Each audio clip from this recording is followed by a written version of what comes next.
Hey, everybody. Happy Tuesday. Welcome back to the stream. Welcome back to the Spire. How's it going, Gokaka, Borswain, Zavern, Marshall Gaming, K Willie, K9 Mancer, Yam Coded, Species X, Band-Aid, Eternal Dine, Stan Christ, It's Griggsy, hello.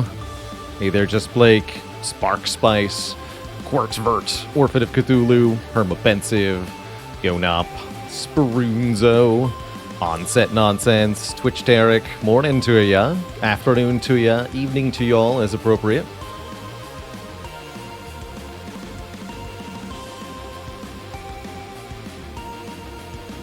Schlemameme23, thank you so much for the Prime sub. What a tongue twister there.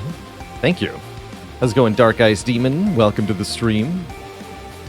Storm of the Seas, hey, good midnight to K9 Mancer. Happy moon noon to you, as they say back home. Howdy, Killer Penguin. Storm of the Seas. And everybody else. Let's get some Spire on screen. Yes, please feel free to steal Moon Noon, as I most assuredly have stolen it from some other creative genius.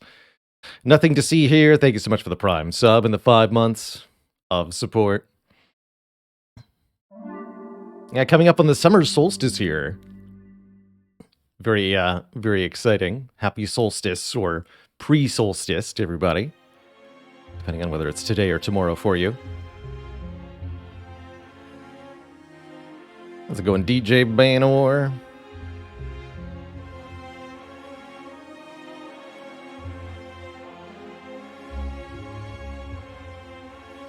So the card on the far left of the splash screen there. Hold on, let me just get the Spire on screen. Or rather, let me get it off screen. So the card on the very far left of this screen here is the beta art of Metallicize. Although I don't know if that's a retcon or not. I'm actually not 100% sure. But this card here, let me take it off screen again there so you can see them kind of side by side. I wonder if I could even show you. I have to unlock this. Hold on. Aha! There, you can see them both at the same time.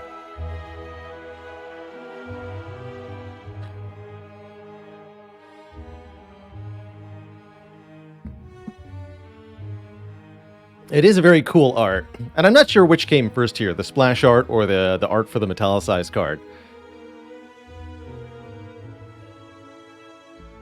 But it sure does look cool. Orphan of Cthulhu, thanks for 7 months. You keep watching, I'll keep streaming. That's the deal.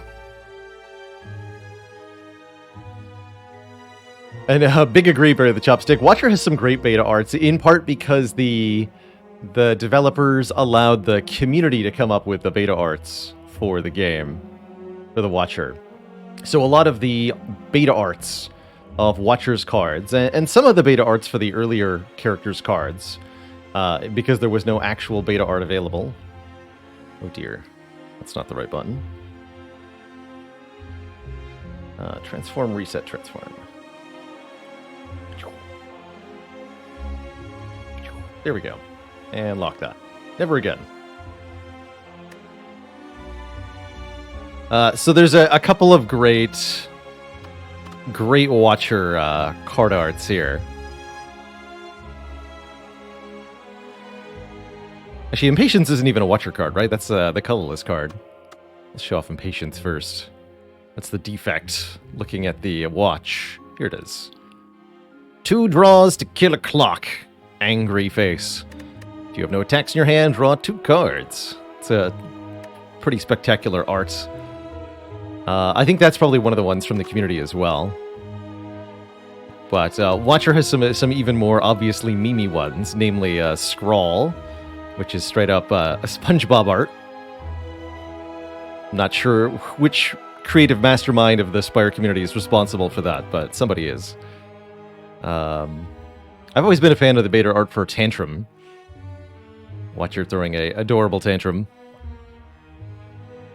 And there's a few other really good ones here. Oh, I don't remember them off the top of my head. Foresight. Pretty good.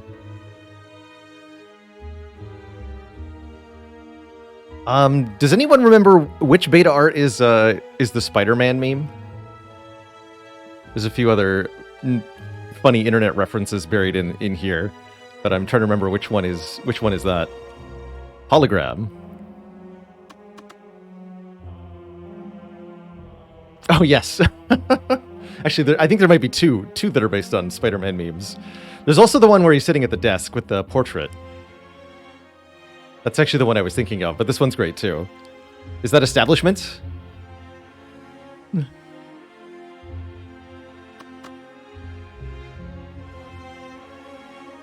That's a rare card, right?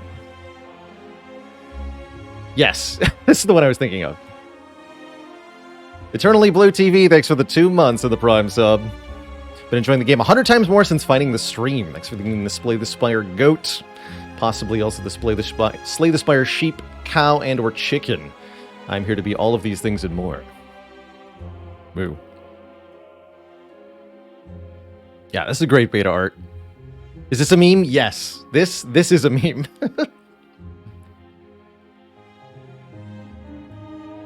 Based on the meme of Spider-Man sitting at a desk with a portrait of Spider-Man behind him. As Abigail says, I just Google Spider-Man office portrait to get the original image this is being based on. The This Is Fine meme is also somewhere in here, right? The dog sitting in the flaming house. I feel like there's also a beta art that matches that. Immolate, says Redshift. Let's see. I'm glad that I can describe these and somebody actually knows which card I'm talking about, because I wouldn't be able to do it. Immolate. Yeah, there he is. The cultist sitting in the burning house.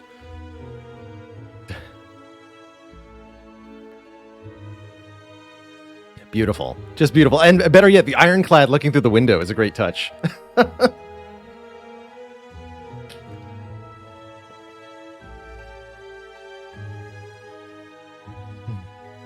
Yeah, I really like that. This is fine. Panic Button's also indeed been one of my favorites. One of my favorite little details immortalized in the Panic Button beta art is the fact that Champ's Execute got nerfed at one point in the Slay the Spire development. It actually used to be a ×3 multi-attack. And the beta art does reveal that. You can see the ×3 here hidden in the back of Champ's Execute text with the gigantic sword. It's been immortalized. Champ truly was terrifying at one point. It really was almost impossible to survive Execute. Did people even block that? Without Intangible, not really. Maybe with the Dark Shackles Plus. Maybe. It was a little bit lower base damage, but it was... With the amount of Champ strength that Champ gained, especially on A20, it was just ridiculous. He would attack for something like 30 ×3, and you'd be super dead. Fluctuation EM, thanks for the 42 months of support.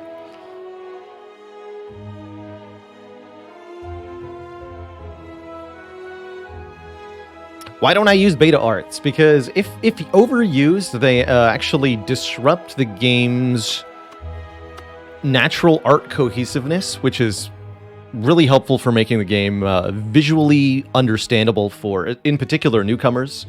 But even people who have played the game a lot. There's a very cohesive visual theme to the official Spire art that I find is actually really important. The game uses a few ways to subtly communicate what cards do and how game mechanics work. And I really appreciate the subtle ways that the devs have done this. So with what I'm talking about specifically for card arts, what I mean is that for the most part, when you're looking at an attack card, it has an overall red color to the art, often a red background, whereas block or skill cards will have a blue or green Backsplash. This is really particular if you look at Silent and Ironclad's cards here. Attacks are visually red, skills are visually green or blue, and they really jump out at you. You can, with a few exceptions, not everything quite strictly adheres. For example, Piercing Wail is a good example of not quite that. But even if you're just kind of unfocusing your eyes, you can distinguish which of these cards are attacks very quickly by looking at the art, and which ones are defensive or utility cards. And if you turn on the beta art for all the cards, you lose that.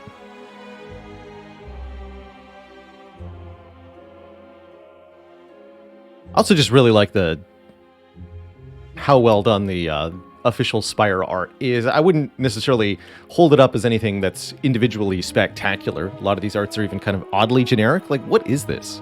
Who is this being depicted? This is not the Silent. It's generic person man, silhouette guy. And there's an odd number of card arts that are kind of like that, actually. But it's really more about how they all fit together as a greater theme of communication. The man. Yeah, the Impervious Man. Impervious Man. He's the man. The man with a block plan. And he's going to show you how to do damage with block, too. Look at that guy. Perfectly smooth face. Nothing's more handsome than perfectly smooth, right?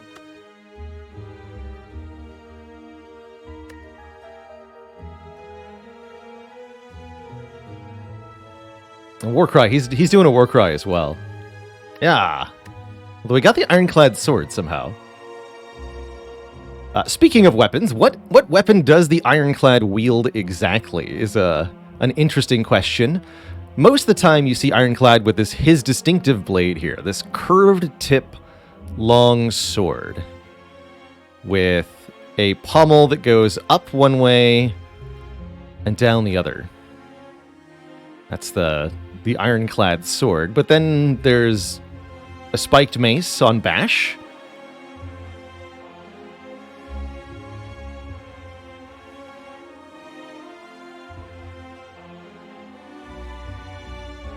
There's a giant hammer on Bludgeon.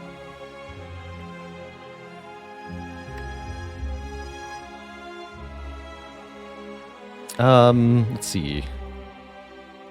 Where's Severed Soul? Here you are. And then there's this card, which features a sword that is very clearly not the Ironclad sword.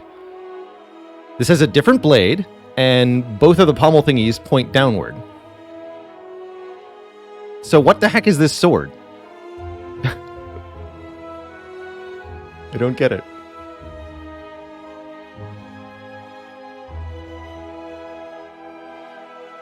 At least this looks like the Ironclad sword in Searing Blow here. And then there's various unarmed attacks depicted too, like Hemokinesis, Feed, Clothesline, Uppercut.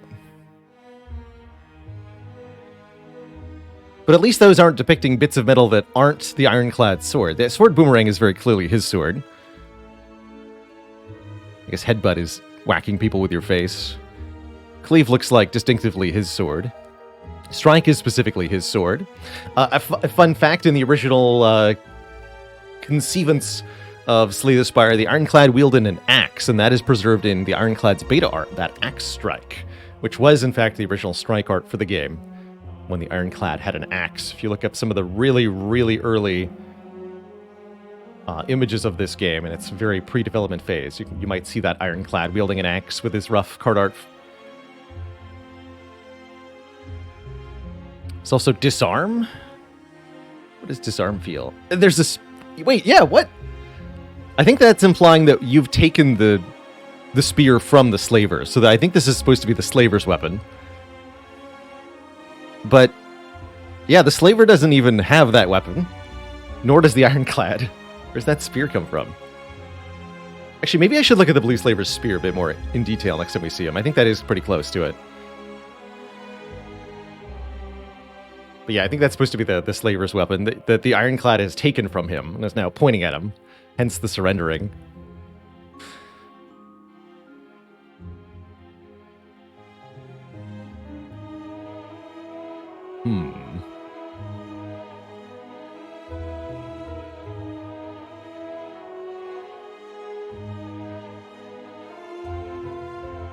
How's it going, Blurst? I see I owe the chat a dad joke, too. Let me not forget that. For Woody in the Hoodie. Let's see. Can I come up with a sword-related pun here?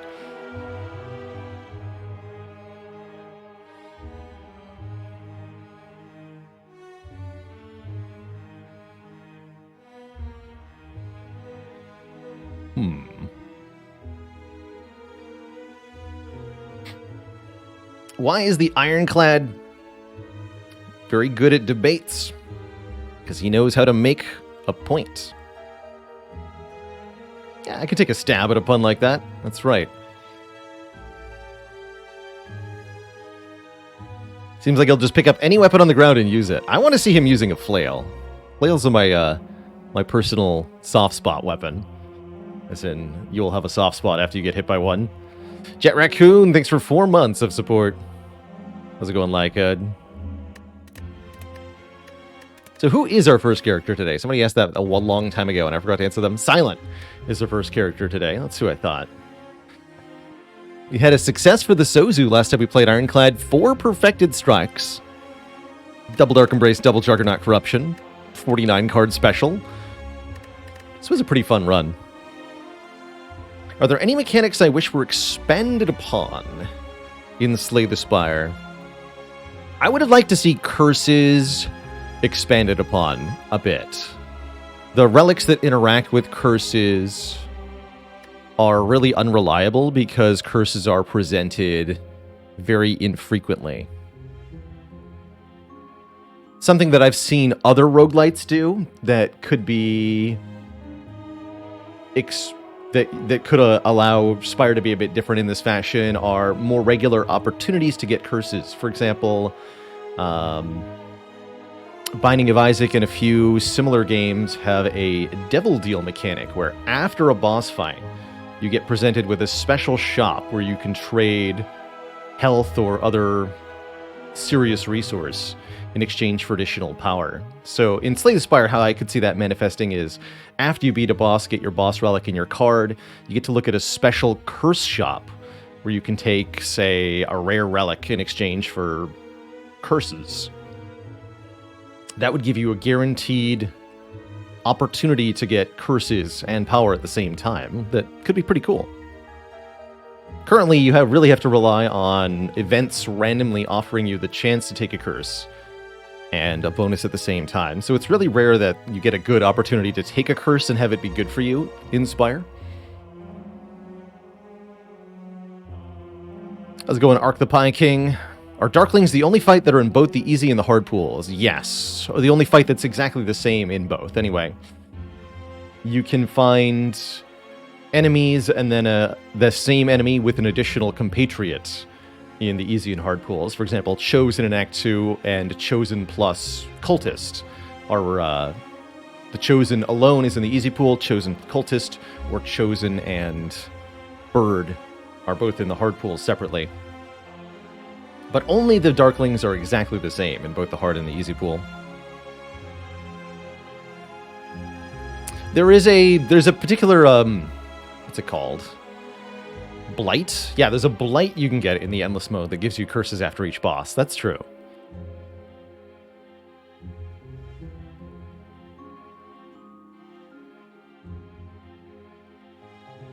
Yeah, Downfall adds some more curses. That stinky slime curse event where you have to take at least one curse. And those are nasty curses too. The slimed that adds another slimed. Gross. More evidence that the Darklings are just awful? They sure are. They are rude. Here, hopefully I can provide you some tips, Marshall Gaming here. Although we are going to be making some unusual choices as usual in our pursuit of our Slay the Spire Mastery Challenge, where the goal is to win with all of the different cards in the game. Cards that we have not yet won with will be displayed with a not mastered text at the top. And in order to achieve mastery of the card, we must get 2 of that card into our deck and then win against the heart on a 20. Much easier said than done. I think choosing a rare colorless card to start our run could be quite something. There's some really, really good ones. I also see that this is an Act 1 going into Slime Boss for the Silent, which can definitely be tricky. As for our path, I'm thinking we want to take... if I'm losing all my gold, I probably want to avoid all these early shops. I like a path that looks like this. Got a lot of upgrades here. We have to get through an early elite, but we might be able to take on the Burning Elite after the fact.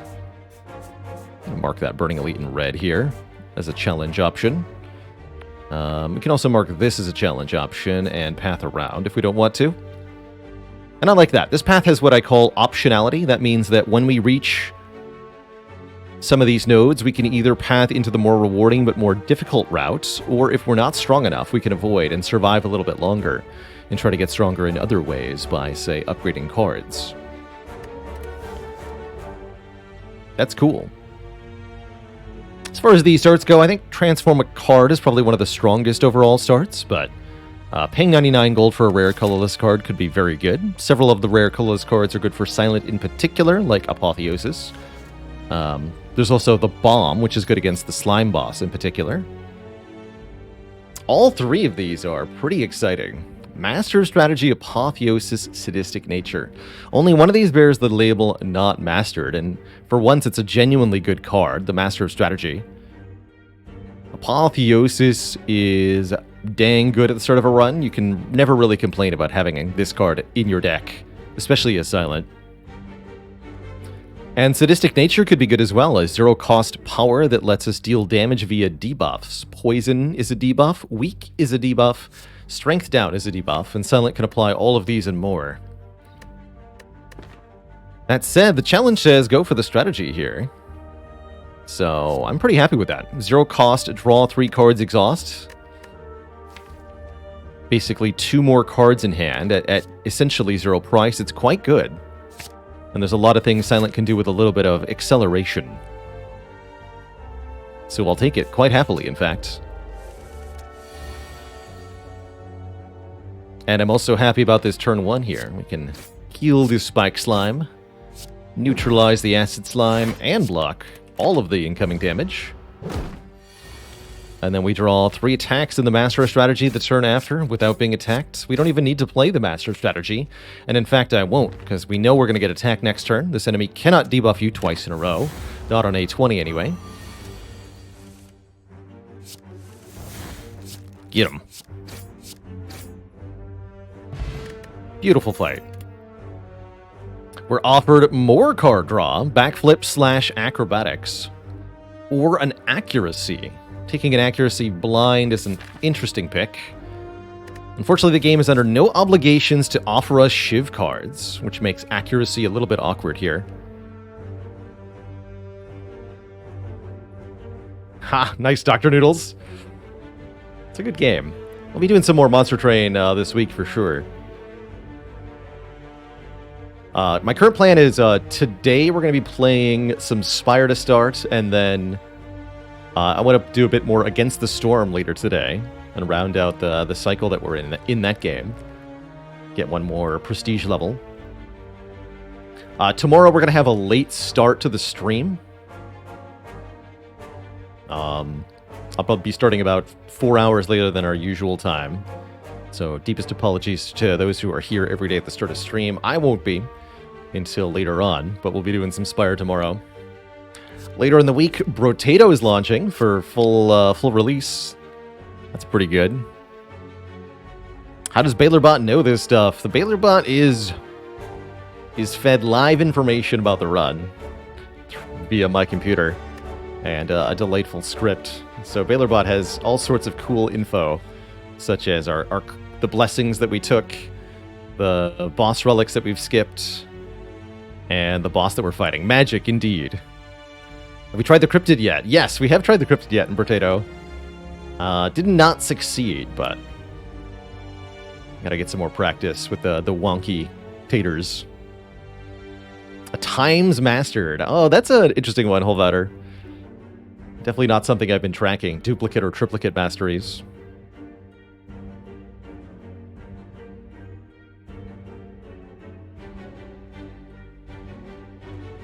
Let's take a backflip. Don't trust a accuracy to be any good. I'm already worried we might not have enough cards to take on this elite when we see it, but let's see what these events are. Transform could change everything here. Since we added a block card, I think we should transform a defend. That way we keep our current 5 strikes, which are our only sources of damage at the moment. Really important not to remove these before you have a better option. Infinite Blades. Fair enough.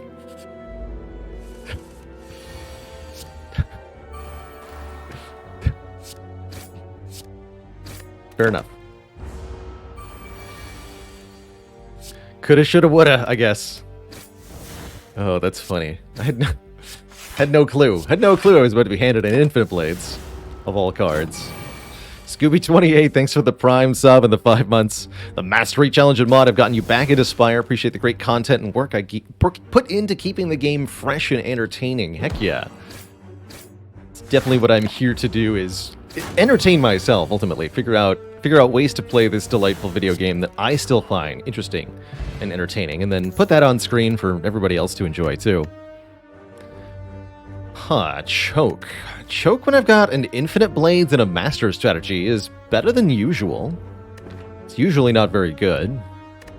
All-out attack is also nice and generically useful, does damage to all enemies. Pretty good damage to all enemies, and it discards a card.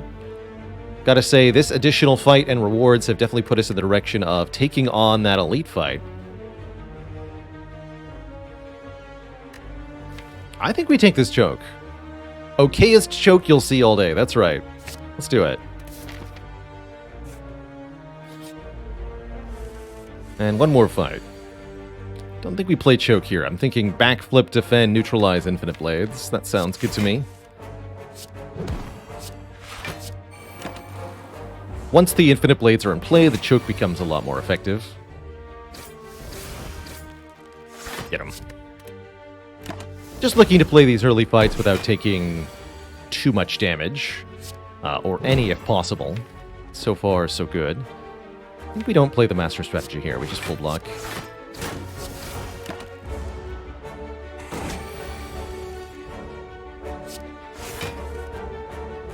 Okay, choke next turn, you got it. Might have even had a kill there, actually. But we have a kill now. Blessing of the Forge, a very good potion. Upgrades every card in our hand. And I do like either a Flying Knee, a Skewer, or a Predator. Actually, with the choke, I might be inclined to go Flying Knee.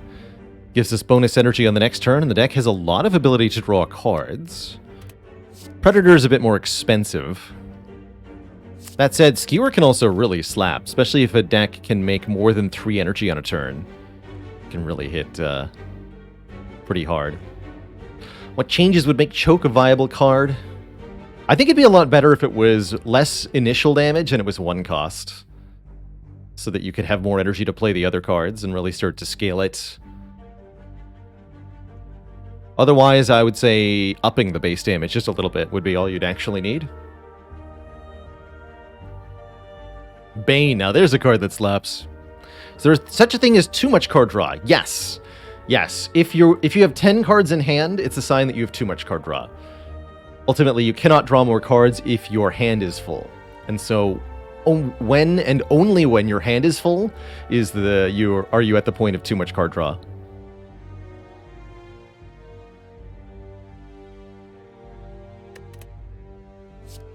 Let's go Flying Knee here. I think it has the most utility with the choke and with all the additional card draw we've added. And I think we're on track to defeat this Burning Elite pretty handily. Ooh. Wasn't looking to see you, Mr. Merchant Man. Although I love that you offer me Footwork, Adrenaline, Glass Knife, Unload, Paper Crane. In fact, this whole store is amazing. I just want to buy literally the whole thing. But of course, that's when you offer me the good stuff. Only when I can't afford it. I see how it is.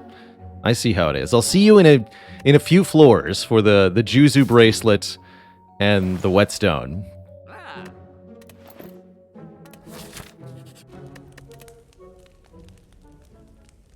So, if we're going to upgrade 1 card and only 1 card going into this first elite here, We should actually upgrade the card with the most long-term value, because we can upgrade any card we need for the Elite fight with the Blessing of the Forge. Choke is a reasonable upgrade if we're planning on using it for damage. It gets 2 more damage per card, although notably no more initial damage. Could upgrade one of our block cards for better block. I don't really like upgrading Flying Knee that much. I'd be down for a Neutralize upgrade. Neutralize upgrade is just fine. Let's do that. Normally you want to up your damage initially with your first few upgrades, but I don't feel like we're in immediate pressure of needing that. Again, in part because of the Blessing of the Forge here. Although this ain't the turn for the Blessing of the Forge. We've drawn Choke turn 1, which is unfortunately not when we wanted it. I do think I play Choke Infinite Blades here. It's better than any other 2-card or 3-card combo. We could do Strike Infinite Blades, but that's worse than Choke Infinite Blades. We could do Choke Strike, but that's going to be worse than Choke Infinite Blades as well. Cross 3 turns. It's not worth upgrading the Infinite Blades, as that becomes an 8, so let's just play Choke Infinite Blades. It also only makes the Choke do 2 more damage, so Blessing of the Forge there would have been 2 damage, which is super not worth. This might be the Blessing of the Forge, because we can upgrade Shiv, Strike, Flying Knee. Next turn's a bit iffy. We're looking to redraw. We have 5 card draws, so we can draw back into damage pretty well. Let's see, how much damage would we actually do? We'll do 10 from Shiv Neutralize plus 11 plus 9 plus 9, which is 39 damage. That's pretty good. 72 minus 39 is how much?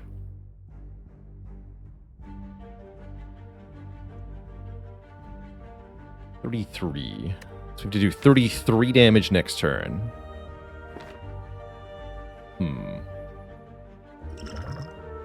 Vaguely reasonable. Let's see what happens here. We have 4 energy as well. That's going to help.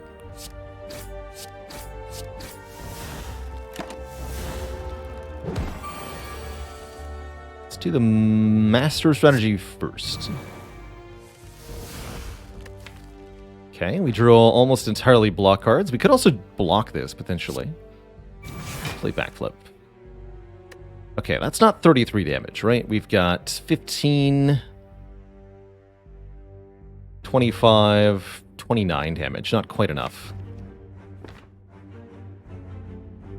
So that to me says we probably just want to block here. We could also use the Explosive Potion to kill right now.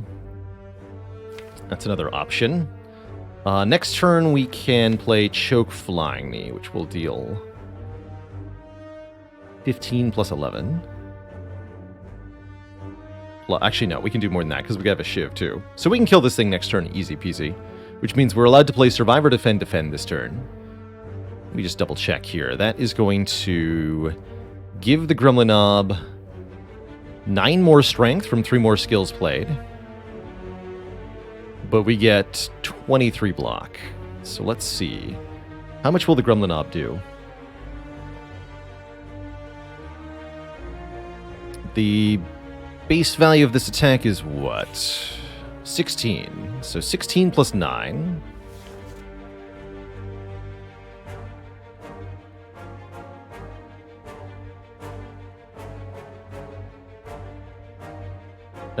Actually, plus 6. 16 plus 15. We'll have 15 strength on this Gremlin Knob. Times 1.5 for vulnerable, times 0.75 for weak. Means the Gremlin Knob will be doing 34 damage, and we'll have 23 blocks. So we'll take 11 damage here. Or we can use the Explosive Potion.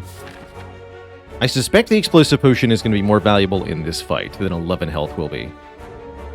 So we should, or better yet, in this fight. And we don't have that many more potion drop opportunities. We should probably take these 2 fights. So let's not use the potion, I think is my conclusion here. And let's full block. Or block as much as we can. Take 11.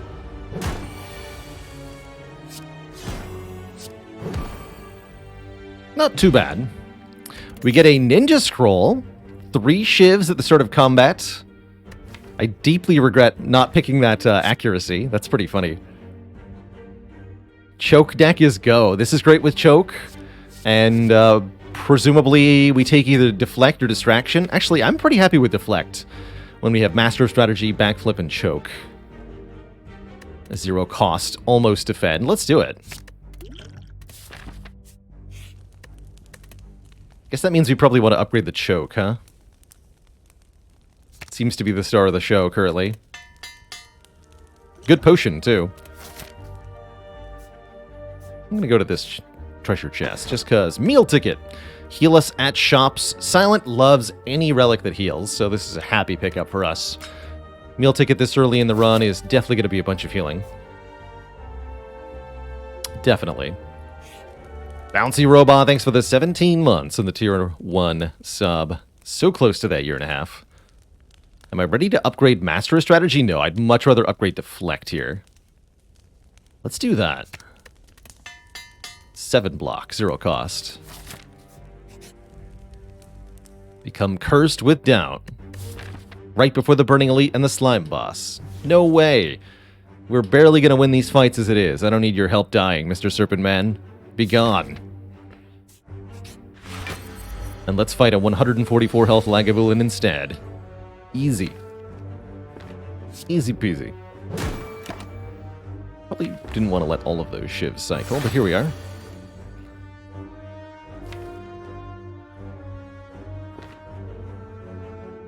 Seems like as good a start as any.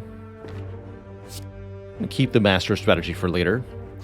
It sure is a lot of health this enemy has. But don't forget the power of choking.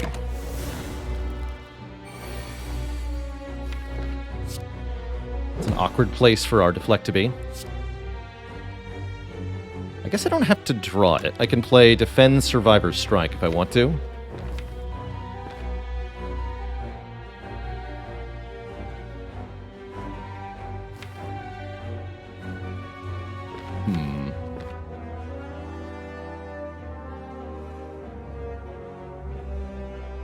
Yeah, let's do that.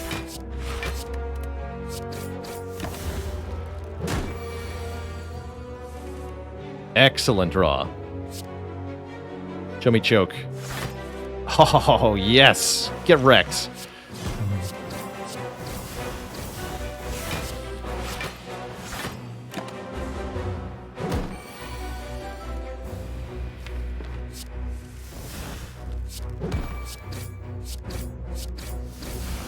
What health? Well, Might need that explosive potion in a moment. Let's see, can we get you to 10 health? Not quite, huh? Ouch. Let's only take 9. Looks like we probably get to keep the potion, too. 6, 4, 2. That equals 12. We're clear. That wasn't too bad. Use one of our 2 potions. Lose about 10 health. Get rewarded with a potion belt to potentially keep this explosive potion all the way to the heart? Question mark? And we're offered Piercing Wail, Envenom, or Backstab. Probably going to take this Backstab. Although that is a slightly tempting Envenom. If we'd have taken the sadistic nature, Envenom would be a must. But I think Backstab does better for us here in the short term. Be baited by Envenom every time here? Yeah, it's really not that much damage for 2 energy in most fights. Not even in the Slime Boss fight is it particularly good. But Backstab looks great. We want damage and we want it now. We also want to take 2 more combats, maybe get 1 or 2 more potions. 1 more potion would be enough.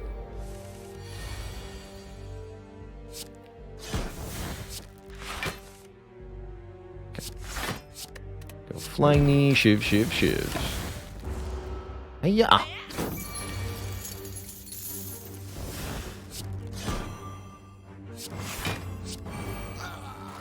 Yes.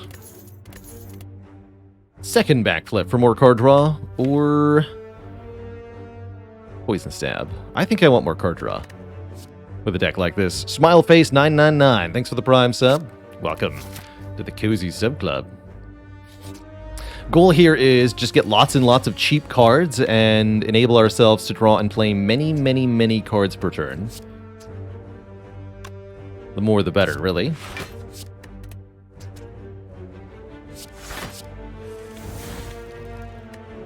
Blades, stab. 39 health is fine. This would split, huh? I'm just gonna do that.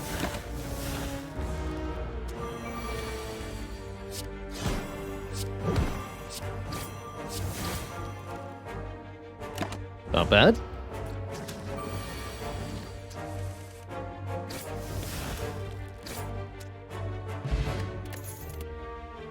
Reflex. I don't have reliable discard. One Piercing Wail is very good for Act 2 and is not bad for Slime Boss. If I'm immediately worried about Slime Boss, we might want to take Skewer.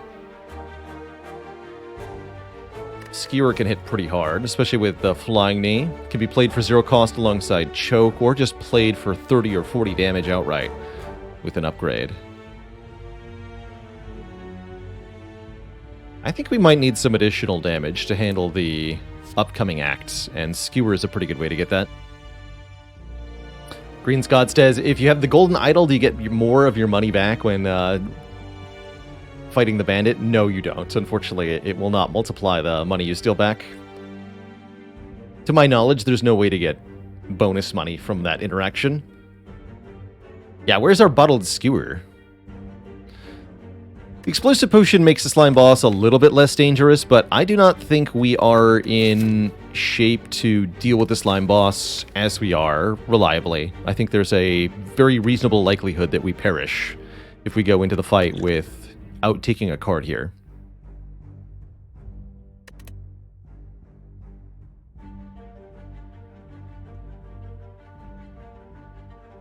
Yes, you will heal more from the Bloody Idol because you're picking up money from the thief. That's true. I am going to take and upgrade this Skewer. I think we need it.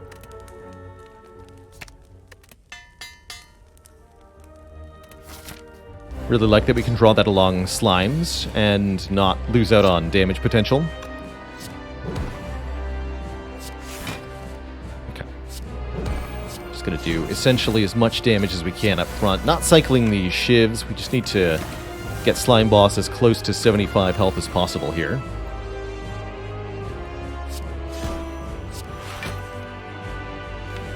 Okay, there's the Skewer next turn, and it's already going to start putting in work here.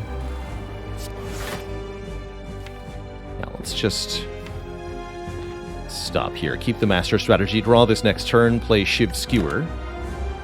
Call it a day. This would be Shiv Strike Strike without the card pick, and I don't think that would be good enough. But 48 health. Can use this at a later time. Seems pretty good. You get double 18s and a bad draw. Well, yeah, and this is why I said we might not be in a good enough situation. Even with the potion here, we look like we're in a bad spot now. Classic move from these two. The green one is, I believe, more likely to attack us next turn, so they're a better target for the weakness. That's my understanding, anyway. Potion will not make a difference this turn, so no real benefit to using it yet. We drop to 12 health. We do not get attacked by this one. Could get a split here. Now I feel like we want to attack the front one, because the front one is guaranteed to attack us next turn.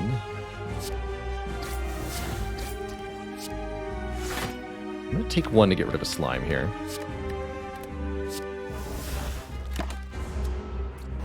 Draw could be essential. Okay, here's the turn for the Explosive Potion. Thankfully, we're not weakened here. In order to survive, we have to split them both, which is pretty bad. This would have been a much better turn to draw, perhaps Skewer on. Half health for these things is 24. Let's just throw this right now.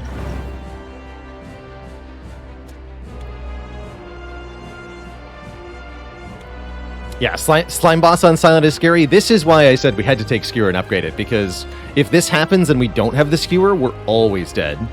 Even if we do have the Skewer, it looks like we might be dead anyway here. but we can at least try. I think we flying knee here and then focus on the kill on the front one. I think that's what we do. Get it down to 12.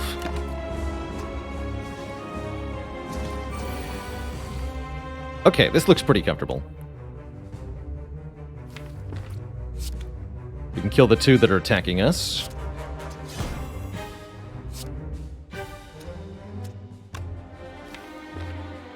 Don't want to draw these, do I? Would like to get back to damage.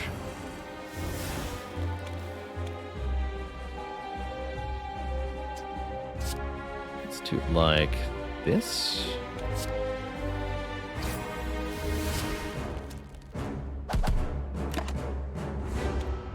Not sure that'll be good enough. Just barely. I'll take it.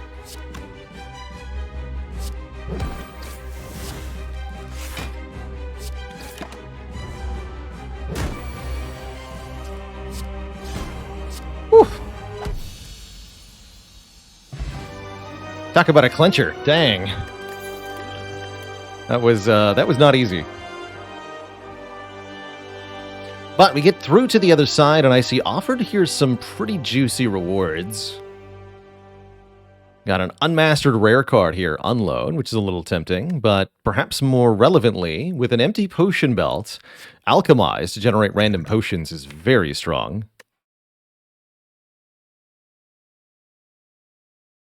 Nice upgrade to zero-cost card, too. Nightmare could make duplicates of a card. We could duplicate Deflect, Master of Strategy, Backstab. These aren't great.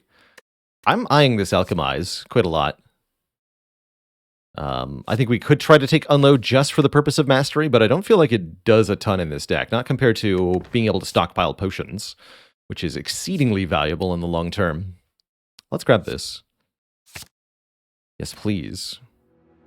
And crack our boss chest open. We're offered no energy choices whatsoever, meaning this run has to subsist on 3 energy for now. We can take Black Star for double relics off elites. We can take Tiny House for the old bunch of stuff. Or we can take the somewhat maligned Ring of the Serpent. 1 more card draw each turn. This gives us less initial card draw because we lose the Ring of the Snake, which is why this is not well regarded usually. With the deck as it is, I can actually see Black Star being pretty reasonable here. We can stockpile potions with the Potion Belt for the elites, and then get lots of relics if we can kill them.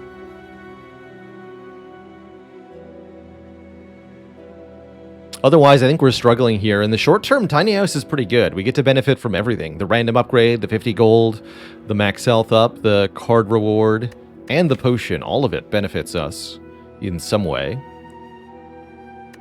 So if we're worried about dying in the short term with the Black Star, the Tiny House might just be enough. It's a lot of small little advantages, but cumulatively, these do add up to quite a lot if you know how to leverage each of the bonuses it gives you. But only if you know how to leverage each of the advantages you get from Tiny House does it accumulate to anything. I think we should take the Black Star. I think that with our short-term boosting power, the Master Strategy, the Deflect Plus, the Turn 1 Shivs, and with the meal ticket healing us, we should be able to survive Act 2 initially. At least long enough to be able to get our hands on some elites here. There's one path that hits 3 elites, requires going to those first elites under less than ideal circumstances. I think being too greedy with the Black Star is not a good idea. You can definitely get killed by taking the wrong... a too aggressive path here, so I'm thinking we should do this. Limit ourselves to 2 elites here. Get a heal from the shop, upgrade from the fire, then fight our first elite with several potions accumulated. And then we can do another elite and another shop later on in the act for the same purpose here. Get a 15 hit point heal from the shop. I guess we can go to either of these, depending on how we're feeling, and more upgrades. That's right. In the past, I have said, and to answer your question, Scott Wins, what change would I make to Tiny House to make it better? I would add a random common relic to its rewards. I think that would help make it enough of a cumulative effect to be a lot more appealing. How much gold do I recommend someone has before deciding to go to a shop, roughly? 300 or 350 if you're playing on Ascension 20 is the amount for it to be guaranteed good.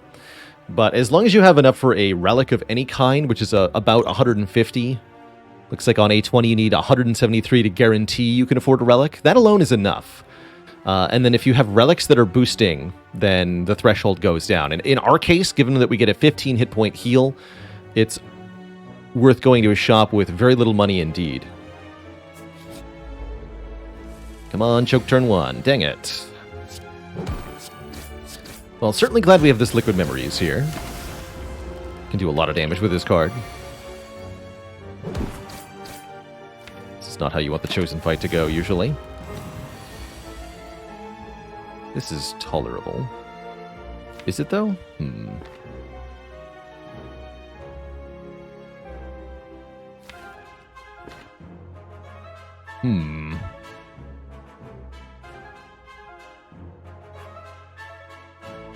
Can you stack choke debuff? Yes. Is this a run where we'd actually happily take a bottled flame? Yes, I would love bottled choke, unironically. Especially if we could find a lantern or something.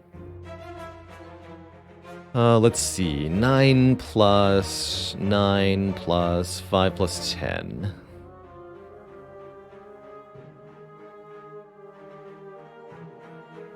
Is only...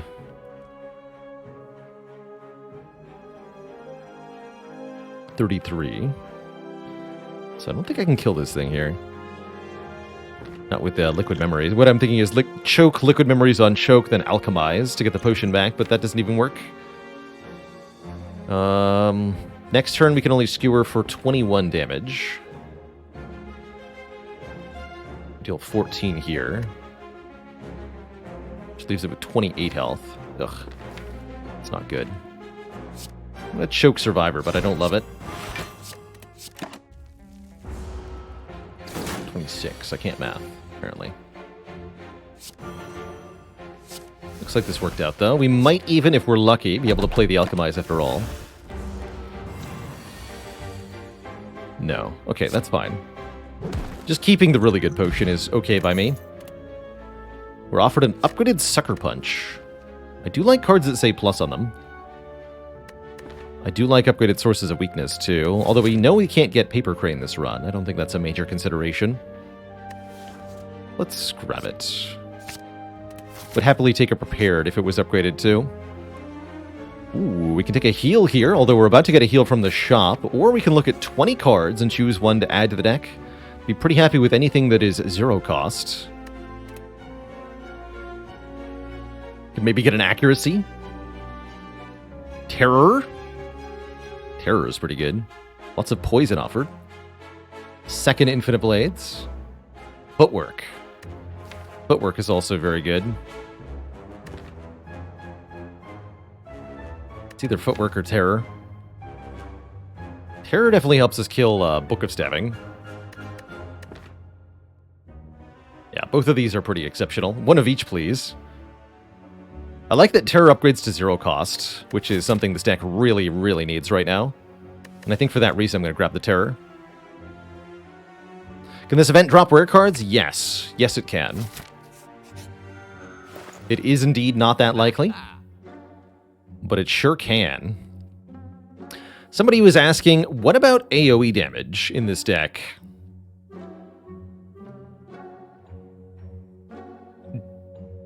Rip that bottled flame. That's funny. What about Panache? Is that an acceptable AoE solution for this deck? It might be. Who's our Arc Boss? Our Arc Boss is the Champ. I'd say Malaise is probably better against the Champ, but Panache might let us get through the Elite fights more reasonably. Malaise also helps with the Book of Stabbing. That I agree with. Panache would be more of an answer to Slavers and the Gremlin Leader. I think I'm going to try it here. I think this is a genuinely useful addition. I wish I could afford a potion in addition, but Alas. Correct answer was bronze scales, by the way. Any other answer was wrong. I'm just kidding. Finally, we get the turn 1 choke we've been waiting for. Let's kill you.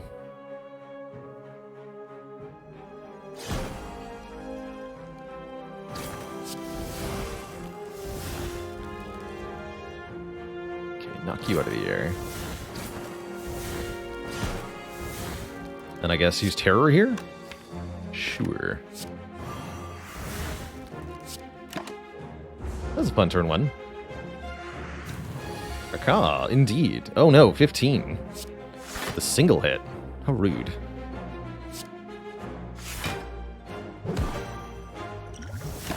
Take a power potion.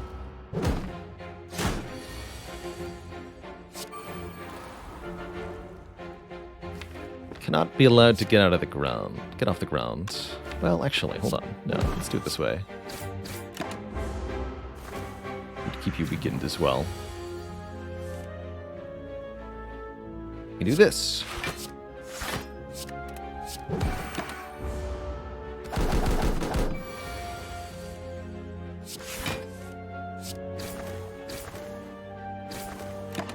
Somewhat difficult for us to actually activate Panache. Feels like we need a Blade Dance or something. Or just any other zero-cost card would be really, really welcome. I was really hoping one would appear here. Don't feel like Flying Knee or Dagger Throw. We're going to cut it without an upgrade. Oh yeah, Infinite Blades helps a lot. As long as we get the Infinite Blades in play, things will be a bit easier.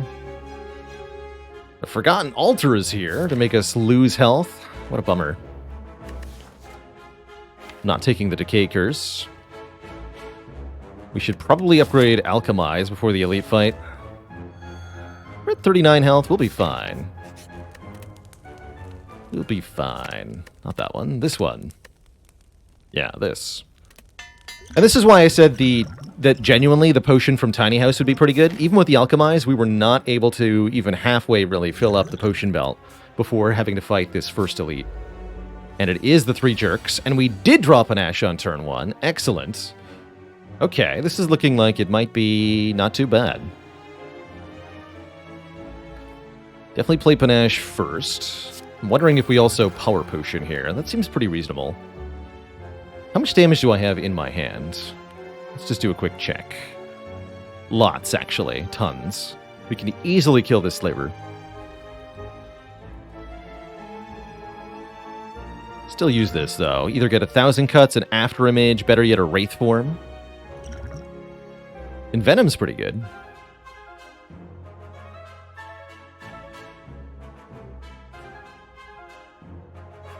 And is that enough cards to actually play Panache twice? That would also potentially help.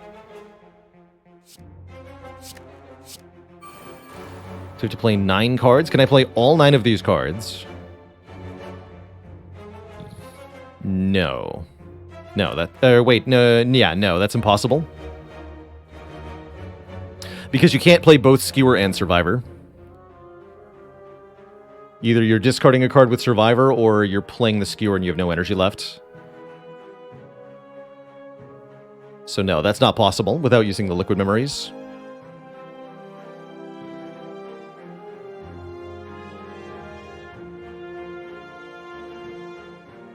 So let's plan just for 1 Panache proc then. I want to kill this man and then do as much damage as much block as possible, realistically. I'm wondering if we need to play the Infinite Blades. Probably don't get to. It seems like a luxury we can't afford here.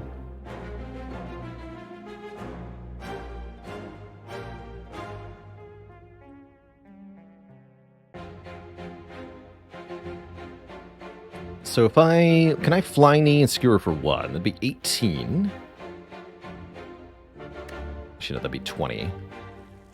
Leaving him at 28. Minus 12. Goes to 16. To shiv 2 times.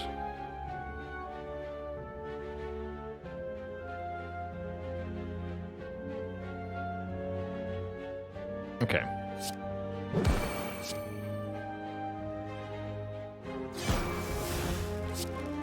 And yeah, we're about to Panache damage here as well. It's got effective 12 HP left. and cannot play all 5 of these cards, much as you want to be able to.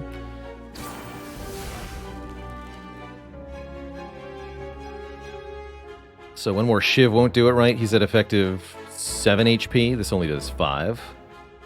So we go Survivor, Skewer, Shiv. That mean no Infinite Blades. I think I'm okay with that.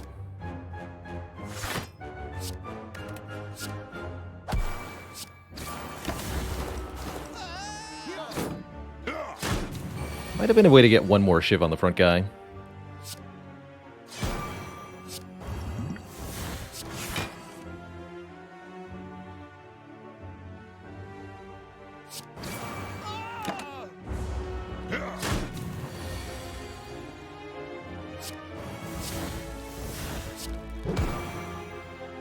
Take one more.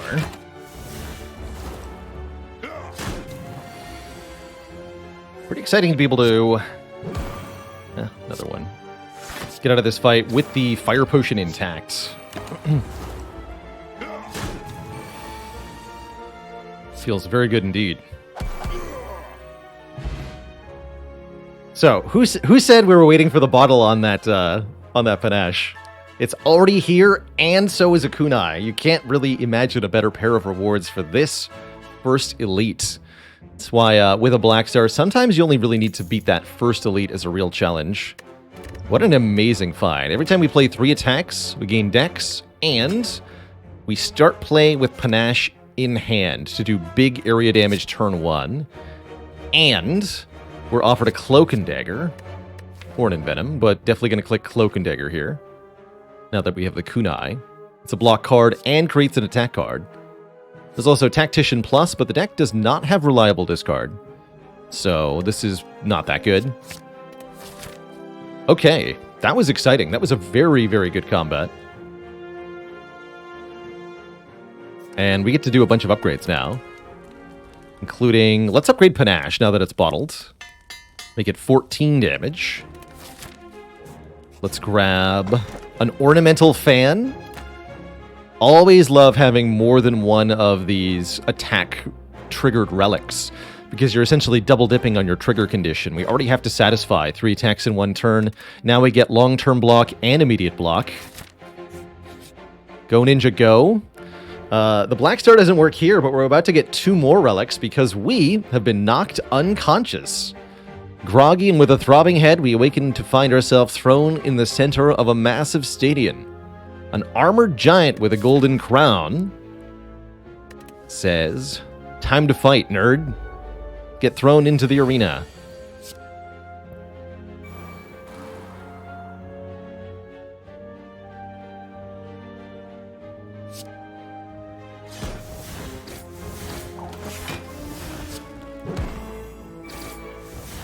Nine more. We can do 9 more.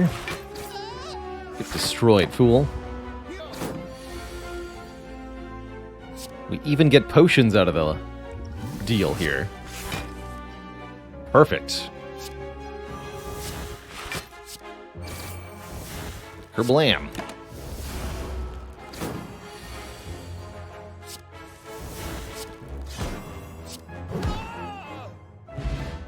Well done, weakling. Time for the real challenge. Stockpiling our resource is really going to pay off here in this combat. We got to beat a Gremlin Knob and a Taskmaster. It's actually not that bad. Usually by the time you're in the second half of Act 2, you're more than prepared for this.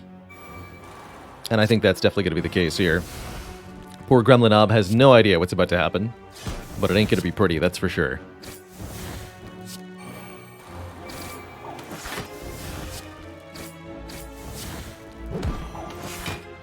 Look at all that free block. Rorg indeed. How about you go kaput? Yeah, we can replace this. Get out of here, buddy. Smell you later. It's Dex Potion time.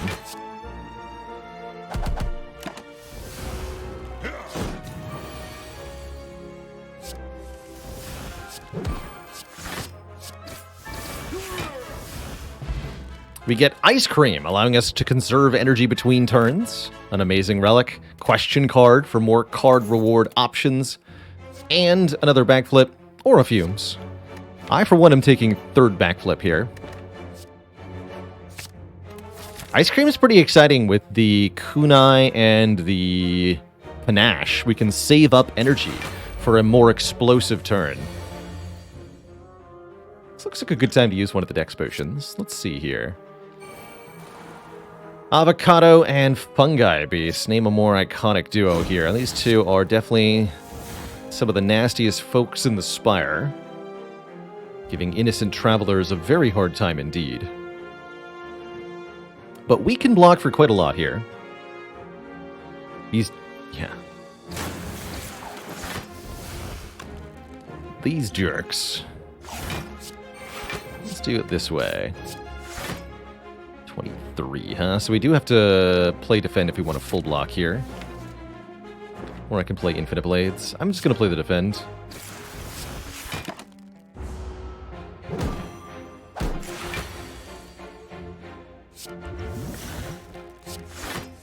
Frail me all you want. I find him quite hard to kill.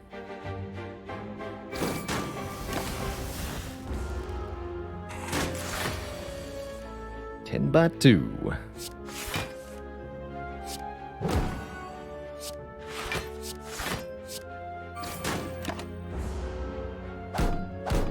She probably should have played Sucker Punch instead of one of those block cards there.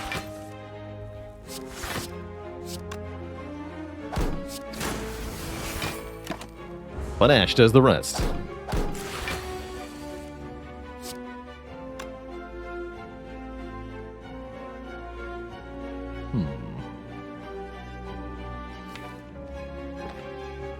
Six Whoopers, thanks for the 17 months. One away from that year and a half, heck yeah.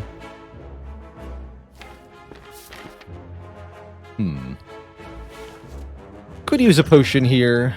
We're at 50% chance to get another potion. I'm pretty happy with the current potion array, and we're only looking at 1 damage here. So let's just go Terror Survivor. Keep 1 energy. You can have 1.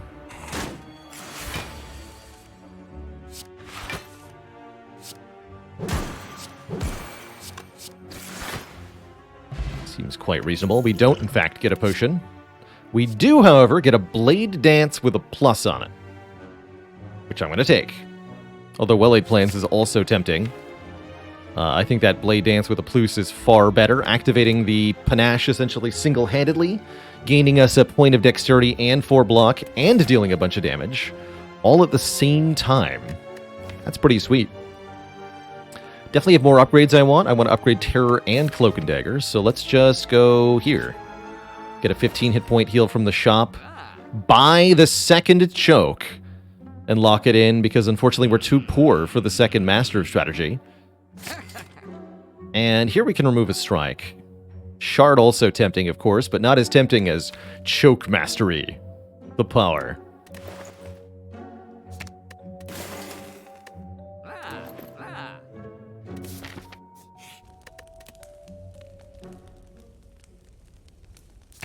You're next. This is the choke deck. It's true. Pretty hard to get this card to work. Usually it's pretty terrible. Fun fact. We are, in fact, facing down the Book of Stabbing.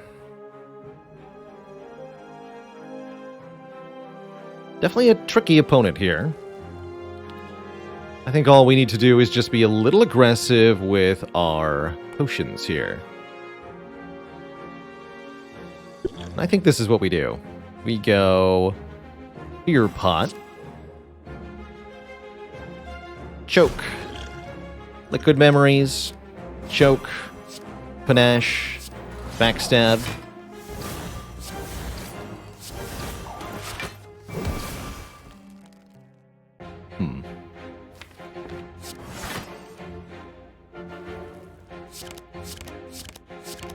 Dang.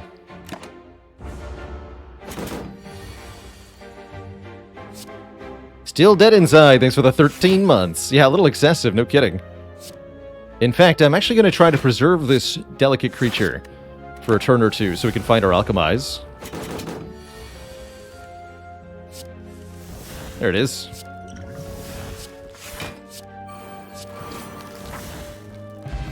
Beautiful. And look at that. We're back to 4 potions, too. So call it excessive if you want, but I call it no resource consumption. And I also call it another copy of Blade Dance Plus. Seems good to me. Onward. Upgrade this. If only we'd taken that accuracy. It's pretty funny. Alright, Mr. Champ.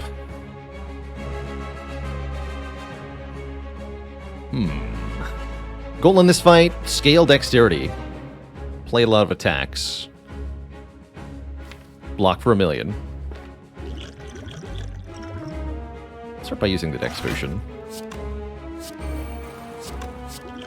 Okay, that's fine. Not sure we want to use the Strength potion. Definitely could be the case that we do. But I think we don't want to, at least not initially.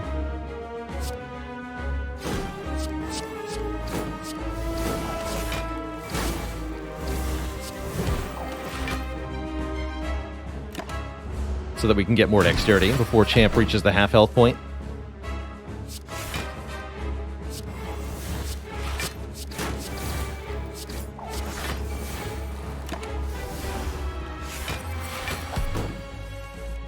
We might want to use it at the halfway point.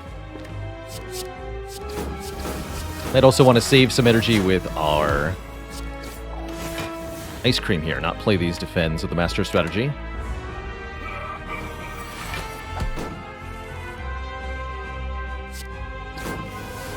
Yeah, 14 block from 1 card. That seems pretty good.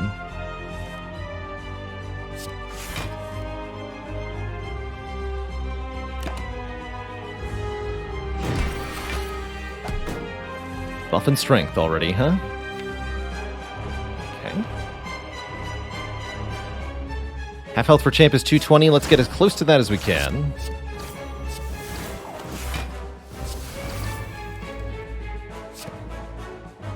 $220 exactly. I don't remember if Champ splits it exactly half. Not gonna push it.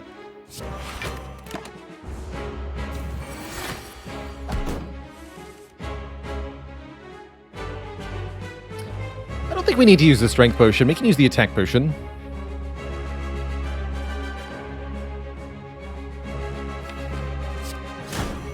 Alright, let's do all the damage here.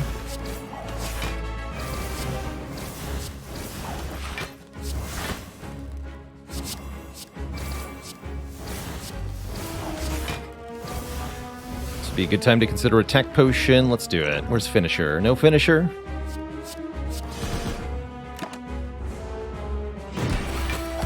On this turn, Champ removes any debuffs and buffs strength tremendously.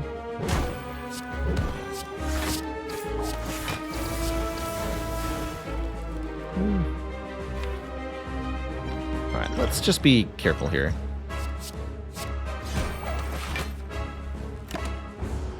This I can kill. There we go. Skewer was on top too. GG. Excellent. Okay, Champ falls to our combined might there. We are offered a Storm of Steel. Curious. But also Doppelganger, Phantasmal Killer, and Burst. All of which have their own fun interactions in this deck. Burst with the backflips is pretty dang powerful. Or with the Blade Dances. Doppelganger with Ice Cream can be quite a draw engine. Storm of Steel can make a bunch of dexterity. A lot of good options. 15 decks if we couldn't kill, we could at least block. With most draws, Asui Kitsune. There might have been a draw that was something like 3 strikes, 1 defend, and then some other card that doesn't quite get there. It's possible.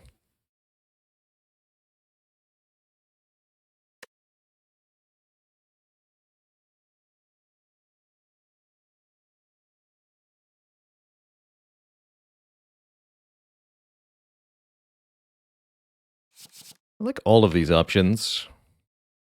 Although a lot of our damage is actually choke and panache, which won't benefit from the phantasmal killers. So maybe I lean more towards burst or double. Yeah, where's the chemical X? Would love a chemical X in this deck. Let's go burst. It's a good upgrade too. Our next 2 skills get played twice. Sozu or Sacred Bark, I like it. Or Empty Cage, remove 2 cards. Sozu says get more energy but no potions, whereas Sacred Bark says double the effectiveness of your potions. Note that we can generate our own potions and we can hold up to 4 of them at once, so I think the Sacred Bark is very strong. More energy per turn is really, really valuable, especially with Ice Cream. How's it going, Sparta Fun? My 820 rotating record still stands. No one has yet beaten 20 wins in a row.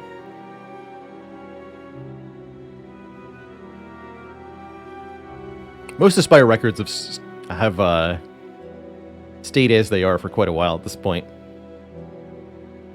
I'm going to go with that Sacred Bark. Nerdiv currently on win 2. Well, you're almost there. Just need to add a 0. Shouldn't be hard. How many elites can we get? I see they're all... What the heck? Hello?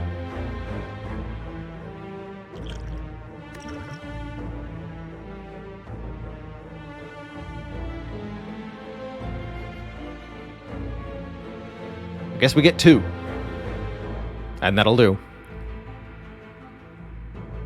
And we can get a bunch of card rewards, I suppose. Otherwise, a little underwhelmed here, honestly.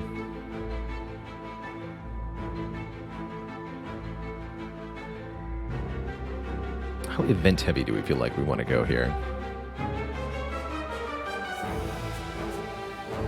Events could be good for fighting things like Mind Bloom or Double Orb Walkers, both of which would be very happy to fight. Cam Guy DV with a full year. It just keeps going and going. Does the act number change the way map nodes are generated? Not to my knowledge. Not aware of any between act map generation changes. Guess we have to go this way to start. Okay. I don't need to go to 2 shops. I don't think so anyway. You jerks! We've been talking about how Darklings are jerks recently. I'm gonna double backflip here.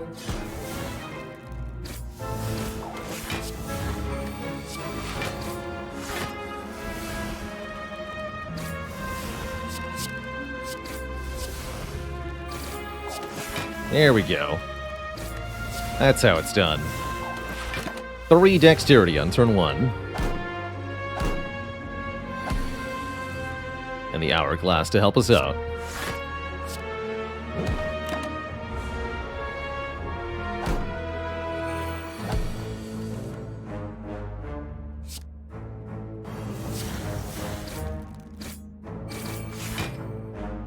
Fight.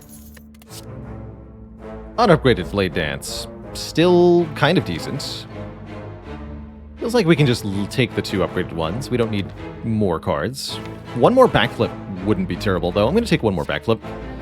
Tez91, thanks for 13 months in the Prime sub. And I don't need 2 weak potions that are 6 turns a week each, so let's take this colorless potion.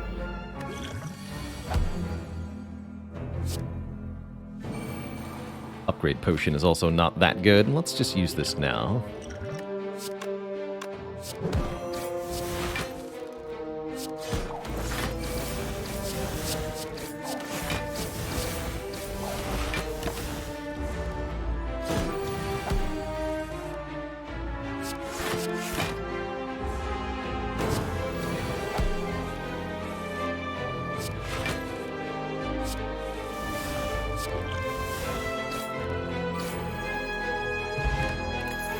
Damage to all enemies. Upgraded backflip. Well, I slightly regret not picking the earlier one. I'm still going to click that one.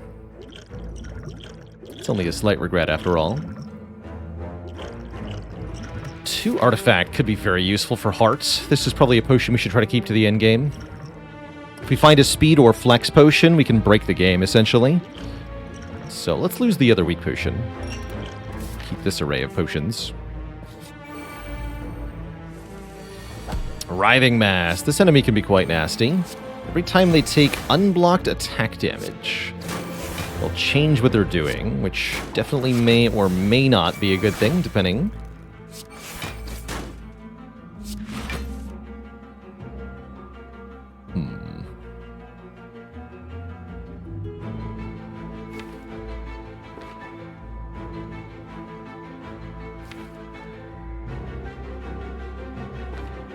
Ice cream definitely makes this a little bit easier. Potentially good potions make it a bit easier, too. God, double Dark Shackles. Looks pretty good. I guess I could choke then. Oh, can I ever.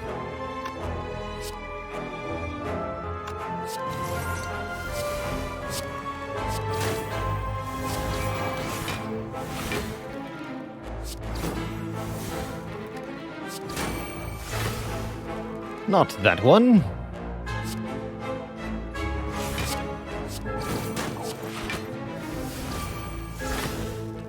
Good.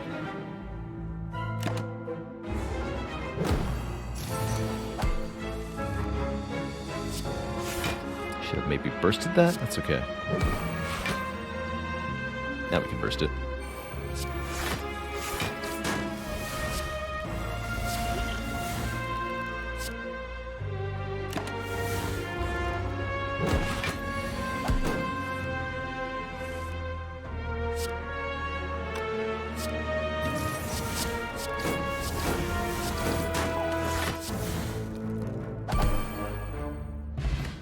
Another colorless potion. Sneaky Strike, Dash, Noxious Fumes, or Acrobatics. So many backflips, I don't really feel like Acrobatics is all that valuable. Especially with so few energy sources in this deck. We really don't want to be spending energy just on card draw. We would like to make block or attack at the same time. So, skip, I say. Keep the current potion array. Okay. One more nasty fight. It's triple Jawworms. Actually should not be bad at all here.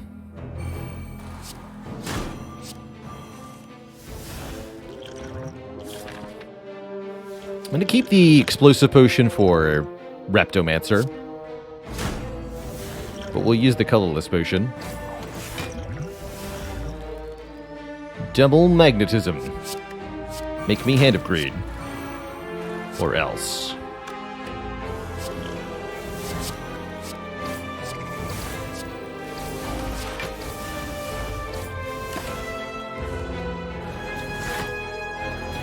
Would I take an outmaneuver? Yes. I think that would be a really big improvement.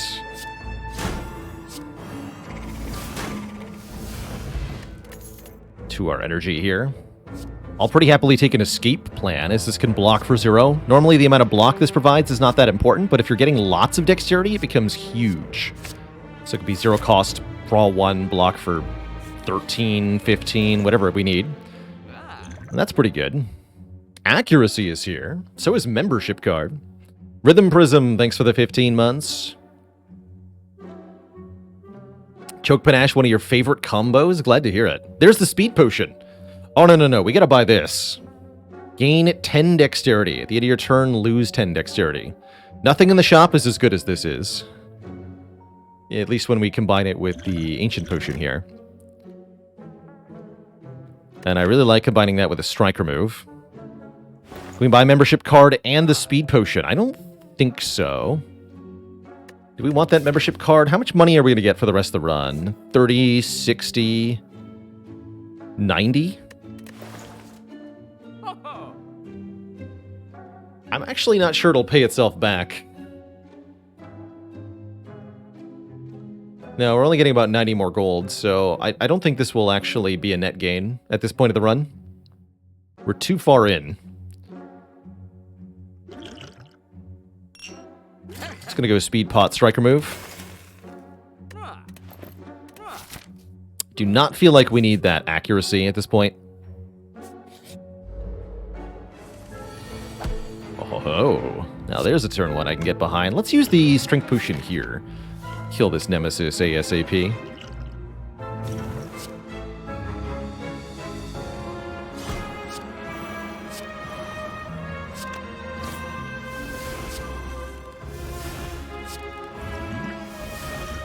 gain 2 intangible. That is definitely the sort of thing that can help make our run very secure. Root Reducer, thanks for the 11 months, almost a full year, and Zim Martin with the half year, 6 months. Yeah, we're down to effectively 1 potion slot that we're willing to use for now, but we're in a very good spot, so I have no complaints. Sucker Punch and call it, or do I Cloak and Dagger? Do a lot more damage with Cloak and Dagger, but we won't weaken this opponent, which could be really important. Let's just weaken them. Still play that, though. Pretty good turn 1. Good.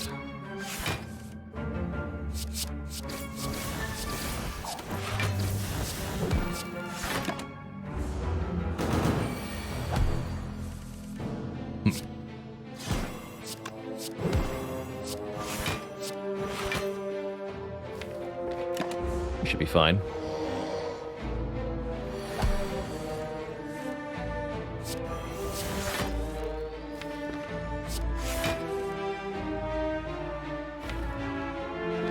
We should be fine.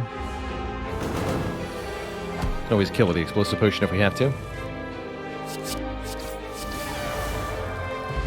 Strawberry for a bit more max HP, always welcome. Frozen Egg to upgrade any footworks we find or well-laid plans. Not too into dodge or roll here. If I could get the same relic twice, what would be the most broken?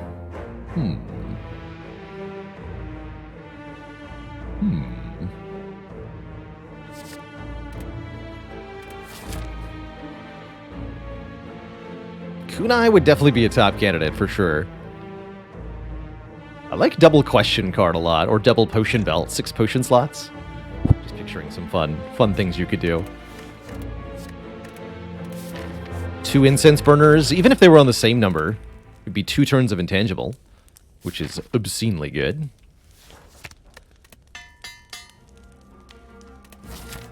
This deck really just needs an outmaneuver. And then we're in the business.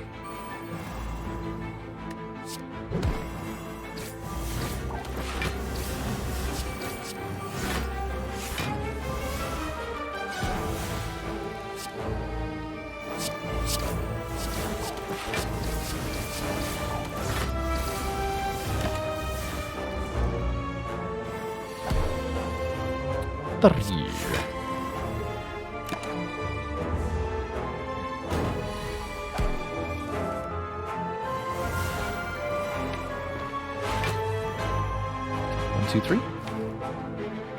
No, we probably just want to keep the energy. We can play this one at least. Keep the rest.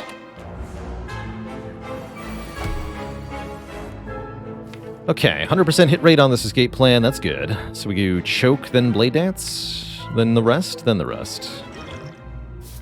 Might as well use the explosive potion here as well.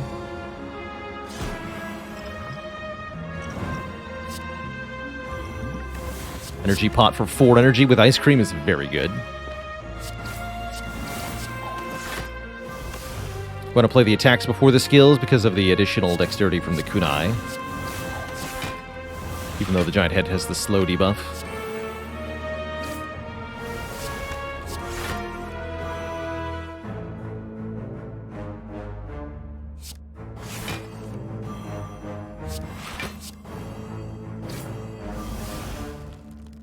Might as well do this. Weaken the giant head for 2 turns and activate the panache. Of course, now we only have 3 energy this turn, which could lead to some spookitude.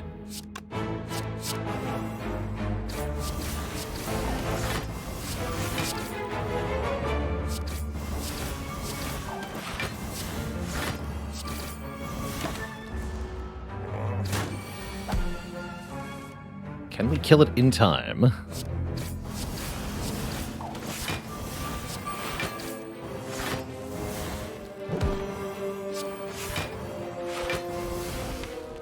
Looks like yes is the answer.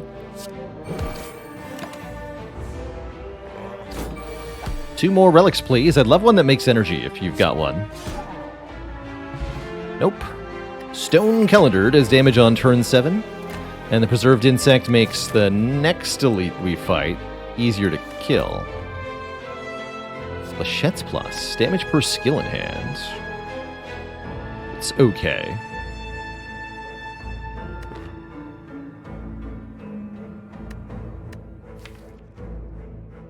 I think we've got our damage pretty well sorted, though, yeah? We're looking for energy and survivability.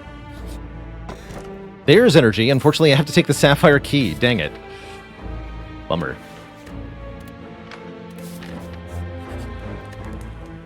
Let's recall here. Okay, I think we want to take events. We're looking for more relics. We've got very good potions already. There's not a lot of cards that could dramatically improve the deck.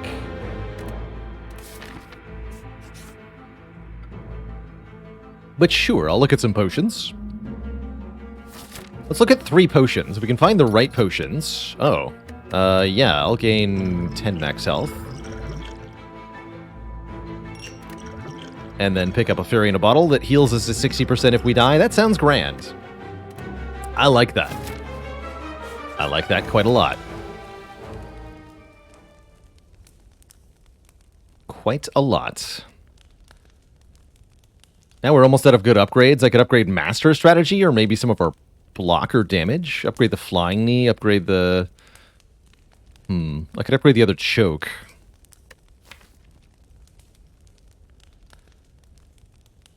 Don't think I want to upgrade Infinite Blades.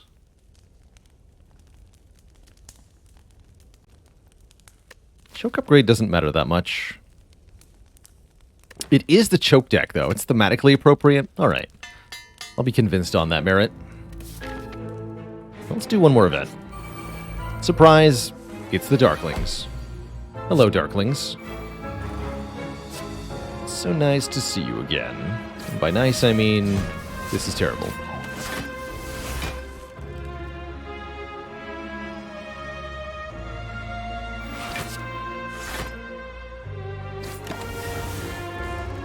No Infinite Blades for us, unfortunately. Double Alchemize, however, well, probably not actually happening here, huh? I have basically a perfect set of potions.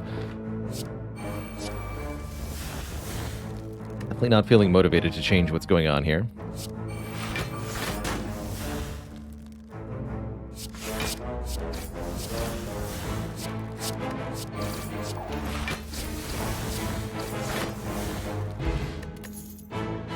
Okay, well that one does seem a little better. Fill the empty potion slots with random double strength potions. These are still bad.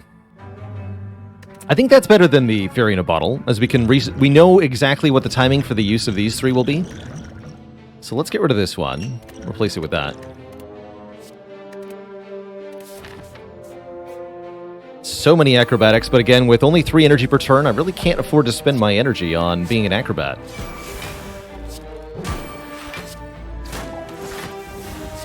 It's just not where we're at. This can stay. Uh-oh.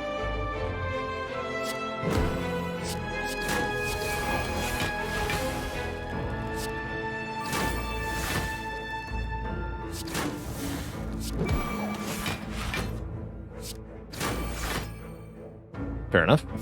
Yep, that's fine. Not a curse, I'll take it. Just play this to get rid of it.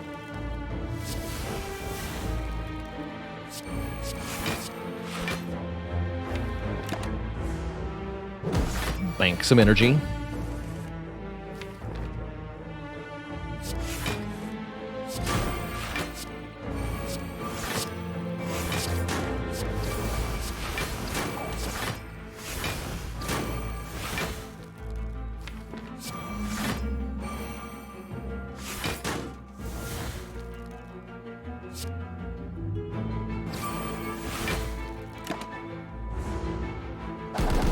That's a good turn.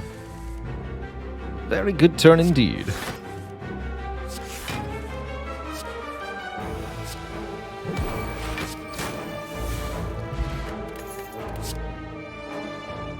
Heel hook. No thanks. Onwards. To glory. Good sleep for 11 health here. That surely doesn't feel necessary. Let's upgrade this master strategy, which we never did find a second copy of. Classic. We saw one in a shop that we couldn't afford, but that doesn't do it.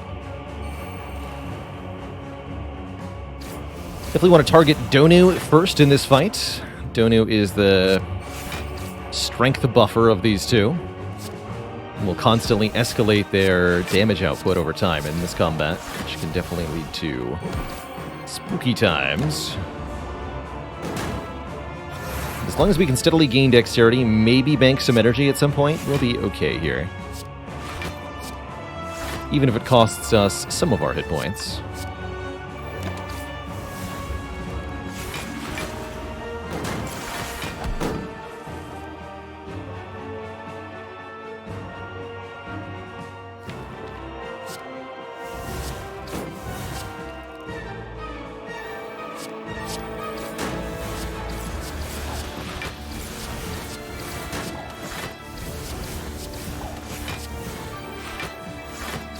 Now we're talking.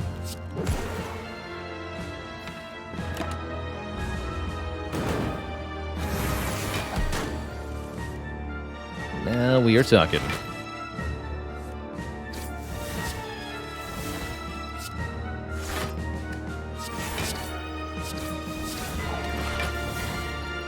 Let's bank one energy for a future turn.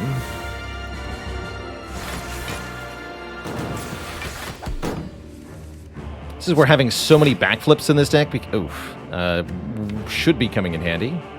Didn't quite work out here, though. Good highlight as to why removing every strike you can is important to avoid disaster draws like this. Dang. Quantum, thank you so much for the 2 months of support and the Prime sub.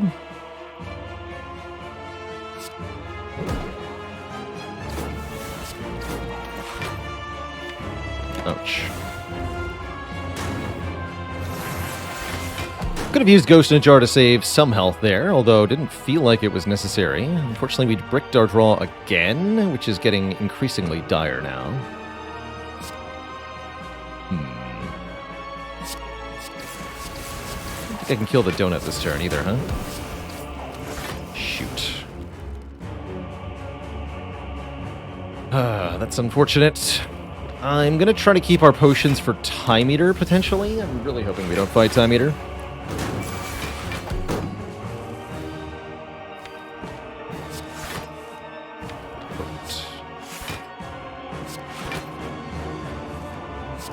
Good weekends.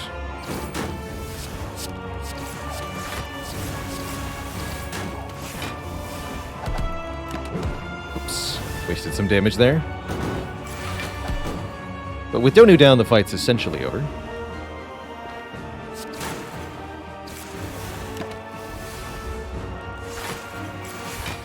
Still, that cost us far more health than we would have liked.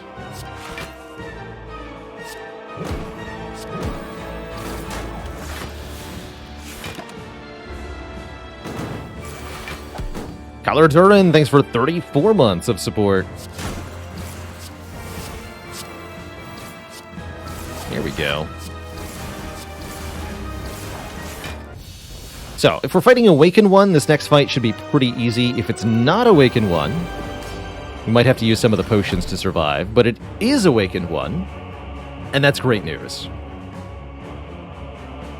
This boss never scales their attack power except when you play powers, and we only have 2 powers in this deck. I think we are going to play the Panache.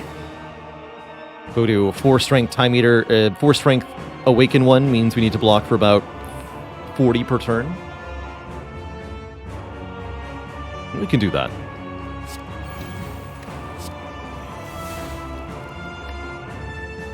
Might not want to use the Alchemize immediately, though. We might have a need for it. Let's see. If I want to play 6 attacks, I have to play the Choke. Okay, that's fine.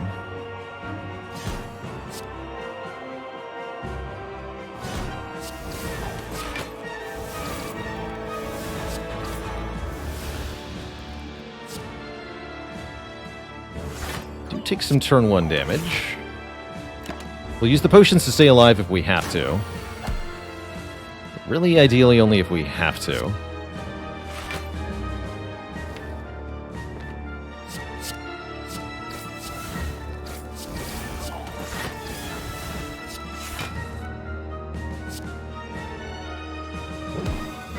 take 1. It's gonna block 7 by 4. Okay, that's easy. Cool.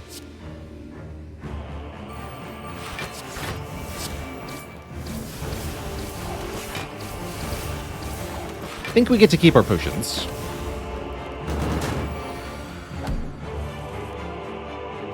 Which is exceedingly important for our overall plans here.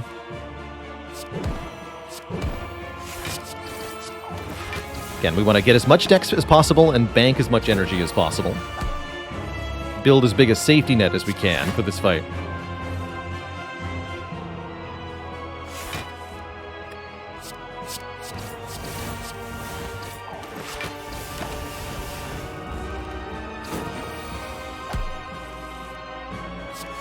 That way, when these turns come, we can still deal with them pretty easily. Stopping whenever we get a full block, and our kunai is at 0. No need to play further cards.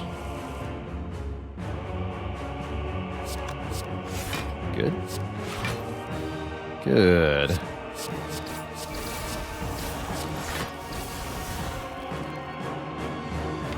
So here, for example, I could go choke Sucker Punch, but I don't really want to. We can bank more energy if we don't. We continue to let Infinite Blades and the Alchemize go for now? I think so. Feel pretty comfortable here.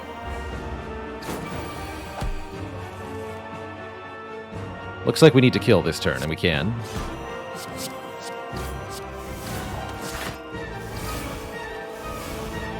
Bye-bye.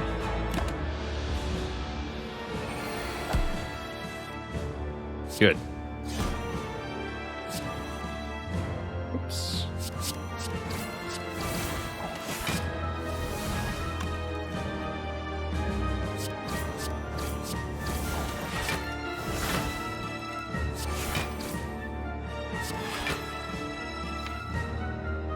Okay, that's fine for next turn. Gotta leave something.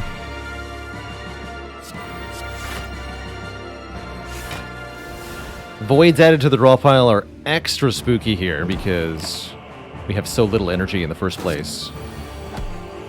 And followed up by a nasty multi-attack could really spell our end here.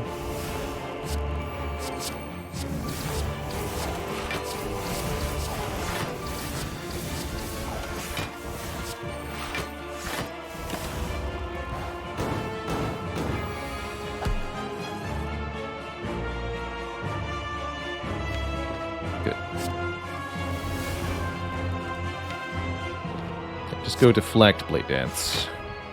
Don't play a choke.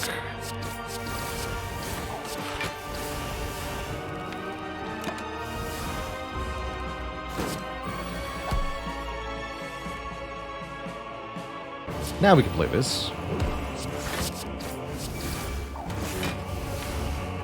It's a fine card draw next turn. 6 energy minus 2 equals 4. 4 is still enough for this not to be a disaster.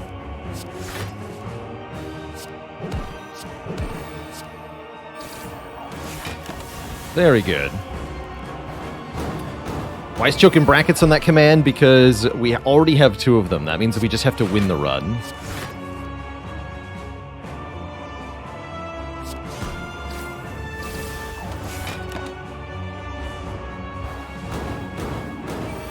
Looks like we've got a good hold on this. Alright, let's just lose that now.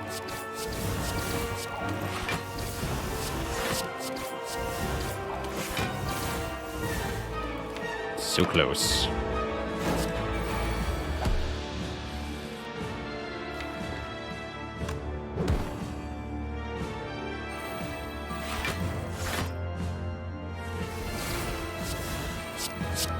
GG. A mere 18 turns of combat. But we prevail against the Awakened one. We get on to Act 4 with all of these potions, and I cannot stress enough just how valuable this full potion belt is for the very end of the game here. 2 thump, 2 thump, 2 thump, a deep pulsing dread can be felt throughout the room. Is this, the heart of the Spire, the source of this dexterity? Deal 1966 damage, a good year. Let's go. Do we rest in Act 4 since we don't need upgrades? We get very little health from resting. Note that we get 15 hit points at the shop, meaning we're going to go to 85 out of 88. I think I'd rather upgrade one of our backflips than rest.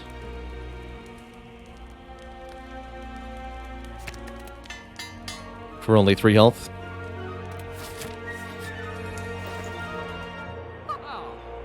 There's the outmaneuver. It's not too late. That said, well-laid plan... we could also afford well-laid plans. Well-laid plans with a plus on it, which is exceptional. Against well-laid plans? What do you mean, against well-laid plans? Real talk, what do you mean against? They're both mine now, and I'm going onward.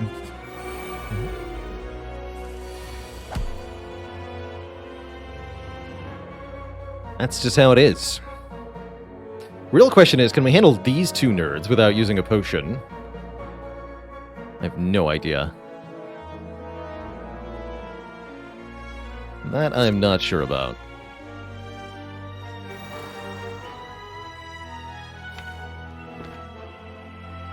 We kill the shield turn 1. That would be pretty helpful. I don't think we can do that much damage, though. I think we can only do about 20 or 30 damage. I do think we probably want to kill the shield first, though. Let's put our damage here. Go backflip. Terror, unfortunately, does little to nothing. I'm going to use it on the spear to remove artifact, but I don't think it'll matter too much. Probably wanted to use it to turn around as well. Now that I think about it.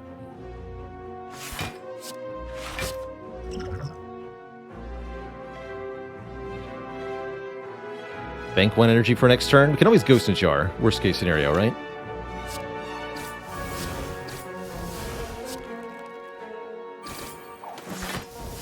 And this is exactly 32 damage.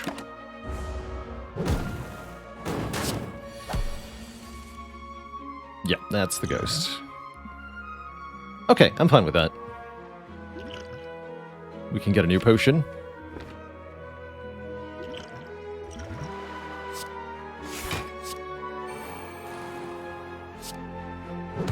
When do you want to kill the shield first? If you can't kill the spear in a reasonable time frame, specifically by turn 2, going for shield first can be the better move sometimes. In this case, we're actually just still intangible, though, so it's not as important. Backflip, double outmaneuver. Definitely. Just keep the rest of that energy. Seems fine.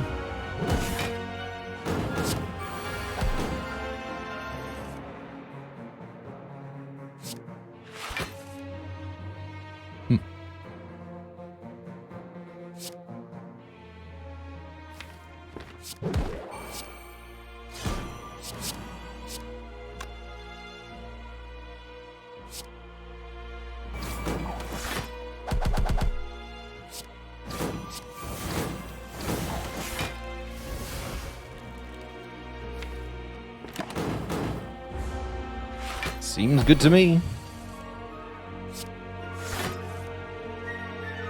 What do we get? We get a block potion. 24 block in a jar. That's pretty good. It's not a Ghost in a jar, but it's almost the same. If you squint really hard.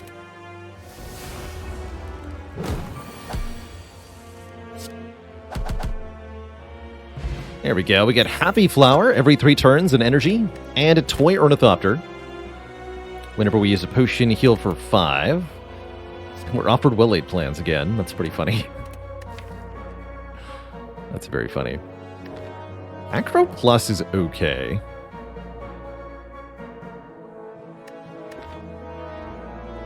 Endless Agony is also not bad for getting us kunai. I think we just skip them all, actually. Some value to having a second well-laid plans. But only some.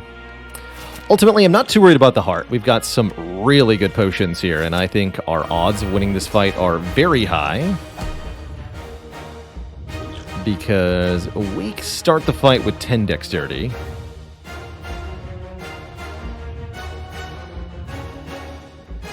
Although we should play Panache Terror first.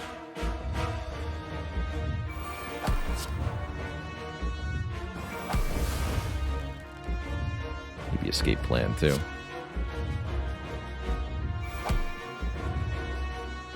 Yeah, that feels right. Then Ancient Potion. Guess we might as well play one attack first. Speed Potion. We have 10 Dexterity and an Artifact at the start of this. I'm also going to apply a lot of Weaken to the Heart here. Did I want to choke on this turn? I guess we could. I think I'd rather save the energy.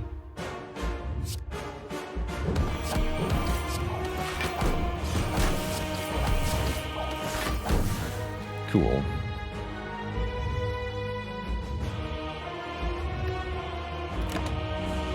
We're gonna get a lot of healing off that Ornithopter. Starting next turn, looks like. By the way, the backflip is already 15 luck. That's right, no choking. Might as well play this. We could also retain it. Play the Slimed, keep Flying Knee Deflect. No, playing the Flying Knee, play the Slimed, keep Backflip Deflect.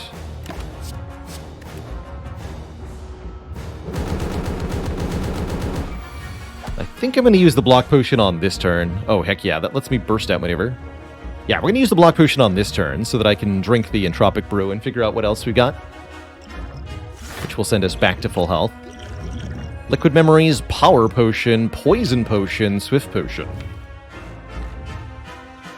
Let's start with the Power Potion. What do we got here? Double Footwork, Double Accuracy, or Double Tools the Trade. I am going to take Double Accuracy.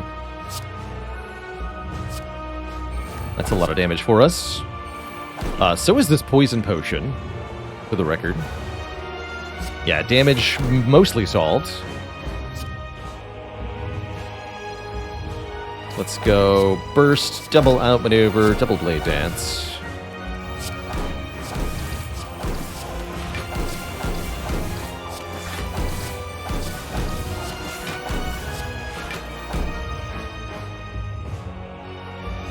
Heal next turn, whatever, just use this now.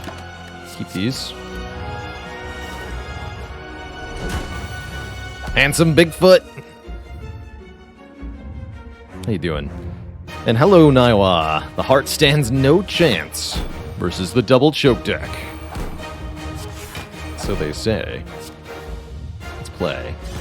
The Chokening.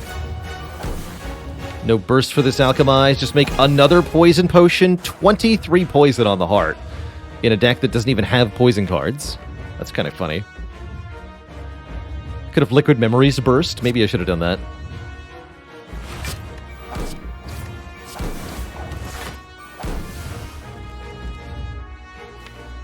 Keep this.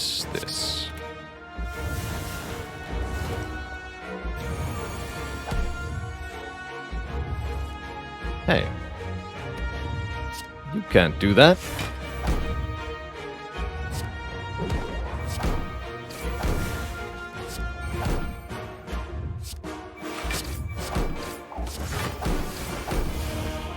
$22 block. So if I want a full block, we have to use the memories here. I'm going to do that. Get Cloak and Dagger back. Cloak and Dagger and Backflip. Excuse me.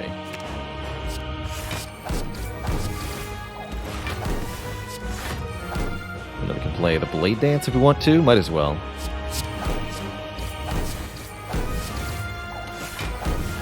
Keep this and this.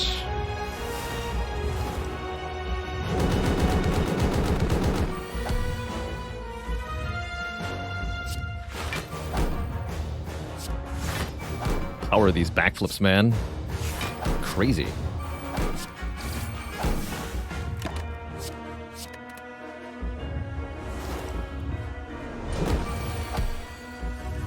Truly comfortable heart fight, thanks to all these potion-related relics. GG, Mr. Hart.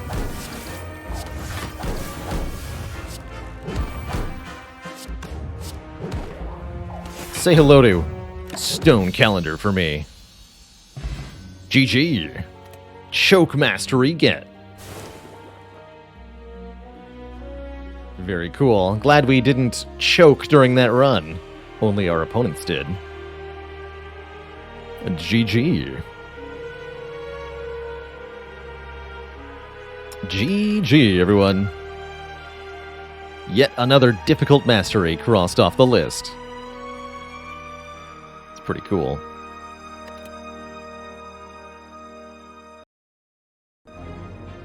Yeah, pretty funny Rage Maw that we got Choke Mastery with a 3 base energy deck, 3 energy per turn. Just fueled by the Happy Flower, the Ice Cream, and of course that outmaneuver, which helped a lot. Bob Joe, thanks for the Prime sub, and welcome to the Cozy Sub Club. Don't get choked up about mastering another card. Ha ha. Ha. Ha. The Spire sleepeth, and so shall I. GG. GG. What a good run. Double choke. I definitely feel like the Black Star ended up being the right pick, even though we didn't actually get that many additional relics off of it.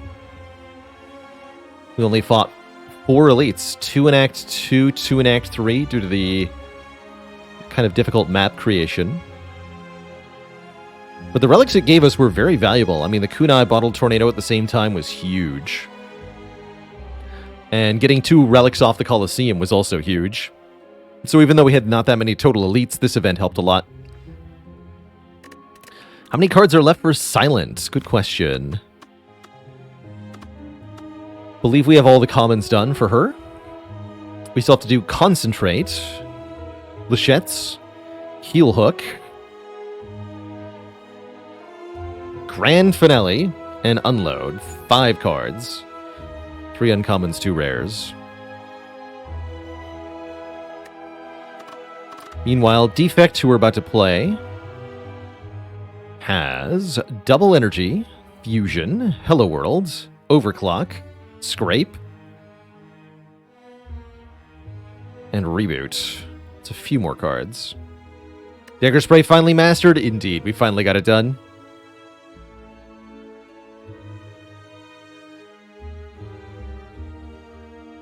So, Twitch chat, I'm going to take a quick break here. I need a snack before we continue. Refill the water, stretch the legs as well. When I return, the Defect strides onward. Also, a shout out to J-Sank. Thank you for the $5 tip. J-Sank says, can't believe you choked the heart fight. SMH. Indeed. Indeed. All right, I will be right back, everybody. Don't go nowhere.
Alrighty, Twitch chat, the wait is over. Thanks for hanging out while I grabbed a quick snack there. Defect is who's up to bat here. Definitely one of the more challenging characters in the Spire. Defect sometimes is a really easy game, sometimes not so much. So we've got Slime Boss waiting for us at the end of Act 1. Could go for a transform here. Start with a random card and down one strike.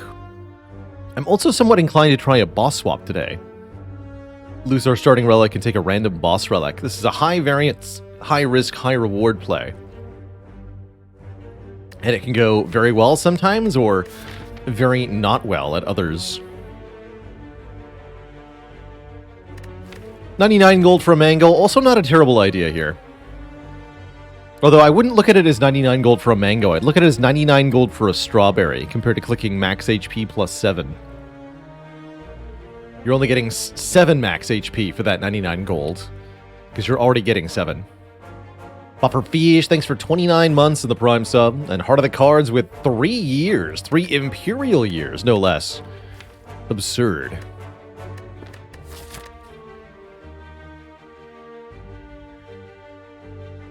Max health starts are a little boring, but they're also very, very strong, both for the early game and for the very valuable late game. Defect in particular can really struggle with the Spire elites and the Heart. And that's where having a bunch more max health can really let you absorb some damage that you wouldn't have otherwise been able to take. But that money down, man, it hurts. Defect's still my favorite character? I'd say so, yeah. How do I rate Slaver's Collar boss swap? Pretty good. I'm gonna do a boss swap. We get a Curse Key. It's not a Slaver's Collar, but it is Energy of Return. Arguably one of the better early energy relics to get our hands on here. This could maybe allow us to take this early elite, although we'll assume that we can't, at least initially.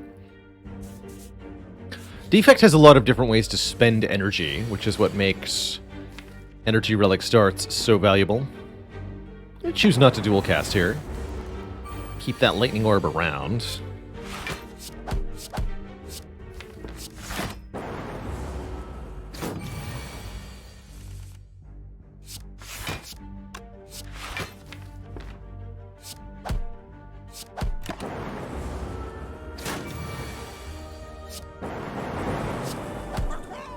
Pretty good fight.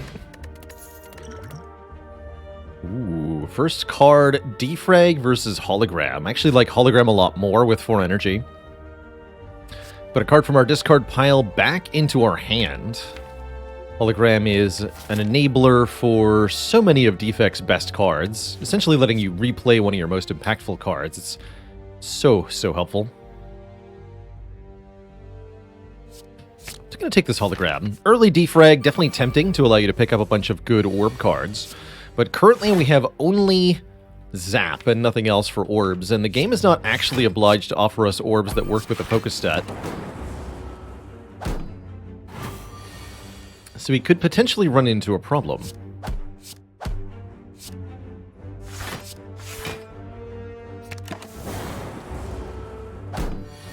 And it's true, that might be the only focus we could have seen the whole run.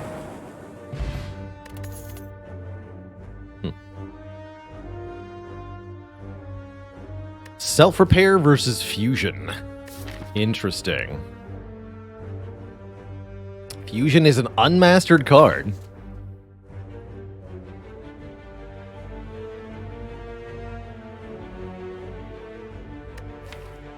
I guess let's try it.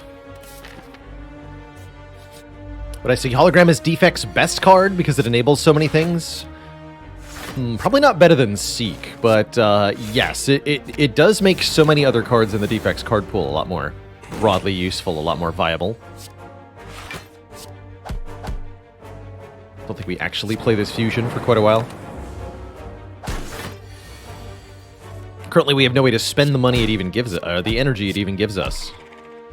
Need a compiled river. These are not compiled river. Second hologram is okay. Not as good as Ball Lightning here, I think. Maybe Rebound? Probably Ball Lightning. Rex Zor, thanks for 3 months. You keep watching, I'll keep streaming. That's the deal. I'll take a Ball Lightning. Filling up your orb slots as Defect is definitely one of the priorities anytime you're playing this character. Uh-oh. We're already in the hard pool and it's already turned nasty. This is one of the toughest fights in Act 1. I do not like it. Could try to use a potion to mitigate some of the damage. Realistically, though, we have to take some. We have to take a lot of damage. I think we're just going to hollow the zap here.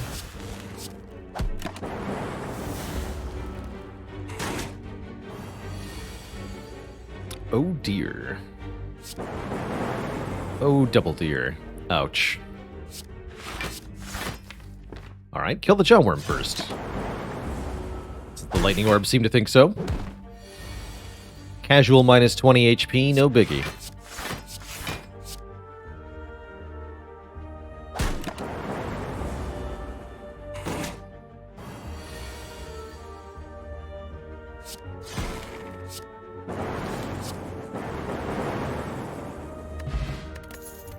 But we're through? Get either a Sweeping Beam or a Cold Snap. It's Slime Boss, right? Yeah, we're going to take Sweeping Beam. For our first area damage card, any fight with multiple enemies is currently a bit of a problem for us. Sweeping Beam, particularly an upgraded Sweeping Beam, can really change that.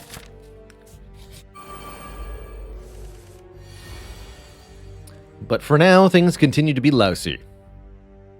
Ouch. Triple Lice Attack. 20 damage turn 1. And not much we could do with the opening draw here.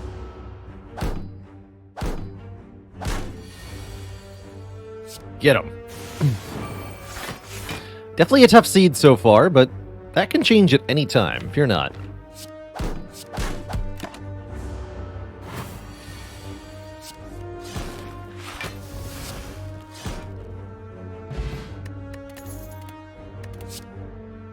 Defragment is back, and it's a lot better now with Ball Lightning. You can take White Noise for random powers instead. I think I'm going to grab this Defragment, and we're going to avoid the early elite. We did not get strong enough to take this on. So let's go here. And lose the weak pot.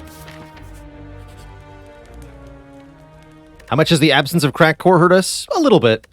That Jawworm plus Slime fight would have been a lot of damage, even with Crack Core. So I don't think it's hurt us too much.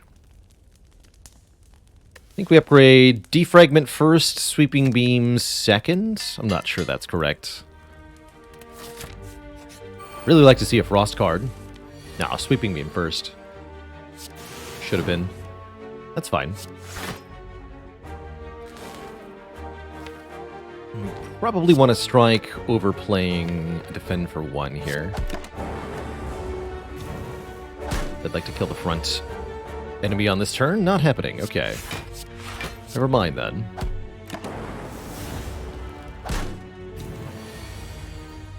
Can I get them both on this turn?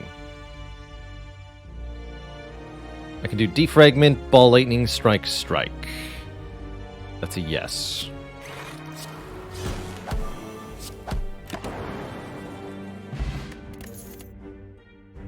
And a second Ball Lightning makes this Defragment so much better.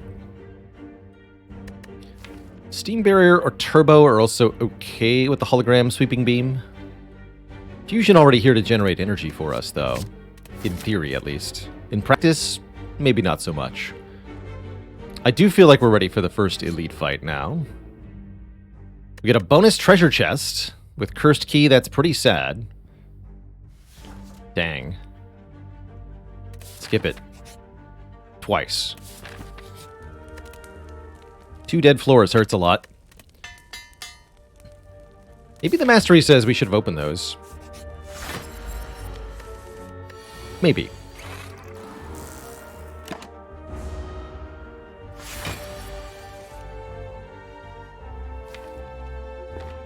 No, that's not good enough. We can hologram fusion again. Cute. Leave it be. There are card stats mod. No one, to my knowledge, has created one. I think in practice it would be very difficult to actually do.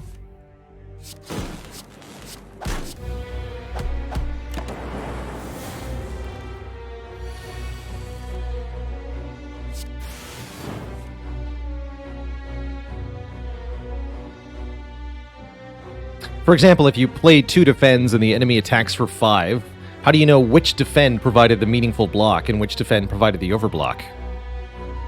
Is there even an actual distinction between the two? I don't think there is.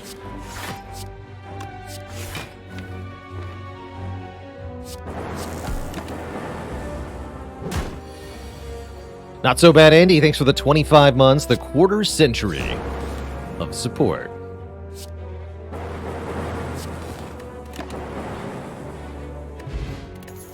At least it wasn't a bad Lega fight. I think machine learning is really good when you've got lots of energy. I think a leap could also help here as we're struggling to block. Go machine learning.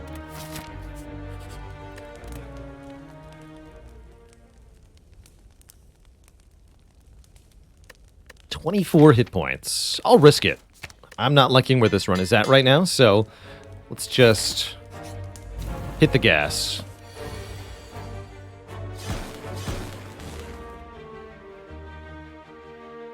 Goes to 47, 37, still not a split. Ouch.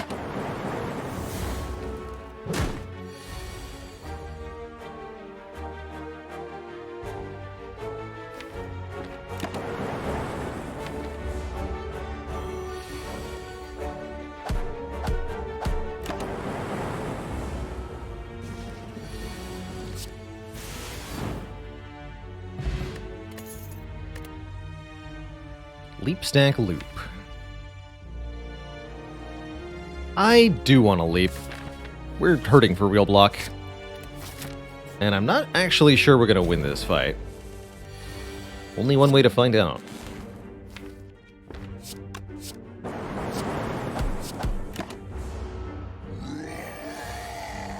No, we're not going to win this fight.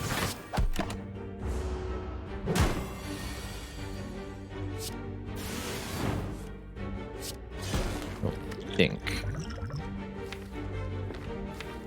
Actually, wait.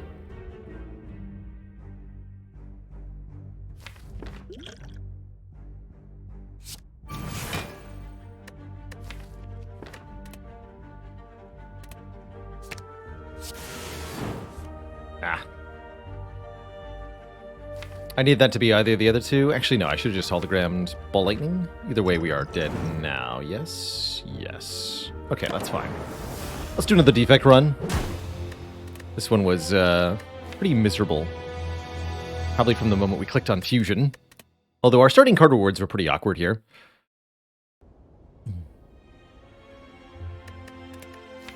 Let's try that again.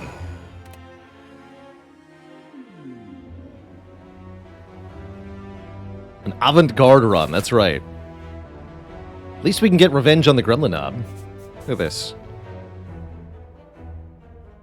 Revenge, I tell you. Can we blame the run on Fusion? No. We can blame the run on me, or Gremlin Knob, probably. Anything else is a bit of a stretch of imagination. Sure. I'll take a turbo.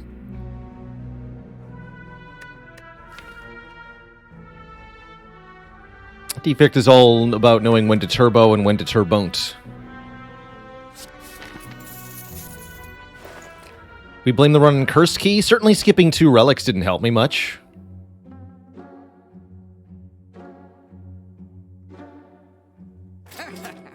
Let's try this instead. Play this run on Shard mode. That wasn't the shop I was actually pathing into, by the way. That was a random shop.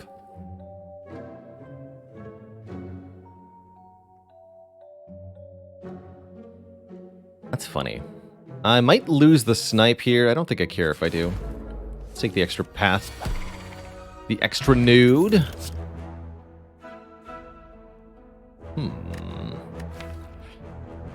So Brown Pants, thanks for the 4 months, the 4-month sub club of support. That said, Glacier's here, and Glacier's pretty good. Let's take a Glacier.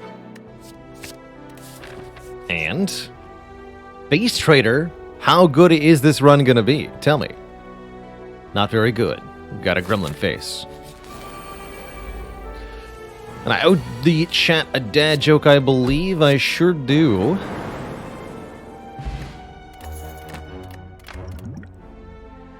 I sure do. What a weird set of rewards. Skip it. I don't actually have anything to fight another elite with, though. Huh. That's bad. We have to take another regular fight. Could have sniped another one. It's potentially true. Not that I would have. Well, maybe. Maybe.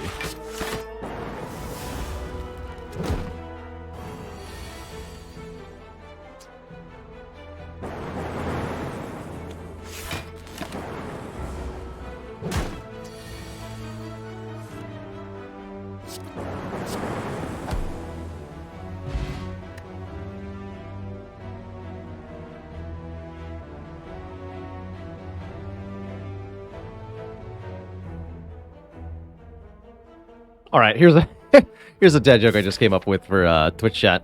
What is the Slime Boss's favorite rock band? The Goo Goo Girls. And the Cut Through Fate. Looking pretty good here.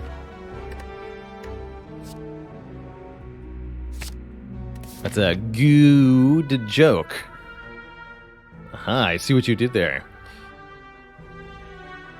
Might go jump here for an extra upgrade, jump here for an extra elite. That seems reasonable. Although I have to go to the shop then. I'm fine with that.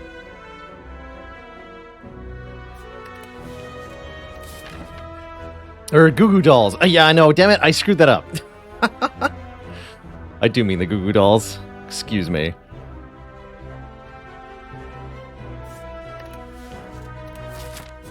Now that's a real dad joke. When dad fumbles the punchline, that's how you know it's a proper dad joke.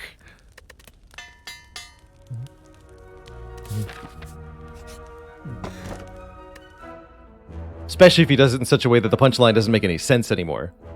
That's even more classic. And he calls your PlayStation a Nintendo. And he leaves. Do we take the Unceasing Top? I don't think it's very good. Guess I have a turbo. Maybe it'll do something.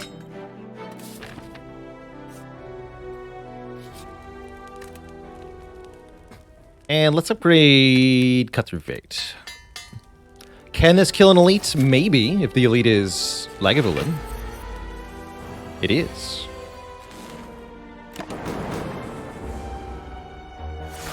Defect has a really good matchup against Lega thanks to the orbs, which do not decrease in effectiveness when we get debuffed.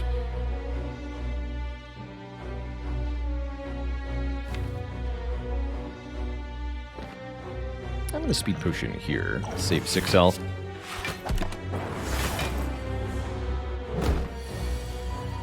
Perfect. Show me turbo, I think. Actually, just show me zap. Discard turbo. Let's go Glacier Zap. Yeah, that's all we needed.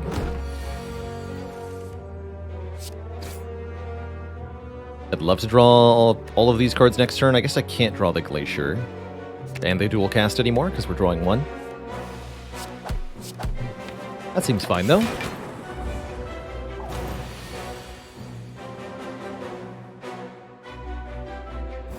Now that we've been debuffed, it's mostly up to the orbs.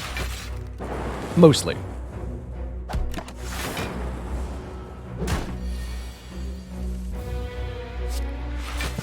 Really good Glacier draws, though.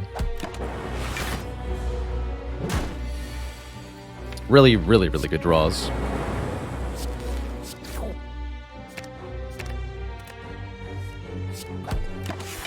Two damage fight. Good stuff. Get a Gremlin Horn. Gain an energy and a card draw when an enemy dies. We're offered the tools of the trade. Draw one, discard one each turn. Actually pretty good for making the Unceasing top work.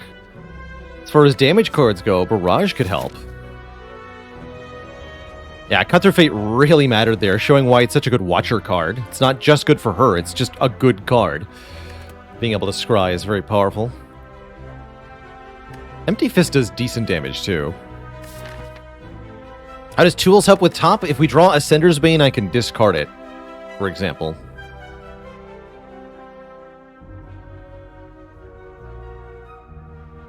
And then we can actually use the Unceasing top. Or we can discard the most expensive card we draw.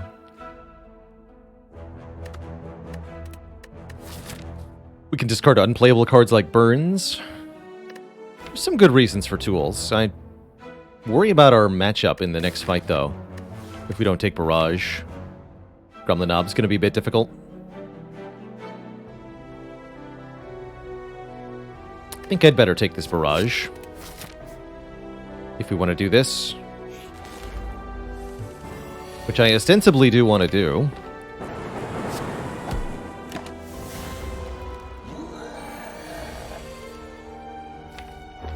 Ostensibly. Just go Glacier Zap here. Strike, Barrage next turn, take a bunch of damage, almost die. Sounds good to me.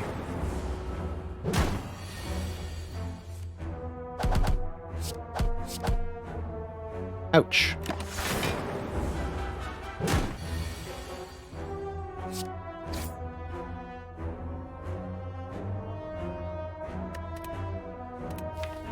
Guaranteed Glacier draw. Okay, cool. So we go Turbo, Glacier, Dual Cast, Explosive Potion. Yeah, that's way too much damage. Okay, that wasn't too bad. We got an Ornithopter and I guess a Footwork? Turbo Skewer is kind of interesting. I'll take a Footwork. Gain 2 Dexterity. And we could try taking a Blizzard or a Reprogram. Neither of them seem all that good.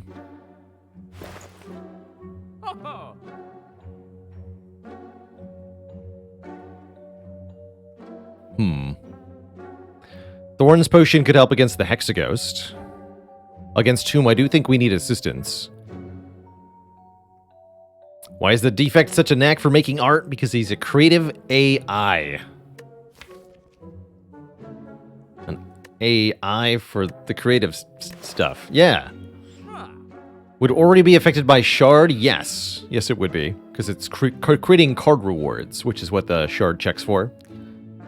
I see Blizzard on sale, but one Blizzard with one Glacier does not a good card make, unfortunately. It'll do 4 damage after we play Glacier one time, then 8, then 12. Not enough. Feels like we need some help for Hexaghost. Strength Potion would help a lot. I'm gonna buy the Strength Potion. Maybe the Rebound? Maybe the Rebound. Hey there, Failey. How'd Silent go? We got Choke Mastered. And a run for highlighting for sure, too. Great run. Defect, meanwhile, having some troubles here. I think we just... Yep. Although, Rebound... No, we need this Rebound. We need this Rebound. Of course, then we get another card reward. That's fine. Give me a hologram or something, kid. Ow.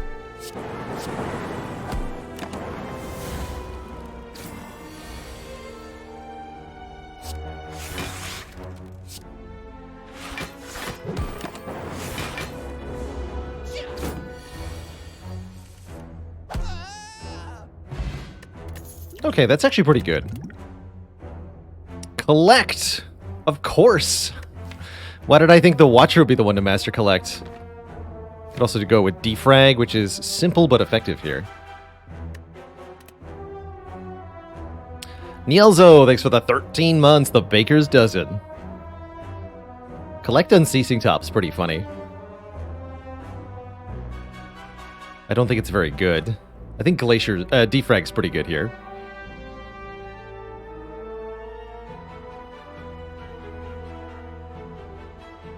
Collect is actually kind of interesting. I don't think it's going to be as good as we want it to.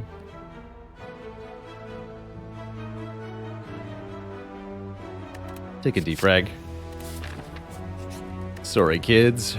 And we're upgrading. I wanted to upgrade this, but we'll upgrade defrag. The orbs. They're too strong. 23.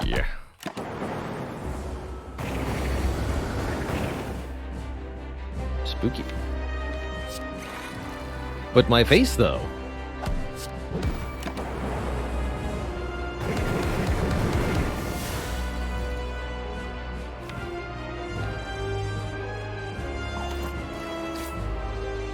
Perfect.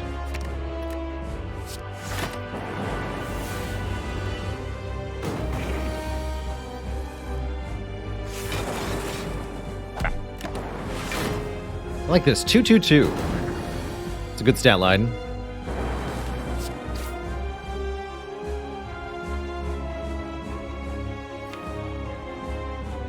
I want Rebound to be with Barrage next turn.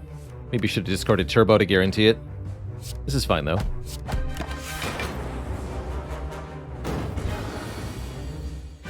Yeah. Coulda, shoulda, woulda.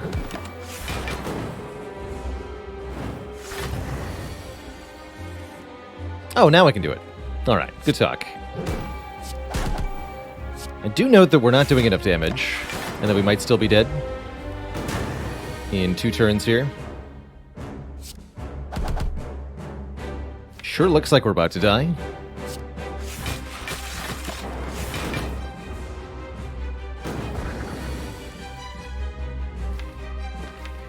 Yeah. We're dead. Once again, as the defect here. Nothing to be done about it. GG.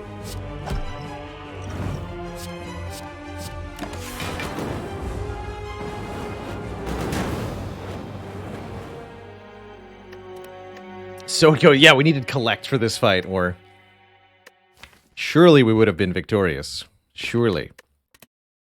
As you can see, we're about 50 damage short there of making the timer of the Hexaghost, which is definitely not good enough. That one we could definitely blame on the Prismatic Shard, for sure. For sure. One more try. That's right, one more. Win or loss. This will be the last try on Defect.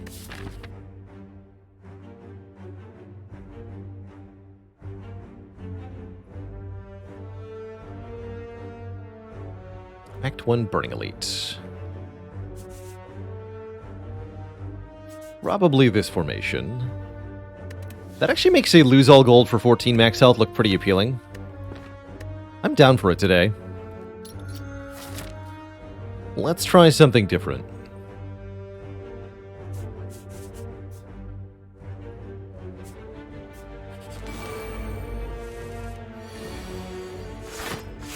Punch.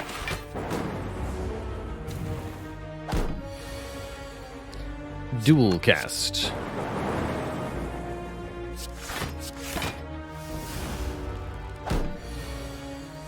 Punch again. With lightning.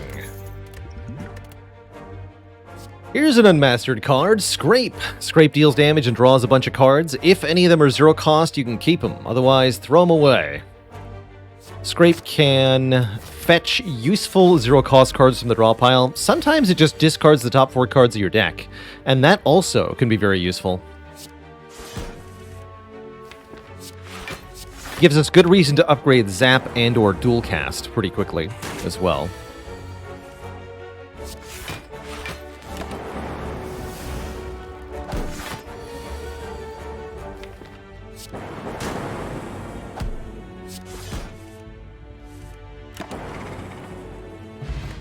Get an attack potion, and they called it. The Claw. Twitch chat has collectively summoned this with their mental might, and I will not refuse it when they have asked for it so desperately. Let's go, Twitch chat. The Claw. Surely the run can't possibly lose now. Just gonna go one event first here.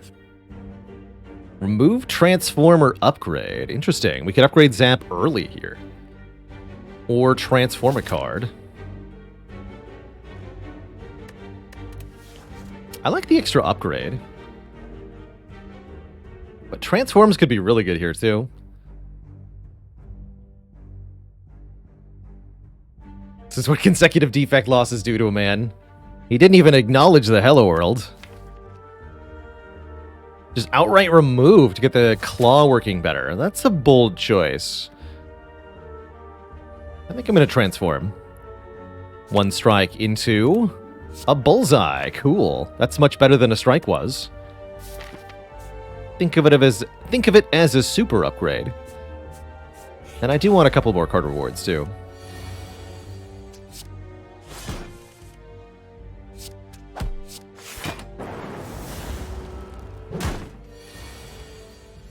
Ow. You rude slime, you.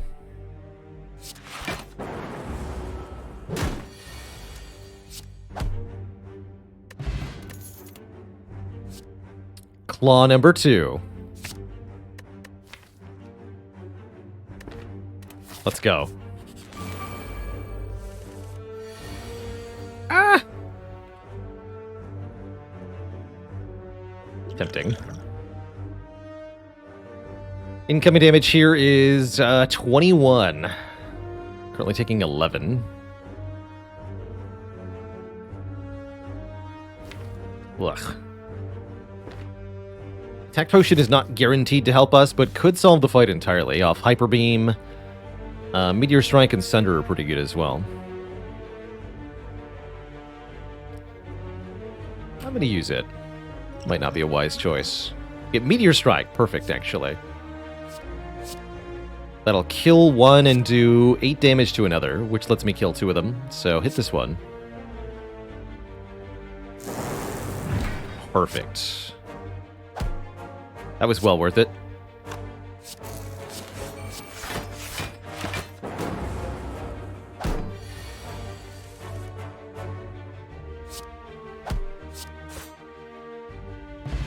Easy peasy. Doom and Gloom, some pretty good AoE damage. Good, works with Bullseye as well.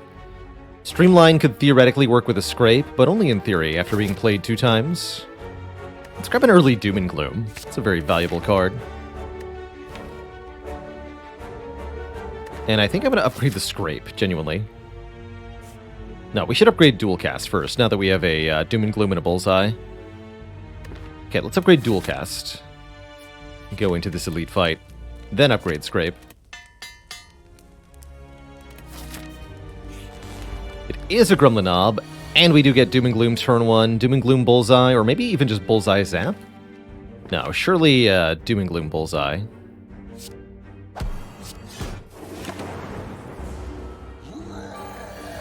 Rorg to you too, sir. This does 24. Scrape can draw back into the dual cast, which is exactly why we upgraded it. And that would be a kill. Could also maybe draw back both claws. Just one, unfortunately, which is not enough. We have failed. 3 damage short of a kill. That always hurts. However, we get a really good reward, the Bag of Preparation, a Power Potion, and Storm Reprogram or Sweeping Beam, all of which are fine. Pretty skippable, actually.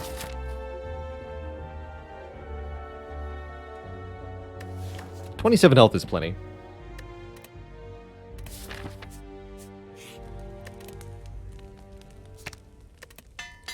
We failed because Scrape wasn't upgraded, that's why.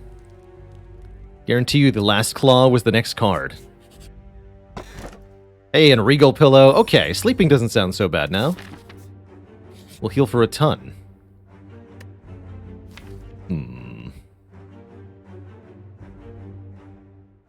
Golden Idol, huh? To take an injury curse. Or lose an unacceptable amount of our max health to get this. Can't take the flat damage because it will kill us outright. We have too much health.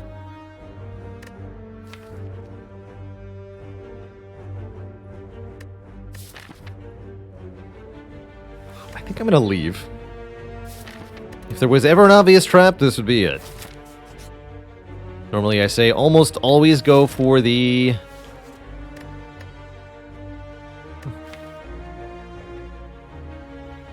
Almost always want to go for the bonus money, but sometimes it's not worth it, and I think that was one case.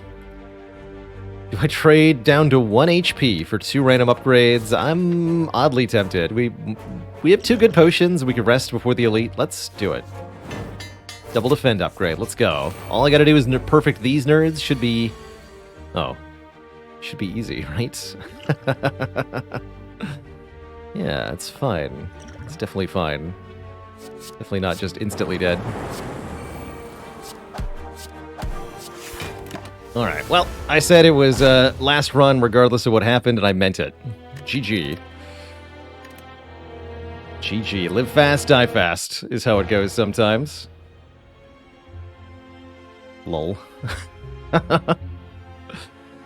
Yeet it into the garbage, along with the rest. Sometimes that's how Defect be. It's just not my day. That one is on chat. What do you mean? Are you telling me that taking 2 claws in Act 1 is not a good idea? And then going to 1 hit point from events? Because, I don't know, that seems ludicrous on surface. It's impossible. Brotato release today? No, Friday, Fire and Run is the Brotato release. We will be playing Brotato on Friday.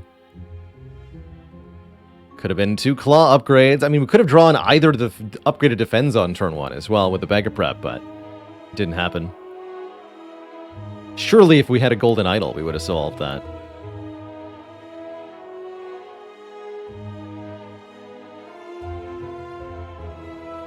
It's really tragic we didn't get to die to Slime Boss. Really tragic. Alright, well, you know what I'm going to do is I want to play some Against the Storm.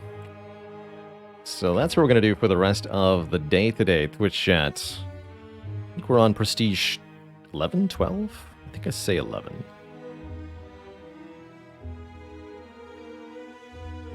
New patch drops Thursday. Practice. And perfection.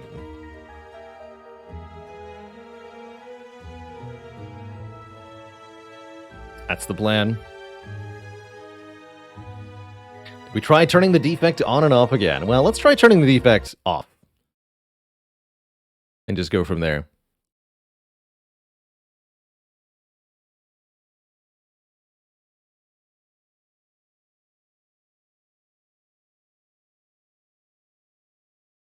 Welcome one and all to some cozy Against the Storm.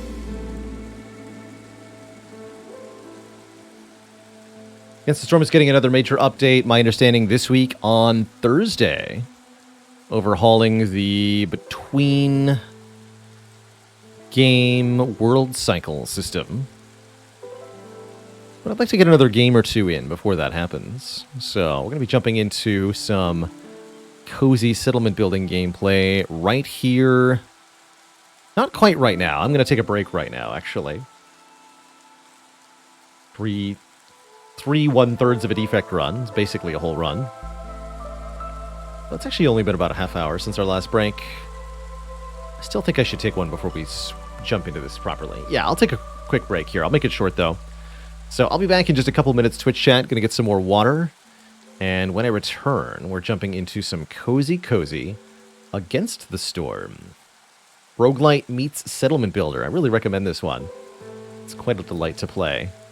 I think what I like most about this game, actually, is what I'm seeing from the development team through the early access period. Listening to player feedback, using aggregate player data to make balancing decisions. not afraid to tear out and replace core systems that they see aren't working. I think these are really important things to be willing to do in an early access game. Far too many games get locked into a gameplay loop that might not be as good as it could be.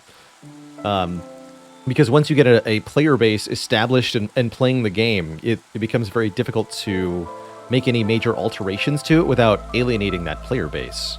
I think Brotato is actually a really good example of a game that should have replaced more than they did before going full release. But I'm still excited for Brotato 1.0 regardless. I think it'll be pretty dang good. But could have been so much better. Yes, Faisal, this is definitely a super calming game, although also pretty stressful once the nasty events start piling in. We're partway through the difficulty climb here, and it's starting to get pretty intense.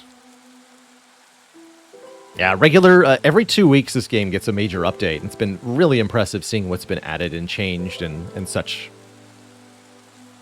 All right, I'll be back in a couple of minutes when we return. Stormin' time, BRB.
All right, Twitch chat, we are back. Thank you so much for waiting. Ricky K says, I began an infinite run of this the other day and up to day 50 with 2,000 population. Or, I mean, imagine you mean year 50. That's ludicrous. Yeah, if you're getting some of those scaling perks that indefinitely increase, it seems like it could be a really fun way to do endless nonsense. Definitely some perks that seem like they'd be broken in a game of arbitrary length. I mean, there's plenty that are broken enough in a game of short length.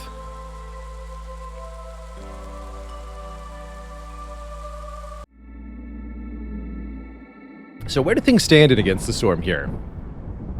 This screen here, I guess the cycle screen, where you plot your settlements and are trying to compete for score against some AI civilizations. My understanding is that this will be replaced soon, arguably on Thursday. And so I'm hoping to finish up the current cycle before that happens, because there are rewards given to me at the end of the cycle.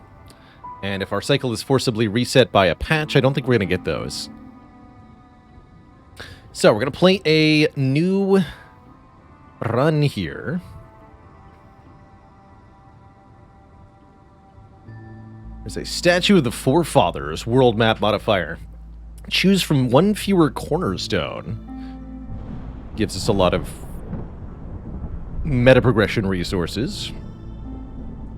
We actually get 111 food if I'm willing to go to the Overgrown Library. It's not 100% clear to me what determines the rewards you get for a given settlement. Plenty of artifacts. I'd rather have more food, because that's the primary resource for the meta progression tree in this game. So I think that tells me we're going to settle here, actually. Right on this tile. We've newly unlocked Prestige 11. Orders are harder. Oh no. What do you mean orders are harder? Terrible. Just terrible.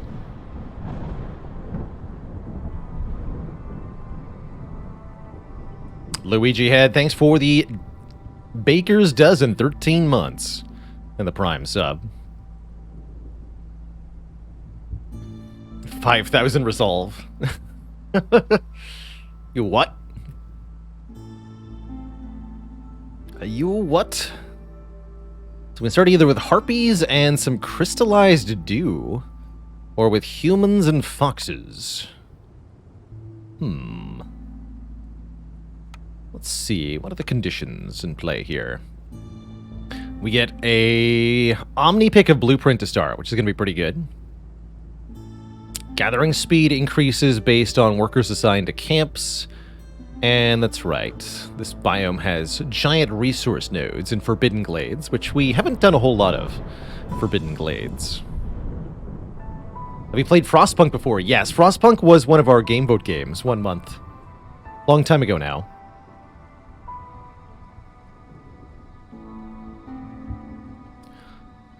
Oh wow, we get 6 machinery, or 6 parts. If we choose that as a starting bonus, which I think I will be doing for the foreseeable future. I'll also take the bonus newcomers. And probably some more food. We have 2 more parts, 2 more points. I can get 36 meat and 24 eggs, or 36 wood. Let's go 36 wood, 36 meat. And I do like starting with this crystallized dew.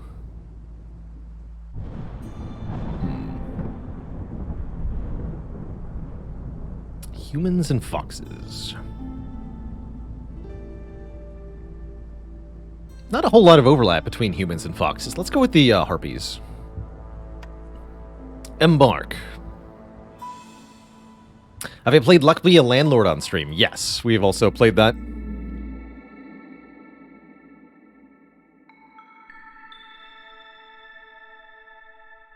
Queen has decided to entrust you with the most difficult orders. Still no exact description of what that means. For this settlement, we have our usual looming darkness, which means everybody gets resolve penalty during the storm. No contact. Gaining reputation will not lower impatience during the storm. Villagers without housing have a chance to die during the storm because of hail. Fuel consumption in the hearth goes up during the storm, from hostility 3 and up. And hunger is twice as nasty during the storm. These are not too bad overall for storm modifiers. I think the piercing winds are the worst one. Everything else is negatable or ignorable under the right circumstances. So, seems like this should be a relatively easy settlement overall. Looks like our 3 species this game will be lizards, harpies, and foxes. What an interesting combination. All 3 of these are the hard-to-please races that have lower base resolve, but various bonuses. And each one has different specializations, too. Here at the start, we have just an initial clearing with some starting resources, quite a few mushrooms at least. And then in order to get more resources, we have to chop into these glades through the forest here, for which we will need some woodcutters camps.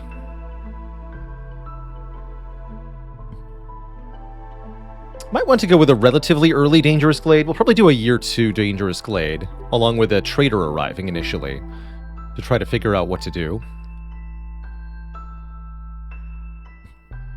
Which direction has the easiest glades to access? Right over here. Also like to lay down my initial roads.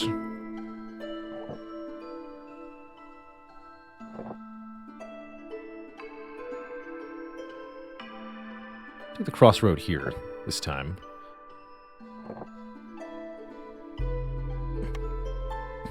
And enough initial housing to satisfy the initial needs of the villagers.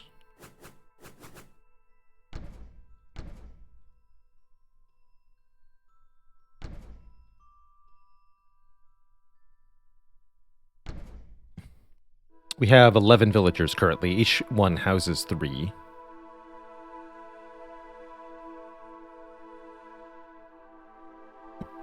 Harpy Firekeeper gives everybody 5 carrying capacity. That's pretty good. Set these to priority 1. Marked trees only. Do we consider going triple woodcutter camp? That is my initial question. Not much reason not to, with so many parts. Sure, let's make a 3rd one.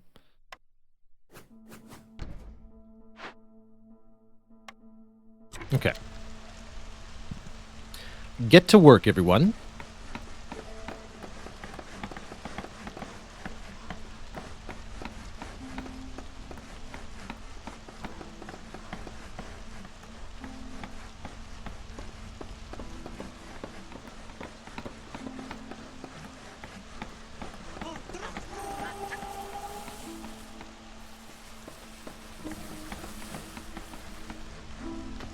So we want to chop into both of these glades and then probably expose this one early next year.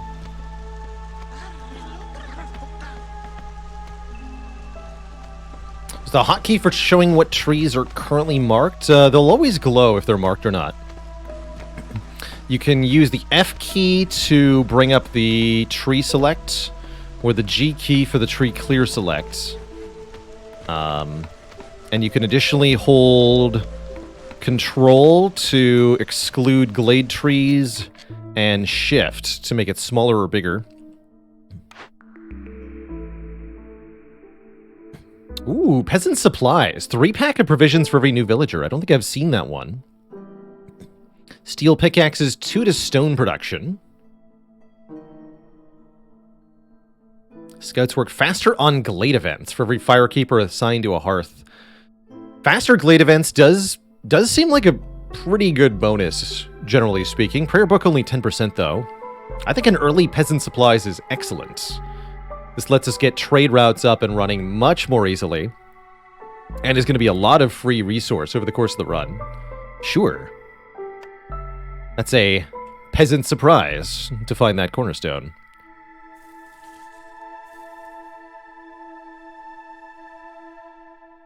We also get to choose a starting building, which can be anything. I think we want to at least see our starting orders before we pick one. But it's crazy that we can choose anything here. Not normally how this works.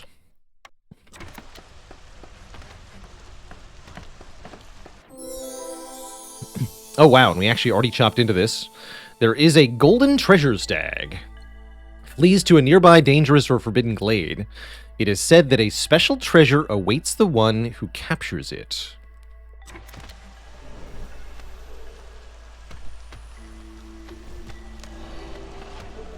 So that flees to this dangerous glade, and we can see we have 4 minutes to open the glade to get the reward.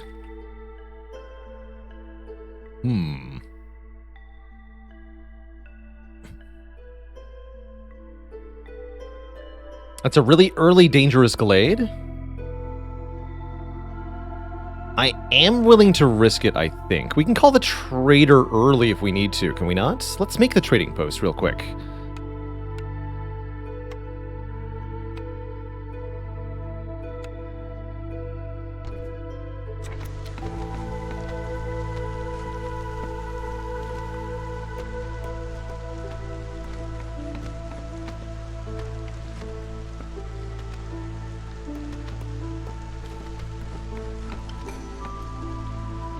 Alright, here's the initial orders. Allegedly, these are harder now. Make the harpies happy. Sometime in the next 7 minutes. To get 5 herbs per minute. 3 lizard house and 3 harpy house to get no place like home. Bonus meat production. 10 fabric, 3 villagers. Or simply deliver 10 amber. Amber trade's not too bad.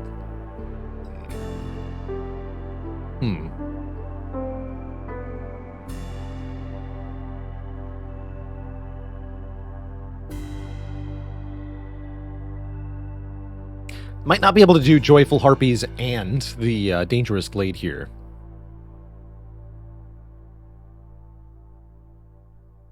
That's right, calling a trader early also increases impatience, which will lower hostility, but also speed our demise. Bit tricky here. What does it take to make lizard houses?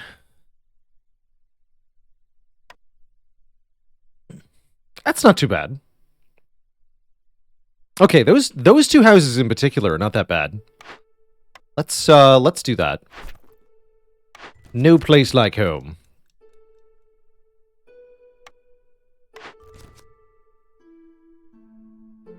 Make specifically the lizards happy to get more lizards and more meat, or complete glade events to get planks and tools. Problem solver's not bad, but I'm going to take the clan here. That shouldn't be too hard. Good old 3 packs is back. Bonus to fabric production's nice. Joyful Harpies is back. Trading post and 10 amber to get more parts. That's an easy peasy good one. I find the 3 packs objective very, very painful to fulfill. Cool. This seems like a good start.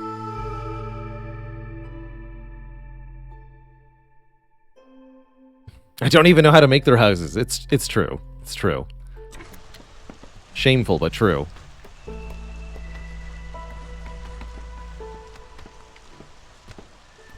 I think we're going to risk it here.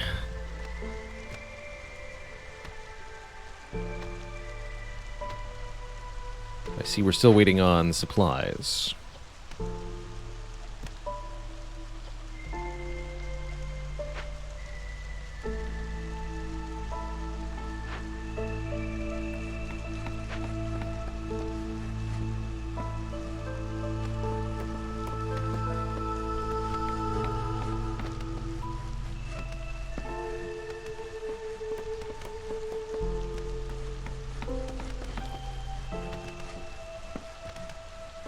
Let's see how we're doing here.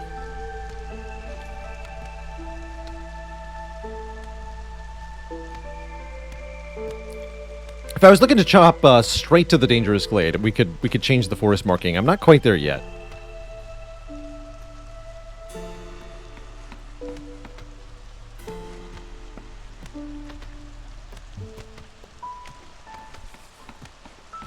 Although let's demark these for the moment. I want the trading post up. An Action Rizo, 1 away from 3 full years. Thank you for the Prime sub.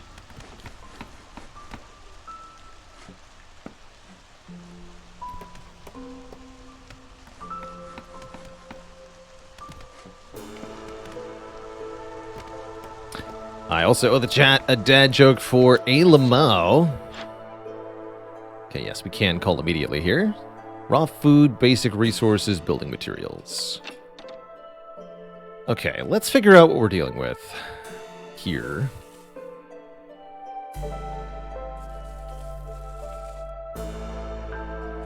Why does the Golden Stag give you a reward when you find them? Because they're glad to see you. No refunds, twist shut.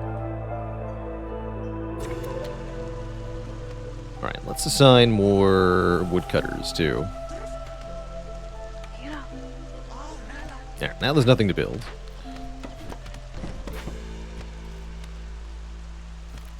Again, I do not know if we're about to make a terrible mistake.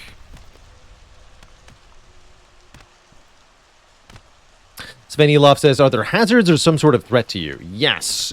Dangerous glades contain a threat. In the form of an event. This event has to be solved or a penalty will be applied to the player. We'll see exactly what we're dealing with in a minute here.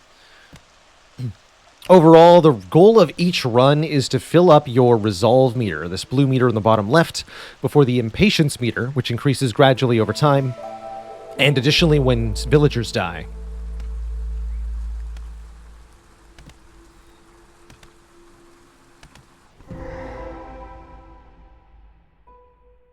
So, what we have here is a termite burrow. In 13 minutes, this will destroy all stored building materials. Bricks, fabric, and planks. We have to either burn down or tame the termites. We have to tame them with parts. What do we get here?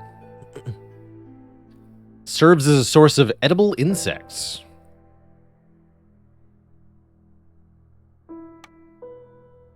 It sounds like this gives me insects over time, but it doesn't say that it does. Interesting.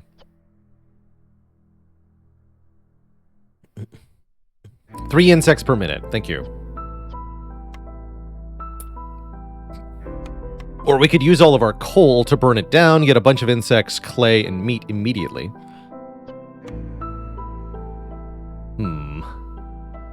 If only I had 2 more tools.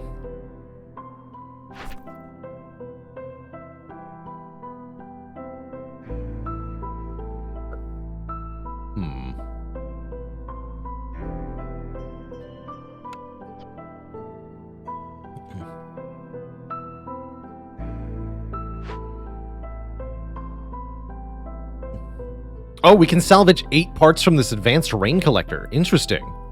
Wow, that is a lot of parts. Okay, well, if I can salvage 8 parts from that, then using 9 parts to tame them doesn't seem like a big deal at all. What a lucky break that this event is manageable. This also has parts in it. Cool, we can just give up the parts here. We also get to claim our reward from the Golden Treasure Stag. We can either catch or release. Take all the treasure, but the forest will curse our riches for robbing one of the ancient spirits, or the Golden Shag will share some of the riches, but we won't get cursed. Whatever that means. 5 per minute, even better. I would love some gradual insects. So we're definitely going to tame and release. Let's see. Small Ancient Artifact. +1 to Global Resolve. And 25 Amber. For getting the Golden Stag. That's awesome. Means we can already fulfill the trading post order. Which will give us the tools we need to actually spend tools on this instead of parts if we want, to spend 12 tools instead of 9 parts, which, honestly, that does sound better. Well, that's awesome. Just all around amazing. Genuinely. Yeah, that all worked out really well. No kidding. And now we have giant stone deposits, too. What else we got here? Giant mushroom deposits. Coal deposits. Copper veins. We can even put a mine over all of that.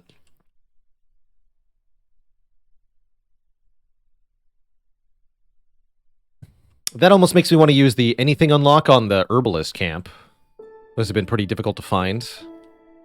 The big resource collection buildings when we need them.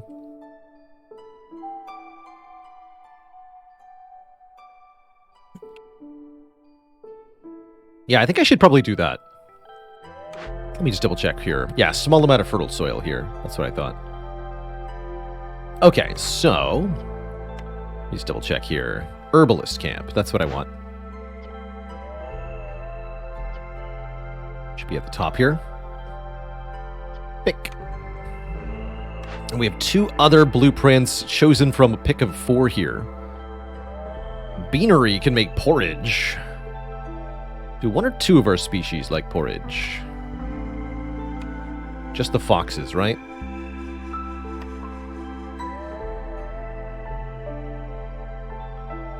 We can cover everybody with just jerky and skewers. That's excellent news. Pickled goods are also pretty happy. Treatment is good. Brawling is good. So treatment, brawling, jerky, and skewers. That's what we want to get. Dander, thanks for 42 months in the Prime sub. What about a granary? 2-star fabric, which we're going to need. We can also make packer crops and pickled goods. Carpenter can make planks and tools. Those are valuable as well. Getting some kind of decent plank production is very, very valuable.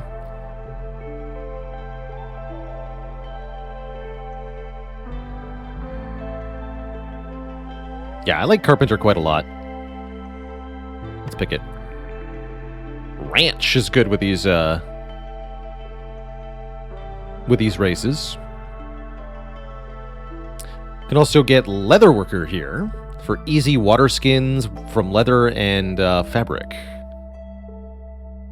Not sure about ranch versus leather worker. Let me just double check here. Ranch requires an input of fiber, vegetables, grain, or reed. So unless we have a good source of that, we should not take.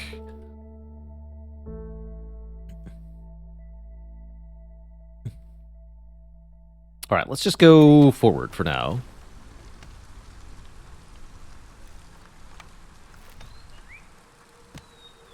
And I just want to let the impatience reach 1 before I cash in the order.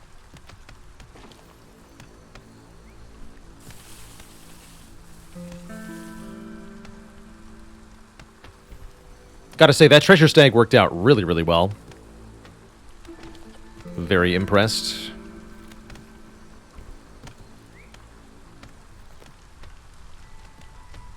And so many parts to work with.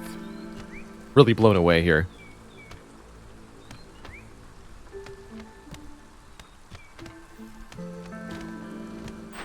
Alright, let's deliver on this. We get 20 biscuits, 6 tools, and 5 parts. As well as a point of reputation. And -1 to the impatience. Now we're going to tame this. I guess just using the 1 fox. Which will take 7 minutes. If we add another worker, we save not that much time. Oh, right, but that lowers the resolve of our people in the short term. Shoot. Can I? Yeah. Hold on.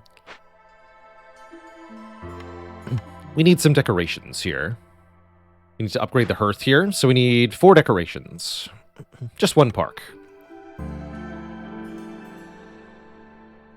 Right here.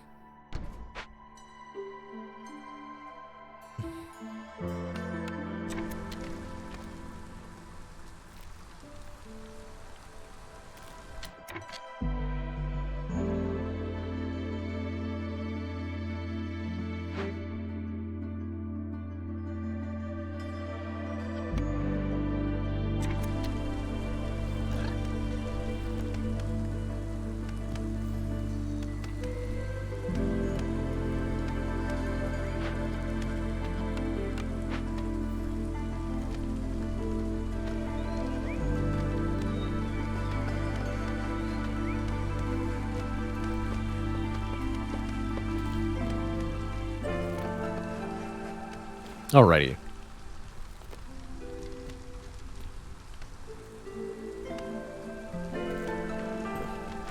With the decor up, we get 2 to Global Resolve. Very important to get that early. As soon as your houses are down, you want that.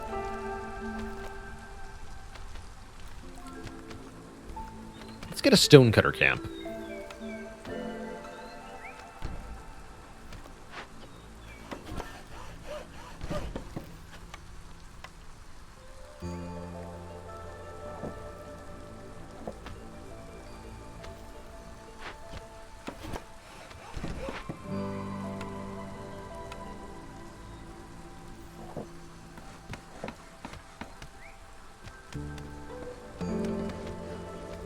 Does gaining reputation remove impatience? Yes. When we gain points on the blue bar, the red bar goes down.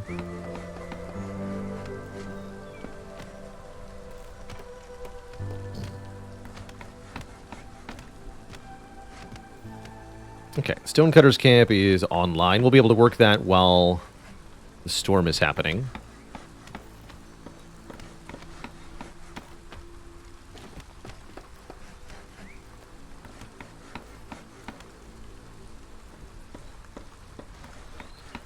Will be soon.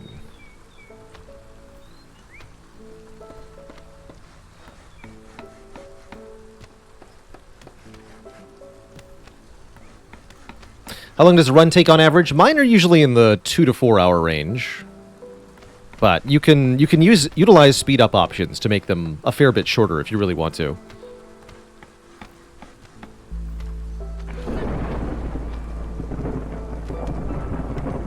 Down to hostility 1 here.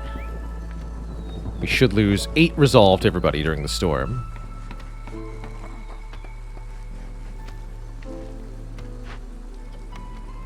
Okay, we're gonna slowly gain stone here.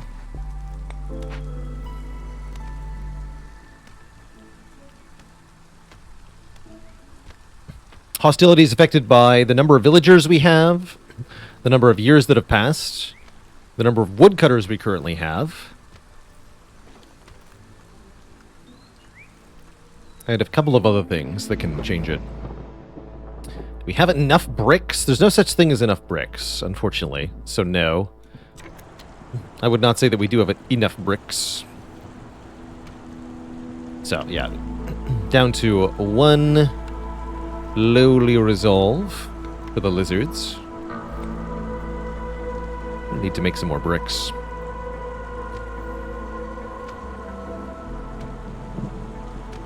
Right, can we deliver some rocks? Maybe you produce copper ore and roots and insects. What? Hello?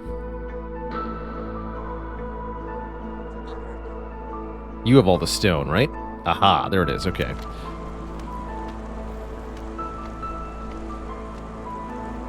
Okay, now we can send somebody to salvage this. You're going to work on the other event. You can work here.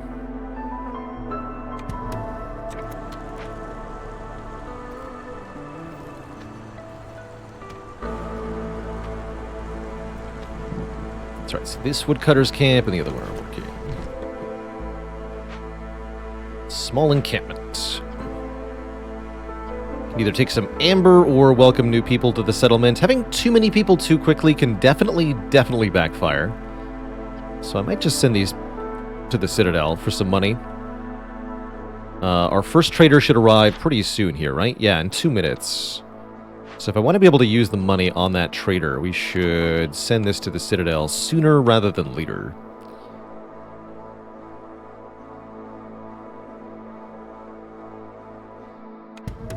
Okay.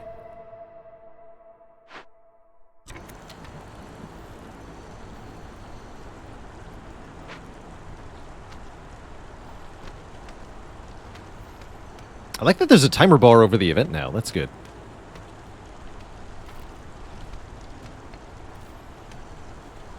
Okay, something I can't forget to do is make a blight post before the 3rd year.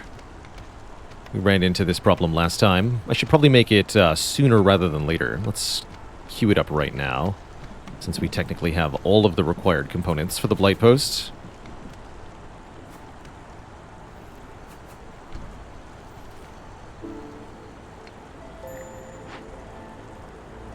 Okay, we have to do this soon if we don't want to lose the stored building materials. Not that I have any.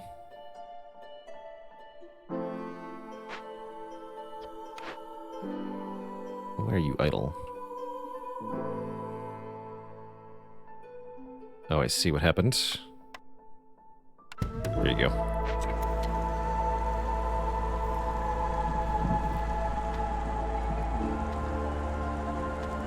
And yeah, we're waiting on the termite thing until the storm subsides, when we can afford the resolve loss of working on the event.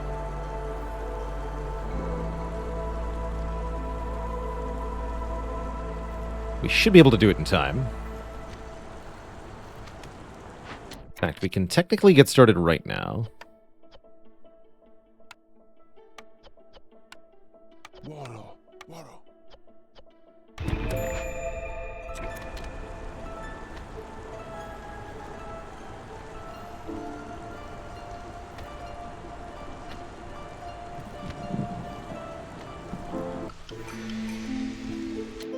All right.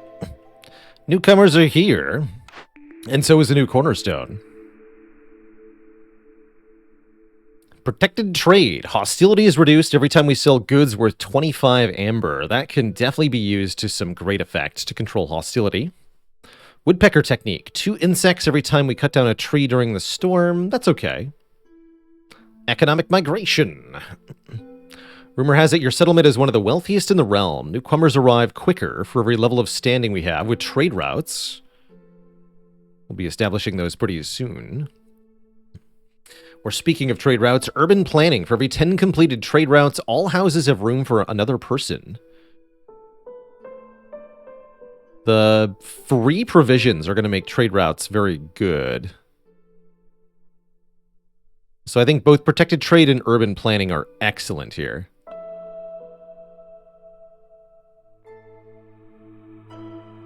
Definitely feeling more like protected trade will be better, so I'm going to pick that. And newcomers arrive with goods. 1 fox and 1 harpy, or 2 harpies, 1 lizard. And a tool. I'll take the lizard. And the greater number of initial people here. Let's see, you are, yes, going to beat the clock here. At least you should. New people can be woodcutters. Okay, all is well at the moment.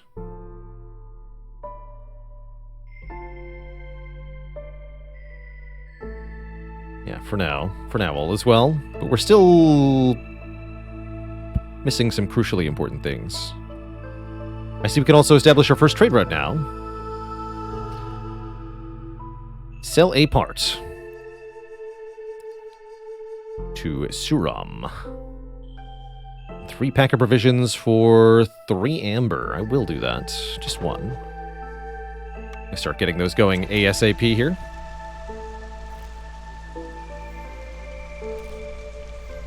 Okay. So, what are the current goals? Current goals is to finish this termite mound thing.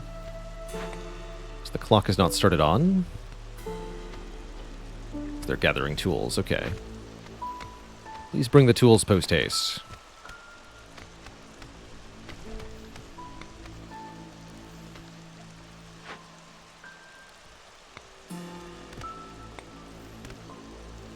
Oh, there we go. Okay, so assuming no interruptions, this will beat the timer. Just barely. Kind of iffy, though. Not even close, that's right. All right, Trader is going to be here in 8 seconds. Amber is just getting picked up. So we should have lots of Amber for the Trader, which means we could potentially buy a Cornerstone perk from Sahilda here. I only see 15 Amber. What happened? Oh, that's right. We sent 10 for the reward. I think the other 10 hasn't reached the warehouse yet. Plantation. Woodcutters move faster. Okay, that's pretty generic. I will probably be buying fabric and planks from you, Sahilda, with all of the amber that we have.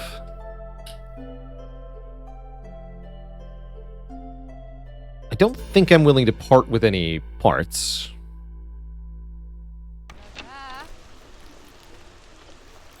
Let's just see if that amber can actually hit my... There it is, 25. Unfortunately, 25 amber is actually only worth 12.5 amber because we're playing on a difficulty where that gets super nerfed. Oof. Ouch, etc. Yeah, just give me all of your fabric, please. And I'll take a few planks with the remaining balance. Sounds good. No bricks, right? That's right.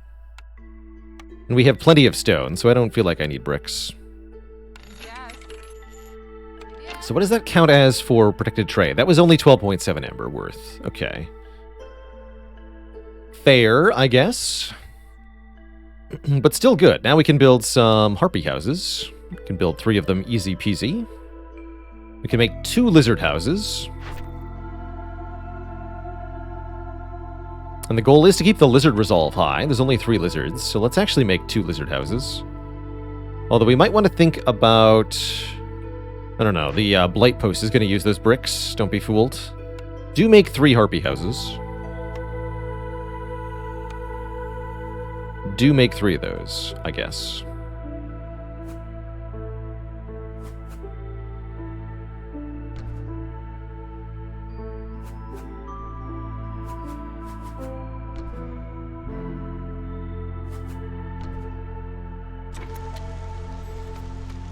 Cool.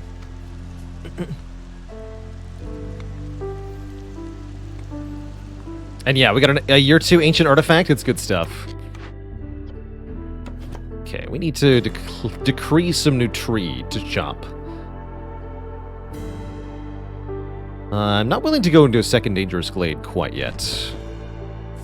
Let's break into this normal glade. You. We're just going to cut deeper into the forest here. With 1 builder. Let's just double check. Yes, you are beating the timer. How would I rate the scale on a this game on a 1 to 10 scale? At least an 8 out of 10, I would say. This game is quite well done. Still not finished, not released out of early access yet. But the devs are really showing that every rough point of the game they're willing to refine, polish, and improve upon. Even as it stands currently now, it's a very replayable, really delightful settlement builder. The 20 difficulty levels can really make it quite challenging, too. Keep lizards happy again to get bonus to lizard production. Sure, I'll take bonus to lizard production. Keep the harpies happy to gain bonus to biscuit production. And 30 fabric. Or deliver 12 luxury goods to gain flour production. Interesting. Not sure about this one yet. We'll wait a minute on that decision. Should probably pick new buildings in a moment. Let's see what we got here. That's right, we were deciding on ranch. I think what I decided is we don't have what it takes to make a ranch any good. Leatherworker seems okay, though. Let's take the leatherworker. Provisioner is here. Tea house can make porridge and tea. We did say we wanted services, right? Nothing that relates to skewers or jerky. Smelter's good. We can already make tools. This can make copper bars out of copper ore. So that's quite valuable. And the fact that it can make biscuits is a small but vaguely helpful bonus. Sure.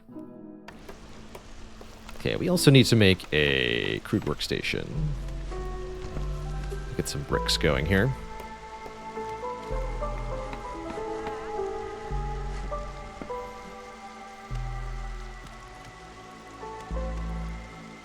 You salvage that, and you like it. Okay, food is trending upwards. Wood is trending upwards. These are good signs. We can speed up a bit here. Still waiting on the termite burrow to finish. It does take up a lot of our production time at the moment. The arrow indicating when placing a building is the front facing of the building. For production buildings, the villager has to enter the building via the front. For houses, the direction actually doesn't matter at all, as you never have to go to a house. Not ever.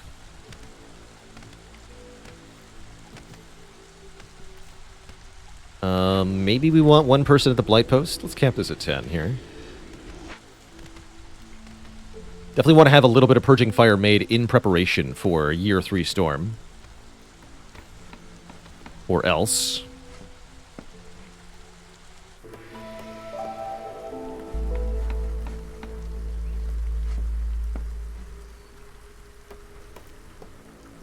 Or else.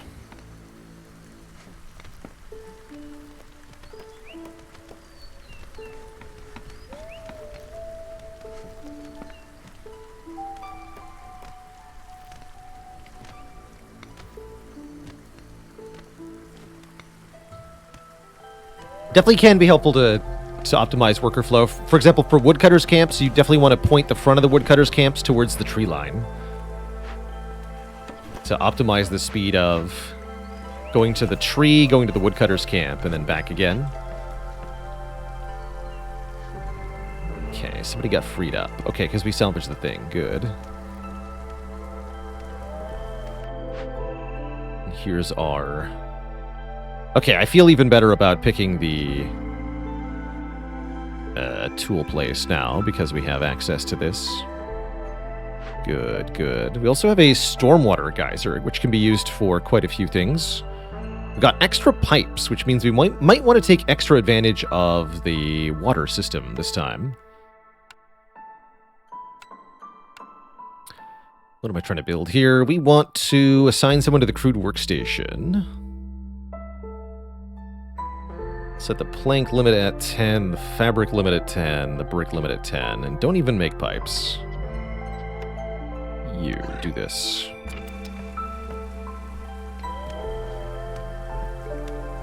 That's right, hotkey M for move. There's a hotkey for almost everything in this game, which is really appreciated. Delightfully well done.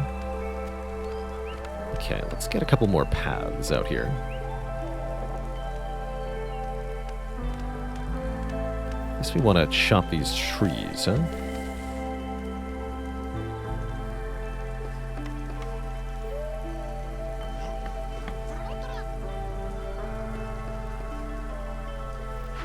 These two are almost done. I see trade routes are eligible. I didn't take the...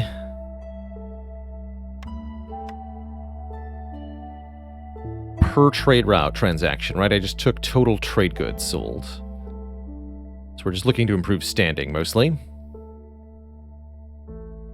That's a pretty good deal on roots.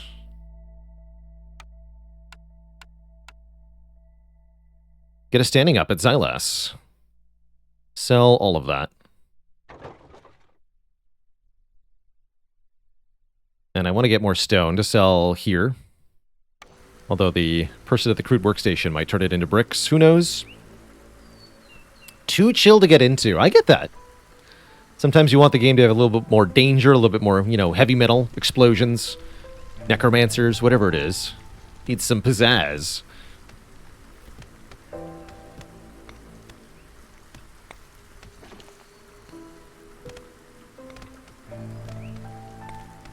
Okay, but we're still having one person who's not doing anything. Put them to work.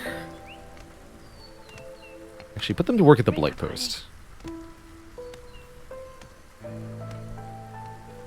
Please create some purging fire. Finally, this termite mound is done. So yes, we're now getting 5 insects per minute. And it also counts as 4 harmony decorations. Still don't have 34 stone. Storm incoming. We want to keep hostility at 1 if possible. Everyone is scrambling. At least the harpy houses will help.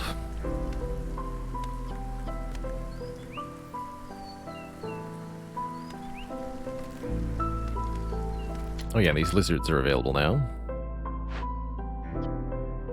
Could break open this cache with our stone instead. I mean, there's so much stone, we can do all of the above. But what are we going to do while we wait? That is the question. We should make a trapper's camp. That's what we should do. Got plenty of parts after all.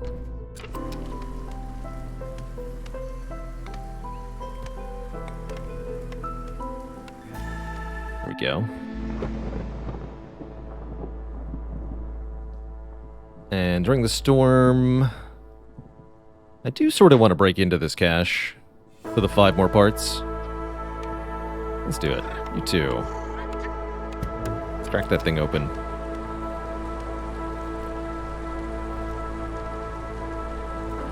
Could swap our Harpy Hearthkeeper out for a Fox to get less hostility. I think that's that important. What is important is cutting into a new glade in a moment here.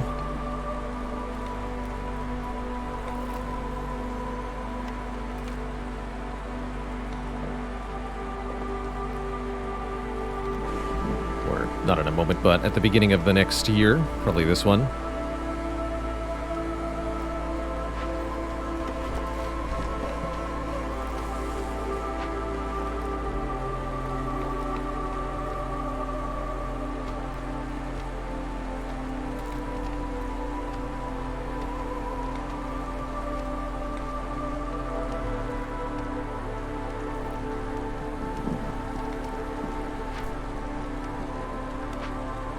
Stone.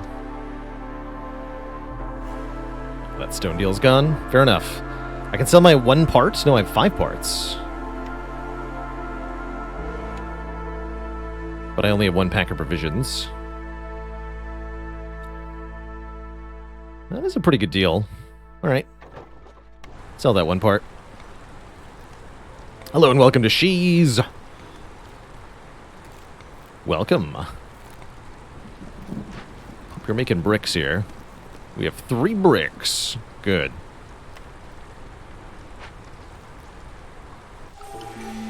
Alright, storm is over. That means we get a new keystone. Very important. Cornerstone, excuse me. Gain a villager every time you discover a new glade, which would also give us stuff. 20 amber for every 100 ale produced, or 30 meat every time a villager dies or leaves. I could actually see cannibalism being pretty good.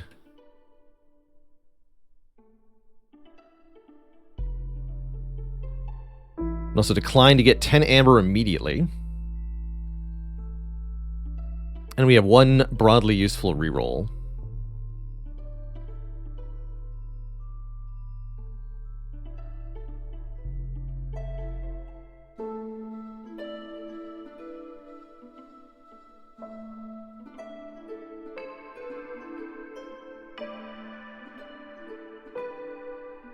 Oftentimes later in the run, losses become unavoidable. I'm going to grab cannibalism, just in case we end up in any kind of bad situation later on.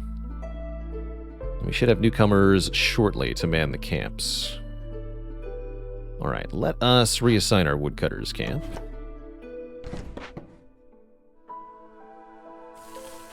Just cut into here, please.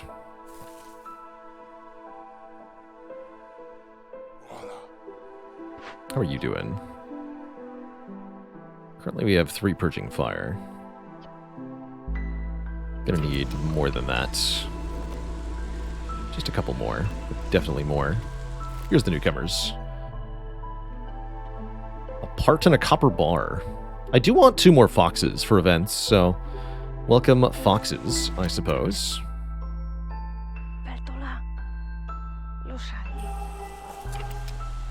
Alright, have fun, you two.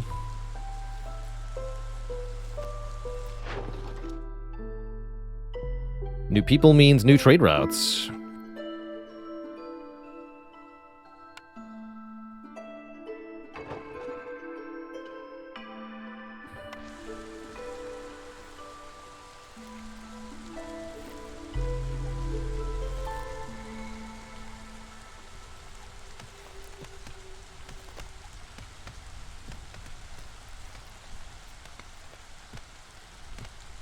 So we're also getting roots and insects out of the stone deposit. It's kind of cool.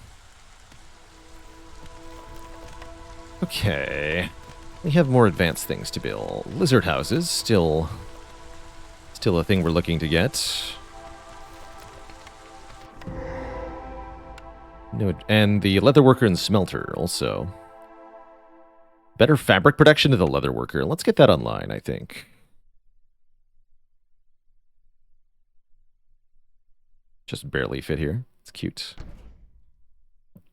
And what have we here? A haunted harpy house. Spooky.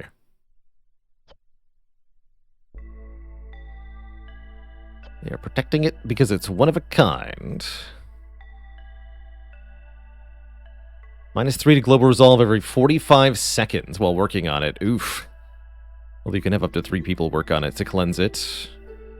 We don't have any of the required resources for cleansing or for burning. This is not a timed event, though. The timed event is the fuming machinery, which destroys everything within a 10-field radius, which I think means all the resources here.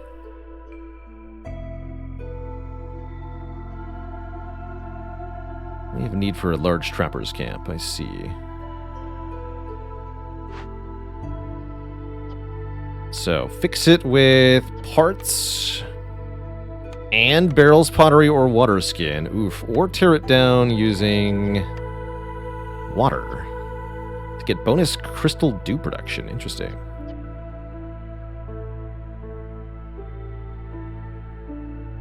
Clearance water. Okay.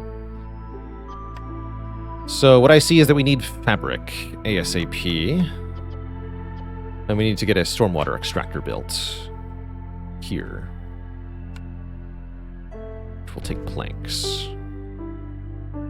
Okay, so that sounds like we need another person on the crude workstation sooner rather than later. Fortunately, there is no penalty while working on this event.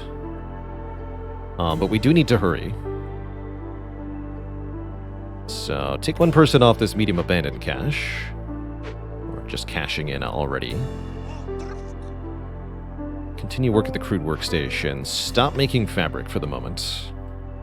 I'm going to make that here at the leatherworker. But we need people available to do that.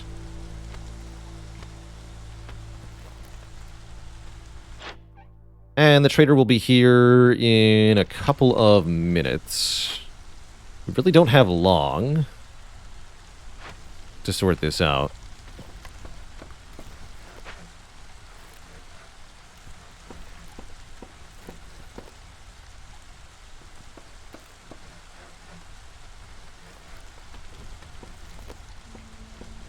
Can I even make fabric? Better question.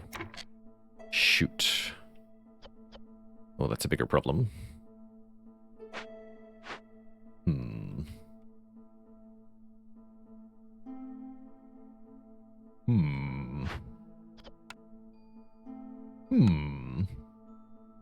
Although we apparently have 8. That's all we can have for the moment. Trouble. Maybe the trader can help us. But I'm a little concerned about the fuming machinery here.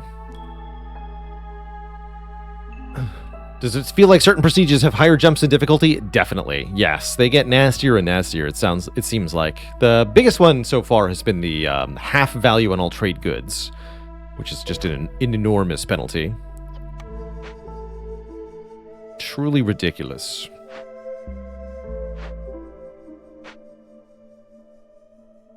Okay.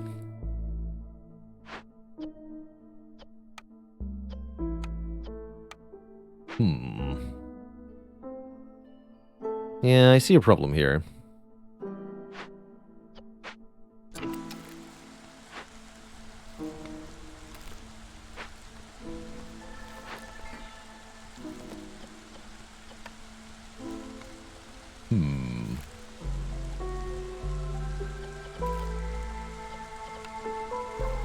No stone either, huh?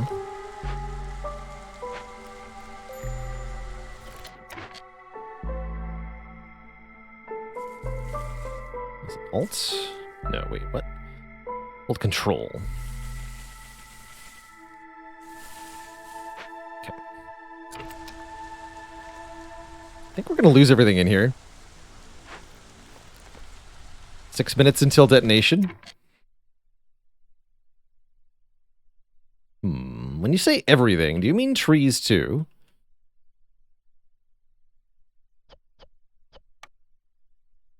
Shoot. One question, actually. If I destroy a harpy hut... Whoops. Did I hit the hotkey? I must have there. Okay, yes, that does give me enough fabric to work with, is the good news.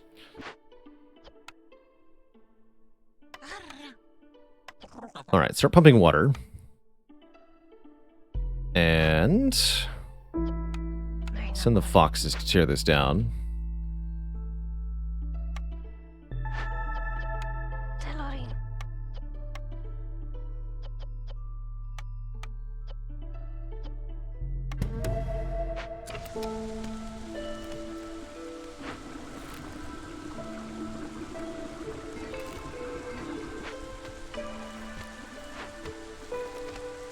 Easy. How's it going, Krios? I just came from the YouTube to watch some Slay the Spire content. I've helped you progress a lot, but ran into a problem at Ascension 5 where you feel like your deck is fine, then you get walloped by an elite or the boss. Sounds like you are lacking what we call in Slay the Spire scaling, the ability to make your cards provide more output over the course of the fight. I recommend picking up more relics on your way to the boss, but also power cards, and thinking about preserving useful potions for the really difficult fights. Those can help you get you over the edge. Of course, that alone won't do it, but it's a good start.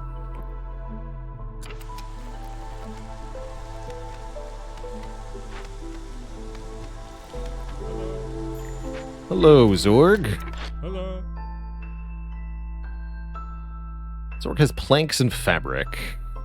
No bricks, but I'll probably buy more building materials here.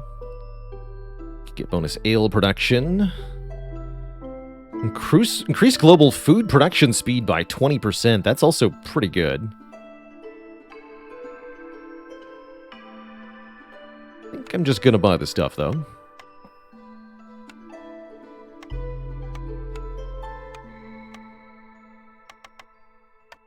Actually, hold on. We want to reduce hostility. Wait, how are we at 9.7?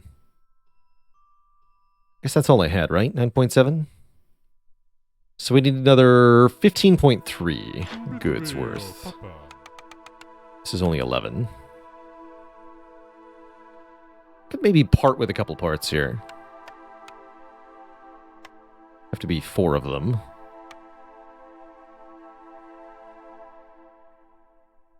Unless you're telling me a trade route is arriving in the immediate future, which it is not. Okay, we'll do that. I want that hostility reduction. Please to planks. And to fabric.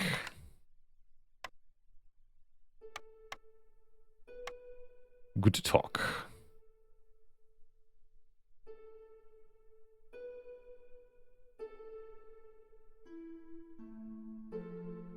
How's it going, Lucatas? Trade. Okay, so that should mean we get minus 15 hostility. I understand correctly. Gained minus 30. Okay, and yeah, and that's stacked already 2 times. So we're getting minus 30 hostility from protected trade, which is definitely helping.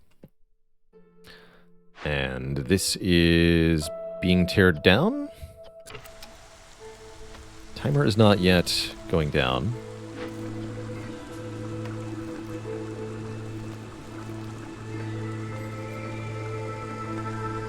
Water is being brought. Okay, feels like things are okay then. We're not cutting wood at this exact moment. We're not working leather either. Doesn't matter. Do want to get the carpenter and the smelter built. And now that we can do that, let's do that. We also want to further upgrade our... I almost said command center. Our town center. Now that it has enough people, we want 4 more harmony and 4 aesthetic decorations. So let's mark those. Is there any room for another park? No, we'll do them as singletons then.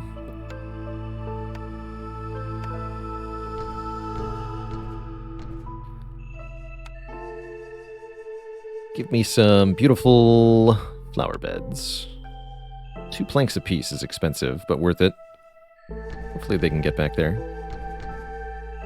Alright, good luck everybody.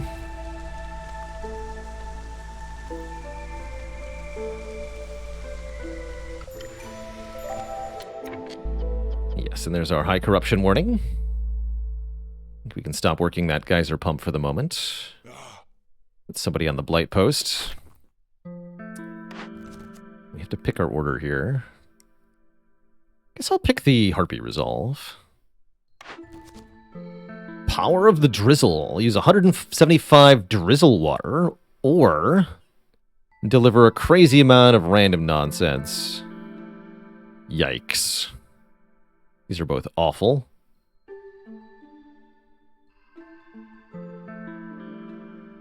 Nave Gree, thank you so much for the 30 friend raid. Welcome, welcome one and all to some Cozy Against the Storm here. How y'all doing today? Oh, heck, these are all truly terrible. Take Power of the Drizzle, but I don't expect to ever complete this order. 50 amber in a market to get traders to arrive faster. Or deliver 50 ale and have a tavern. For lots of ale. We're not doing leisure, though, so I'll take charity fare. I don't love it. This is a roguelite / settlement builder game, and a delightful one at that.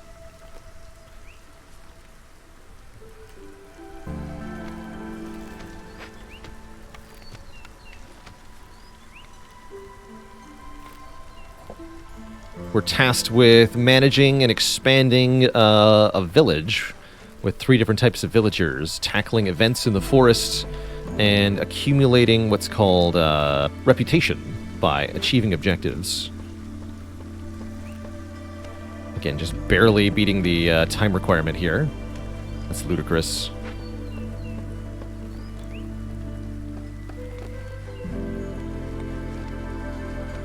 Just went 8-0 rotating for the first time on stream. Wow, that's awesome, Dave. Playing Slay the Spire? That's cool. It's incredibly well done, in fact.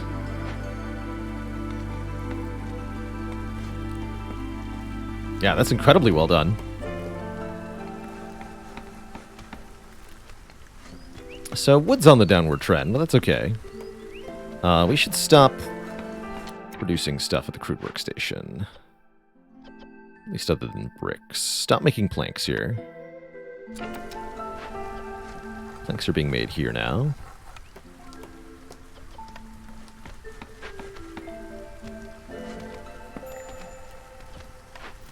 And this finished. Let's move it.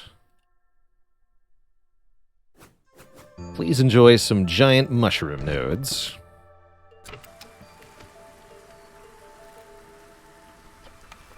Look at all these insects. Turns out 5 insects per minute helps with the food a ton. Wonder how many workers that's worth. Hey, you're heckin' welcome, Spellcaster. Appreciate every iota of time your most valuable resource that you spend here on the content on the stream. Thank you. Wow. Talk about avoiding catastrophe. Oh, man. Let's see. Storm in about a minute here. We're at hostility 2. I think we might have to stay that way. Is there anything we can do to further reduce problems here? We need another house, because that harpy has no house. We can make another harpy house, right? We deleted a harpy house, is what happens. We need 3 lizard houses, but I feel like we also need a second hearth soon. Many problems with that. I was going to put a warehouse anywhere. I guess over here is okay. It's a reasonable direction to expand in. Alright, fine. Let me just double check where the hearth can go. Right here. Very valid. Okay, so yes, just make a warehouse up here.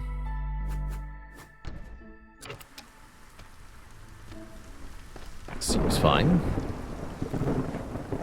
My question is, we have 3 woodcutters. Can we actually get down to a low enough hostility? Yes. Cool. 1 more year at hostility 1. Nice and comfortable.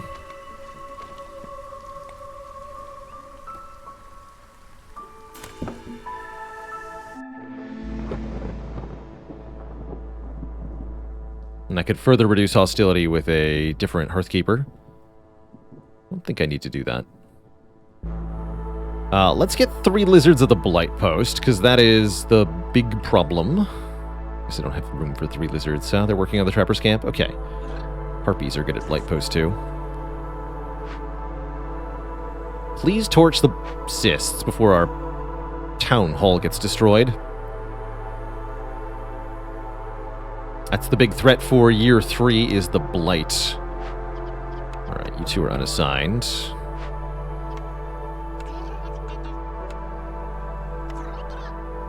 Set these at limit 20. Tools at limit 20 as well. Still a couple of unassigned people. I have nobody to leather with. I could, vaguely. There's all the blight cysts, which will corrupt the hearth, this red meter here. And if we didn't have the flamethrowers ready, this would be a big problem.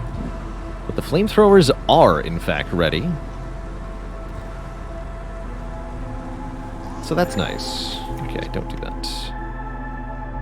Trying to figure out what this 1 harpy can do. Smelter. Let's make some copper bars, please.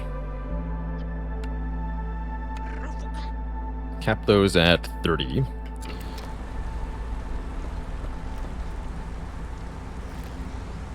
And this is about to be finished. Again, 4 seconds before it explodes, it'll be disarmed. No biggie, no biggie. Alright, the cysts are being destroyed. And you get to move here.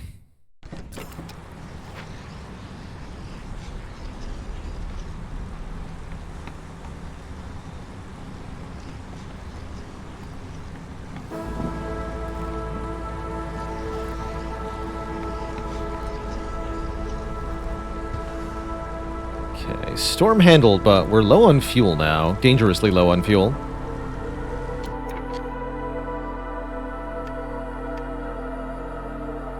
So we have to get... I think we need to put up a mine.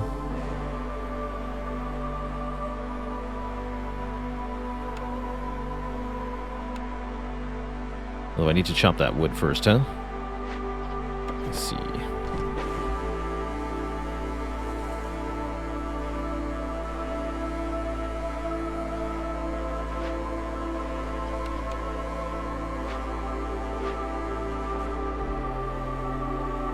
Purified Harpy House. That's kind of cool. 7 fabric? No way. Not selling that. It's not happening. Okay, we'll do woodcutting in a second here. Easy to learn, hard to master. Definitely true of Spire and this game, too. Okay, okay. Order has been restored. Safe Haven. Minus hostility for every hearth upgraded to neighborhood or better. Looks really good. Deserted caravans. Global production up, but traders take longer to arrive. Or rich glades. I like Safe Haven quite a bit. We're wanting to get our hearths up anyway. This will help us dramatically reduce hostility, which is a big deal. But I'm still seeing the problem of we are almost out of fuel here. So we need to get some woodcutters yesterday.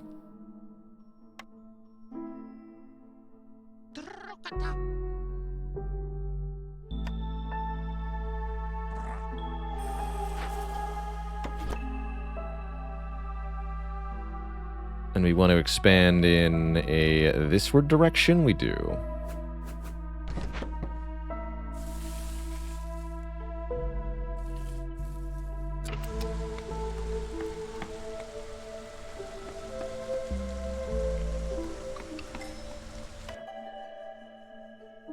I was hoping they'd bring fuel with them. 4 people or 5 people? Let's take 5 people. Need more people to get more fuel.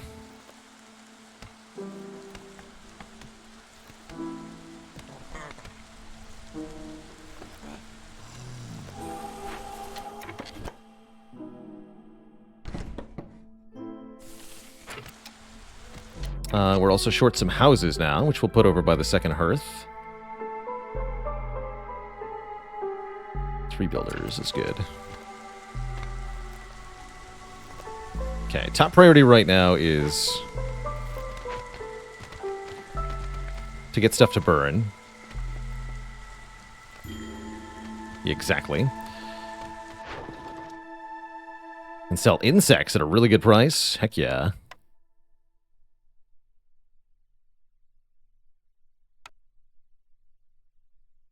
Sell 25 amber of insects.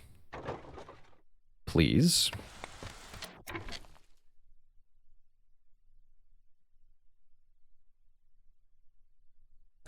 I just want to get as much wood as possible.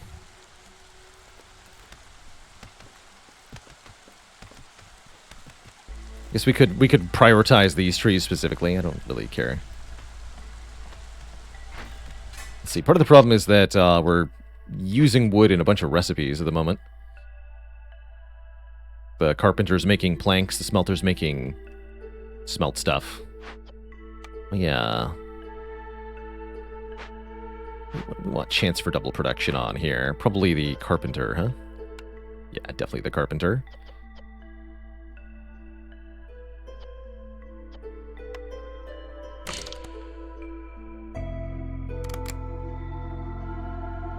Let's do that.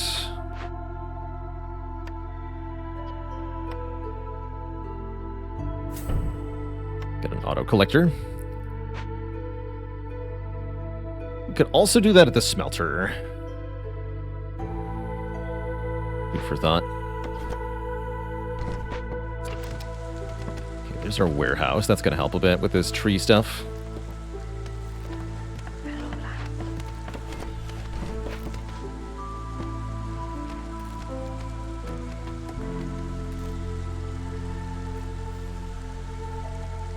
Okay, fuel seems to be on an upward trend at the moment. We have several unassigned people, which we should fix in a moment. Could go quad woodcutter camp. No, our resolve is too low to handle another hostility level. Let's see. Currently I have 7 tools. Ooh, there's ancient tablets in this. Somehow I've not managed to accumulate any stone. Where the heck did all my stone go? I must have made bricks out of it. Speaking of, maybe we can complete an order? That seems like a good idea. Keeping people happy seems like an impossible goal. That's never going to happen. But houses. Houses we can make. Although that theoretically would require a hearth. I see the problem here.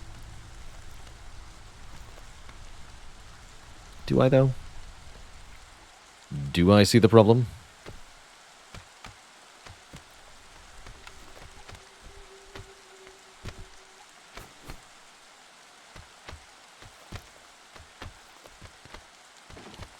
Pretty sure the hearth is going to go here.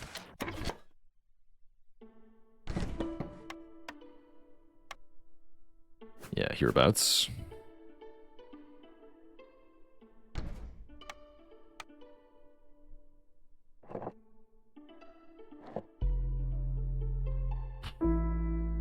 Okay.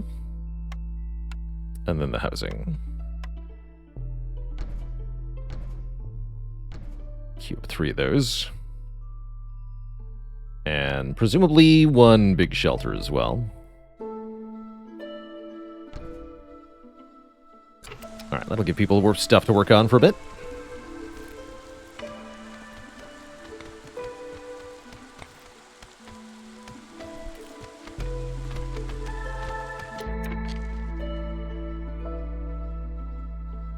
Hostility just went down. Not sure why.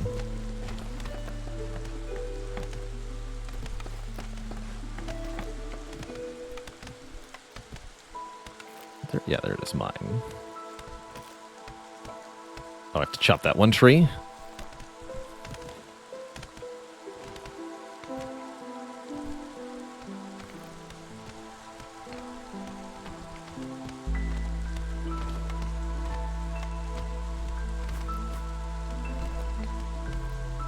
There we go.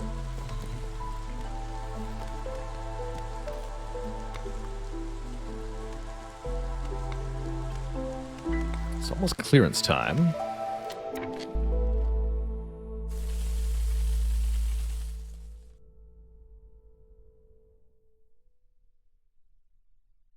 Third woodcutter's camp.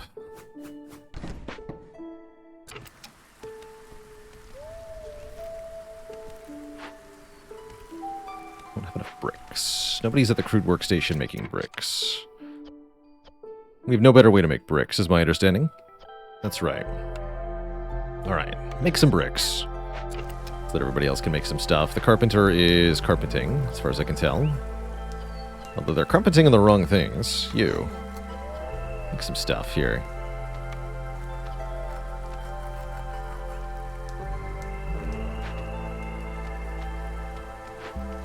Smelter has nothing to do at the moment, because we're out of copper ore. Well, that just makes sense. Food is at least handled.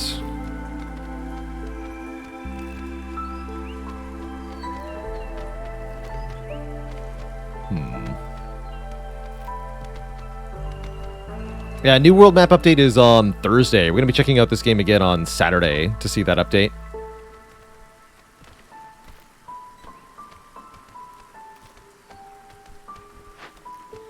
Let's see. We need a lot of bricks, is what I see.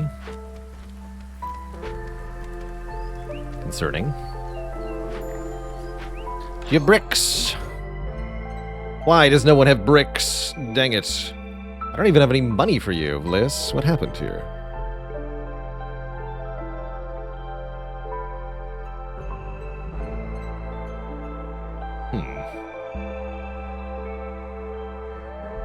Bricked on the bricks. We sure did. I really have nothing to sell to you.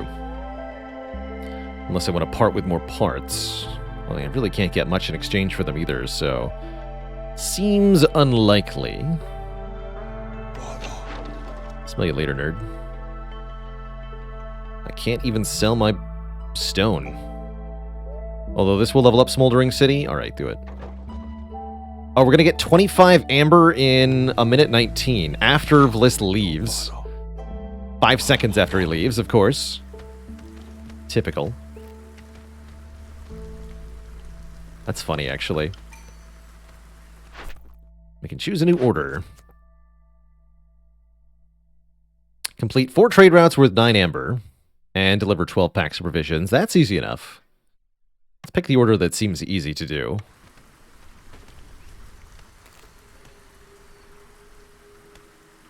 Okay, we have workers, but they're not working. We gotta work at something. I see a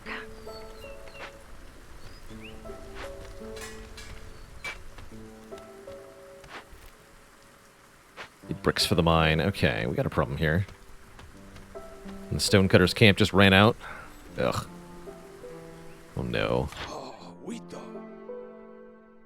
Awful. Truly awful.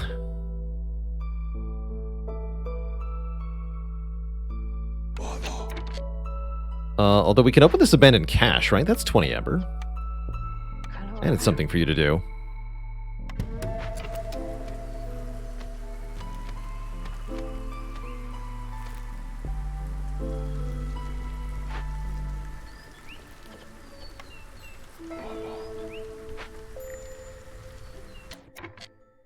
Yeah, I see that problem. Alright, we'll deconstruct the stonecutters' camp. List is left. List is left. Sounds like we need to chop into another dangerous glade here. Early next year? Deal. Early next year.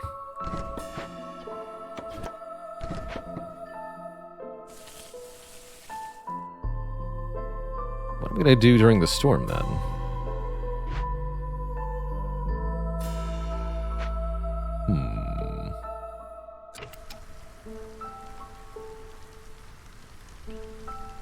Oh, there is a stone deposit. Heck. Like this. Missed that part.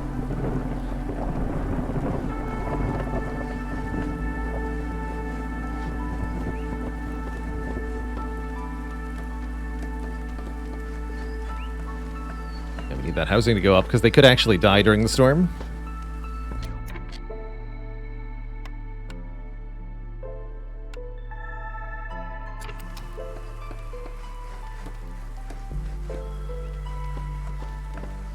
Of hailstorm. 5% chance of perishing every 15 seconds. There are 4 unassigned villagers. Can I get down to hostility 1? That would make this a lot easier.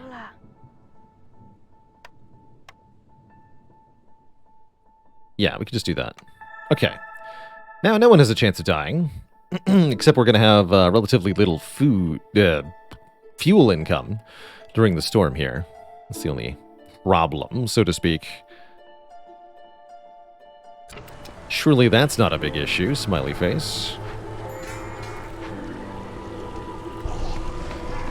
The result is low. I don't see nothing. Actually, lizards are happier when working small hearth here.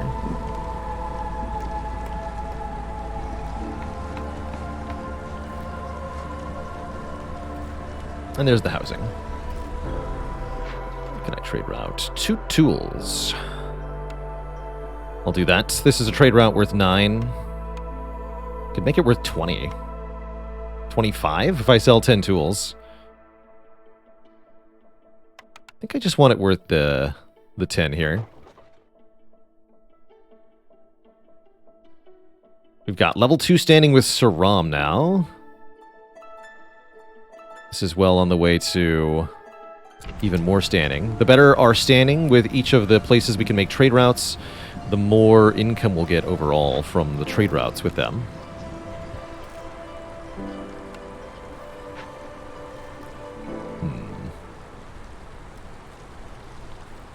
Too many unassigned people here. We're not doing anything important at the moment. Need that mine online.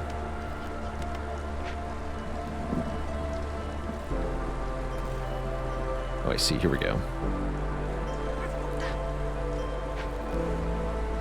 For cutting stone so the crude workstation can actually do stuff.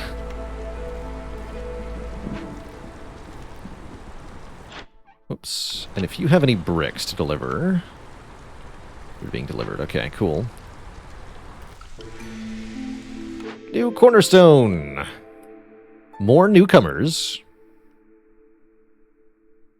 Meat production increases by +1 every 25 times it's produced. That is pretty powerful. Although we don't actually have a good source of meat at the moment. 20 reed and 20 clay for each discovered glade is pretty cool. I like exploration contracts. Let's take that. Don't have a way to get reed or clay currently.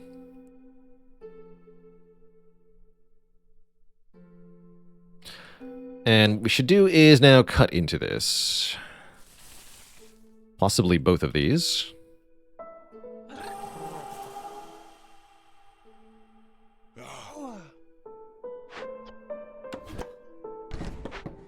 Start chopping.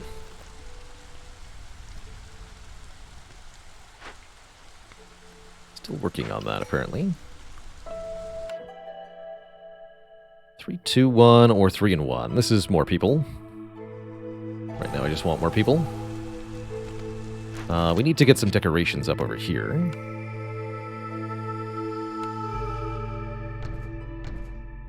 Let's just prepare this for level 2.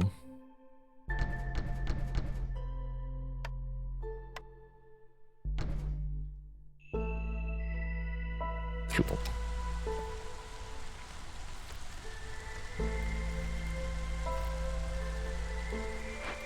Nobody's working at the smelter currently. It's fine.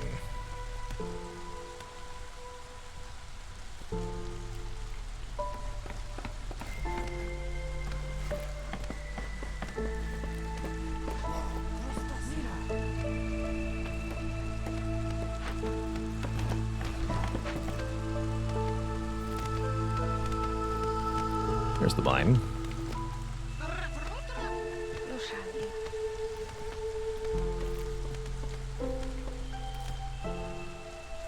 The mine will extract coal. We can use the coal to burn in the hearths to last a bit longer. And here is our new dangerous glade. More coal. Lots of meat. Although I still don't have the trapper's camp required to actually access most of it. 2 more caches, which is good. Notably one containing 20 bricks, which I will probably make a priority to break open. So let's actually unassign you from the crude workstation then. What's the Totem of Denial? Storm's duration is doubled. Oh god, that's horrifying. We have to burn this down post-haste, which takes 15 coal. Or perform a ritual requiring stuff we straight up don't have.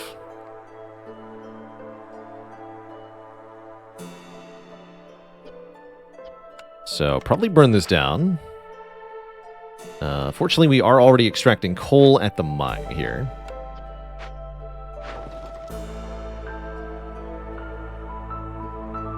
It's a pretty bad deal for insects. At least this is fast.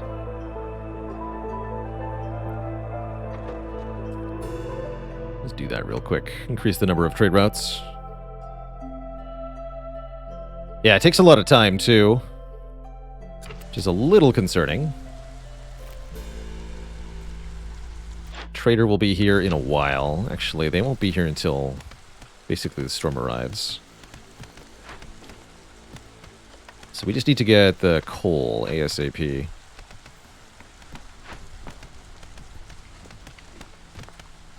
Probably means we should deprioritize copper ore for the moment. Yeah, unmark the copper exactly. Make 2 Foxen available. And in fact, let's get 4 people working at the mine here. And then there's no penalty for this, right? Oh shoot, but coal is being burnt at the hearths too.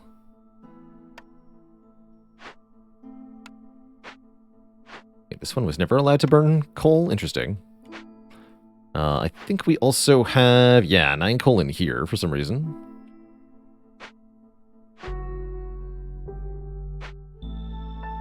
Okay, just start.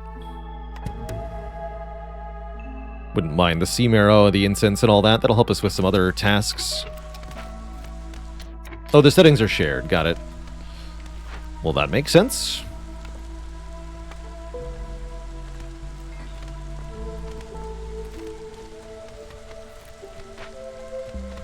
That makes total sense. Probably want a harpy working the hearth. Yeah, we do.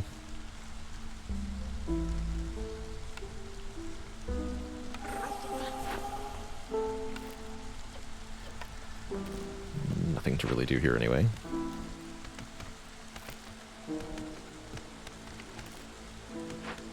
Okay, they're on it. The timer has begun. Toast it. Cool. Fuel's still a problem, but we're sorting it out. We're sorting it out. Don't worry. 2 hearths means twice as much fuel consumption, unfortunately. Let's see, have we built everything that we were looking to build? Said we wanted to smash one of these open. This one, right? So how? You get that one. And you get this one.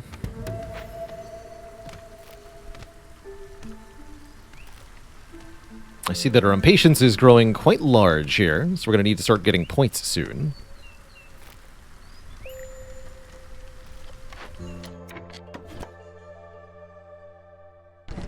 Yeah, feel free to cut into this glade. We get a reward for doing so.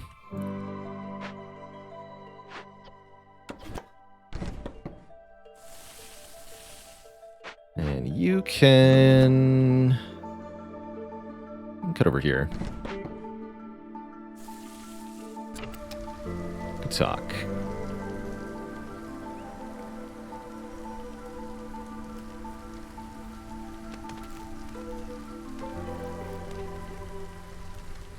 Advanced food would be better. We really need to get some new recipes by getting some points of reputation here. But once it starts to fall, it'll fall. I see that we have 60 amber on us right now, which is really exciting. How long till the trader gets here? 2 minutes. So after the storm, unfortunately, we have to get through the storm on our own. That shouldn't be too bad. I see that we have lots of food, lots of fuel.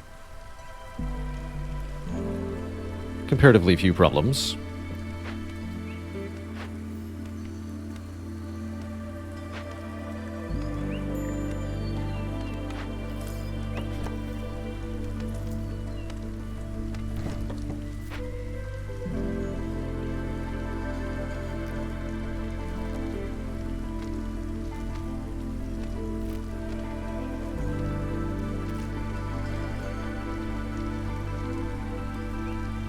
We sell goods. How are we at negative 45?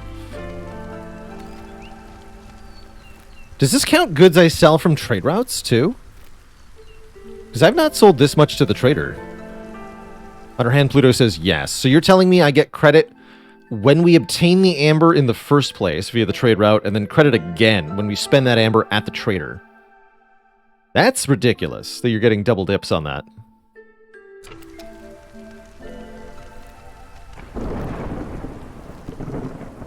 No wonder that's a good perk. Dang.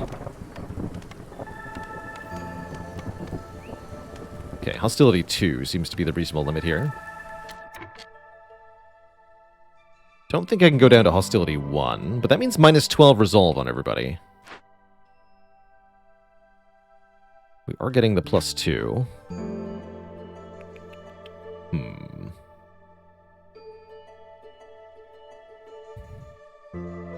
Okay, maybe we do want a Fox Hearthkeeper.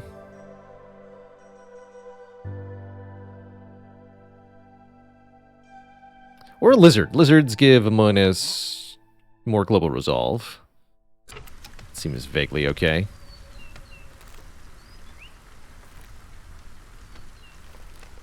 There's a few other things we can do to boost our resolve.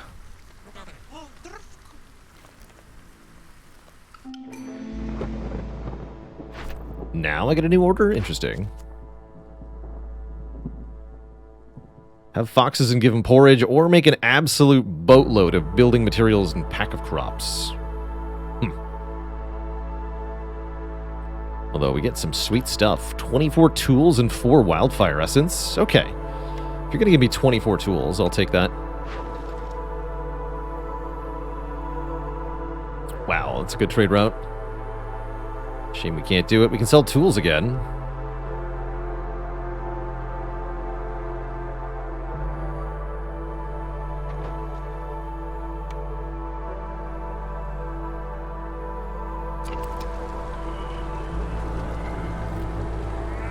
Okay, so we're at 0, -1, and 2. That's actually not too bad, right?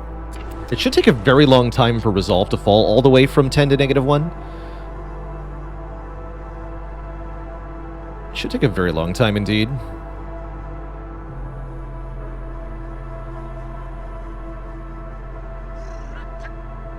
Harpies don't like working with rainwater. That was the other one.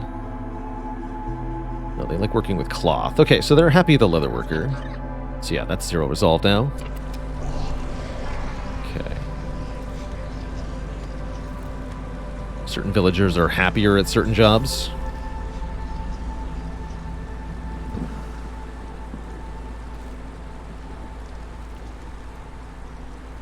Although, this might not be good enough.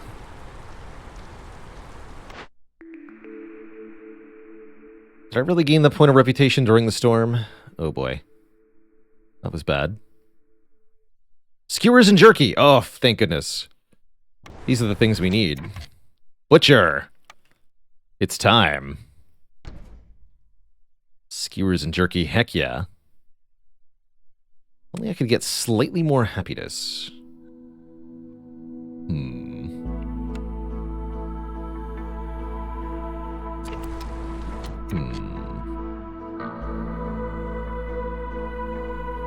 Guess I do know a way.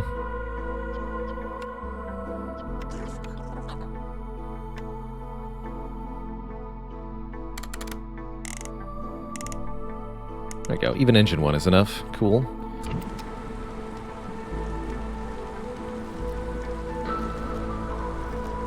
Could also do that at the smelter, make the lizards happy.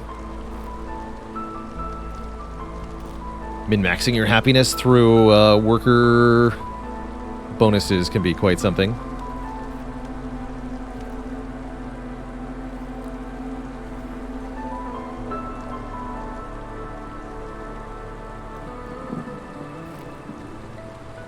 Is there a camp work in here? Yeah, okay. Cool. Yeah, lizards are very, very hard to piss off, apparently.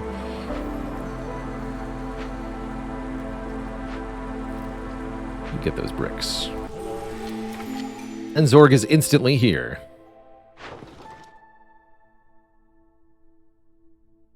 $18 fabric, huh? Ooh. That is a pretty good deal, actually. Probably do that. Hello. Yes, hello. Traders arrive faster. We have 75 ambers, so we can think about buying keystones if we want to. I like global food production speed up. Not that we have much problem with food to begin with. You have bricks. I'm going to buy your bricks. And you know what? Give me the planks, too, because I'm desperate. Have 40 or whatever amber. Sounds good. And I'll take 1 piece of jerky. And then, yeah, I think we take the Viceroy Survival Guide with the remaining amber. Sounds pretty good to me. Our new keystone. Cooking steam. Food production increased for every 50 units of drizzle water stored. No. Plus 10% production chance, but production control is disabled. That's no biggie. No quality control. Plus 2 to wood production. After each storm, all stored wood is removed, and we get 50 insects. I'm down for without restrictions here. I think without restrictions is pretty good. Essentially 10% more production on everything. And that's in the form of doubled yields, which means you just get bonus resources that don't deplete the resource stack faster. And yeah, we are going to sell that.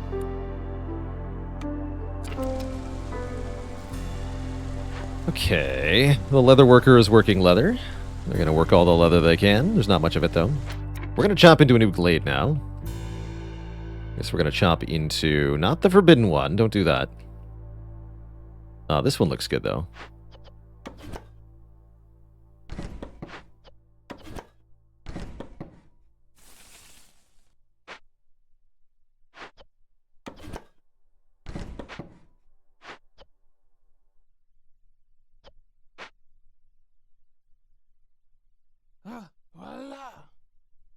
You don't need to be here. Or there. Alright, go! And more newcomers. Usually I've been taking the group with more people in it. I think that continues to be true for the moment.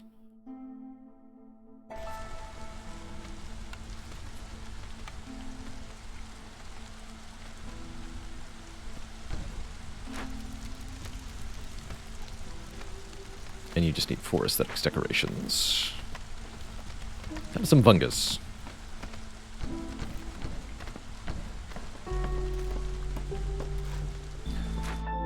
Here, we don't have the service building. What is this? Small encampment. Okay, that's pretty whatever. Got lots of unemployed people.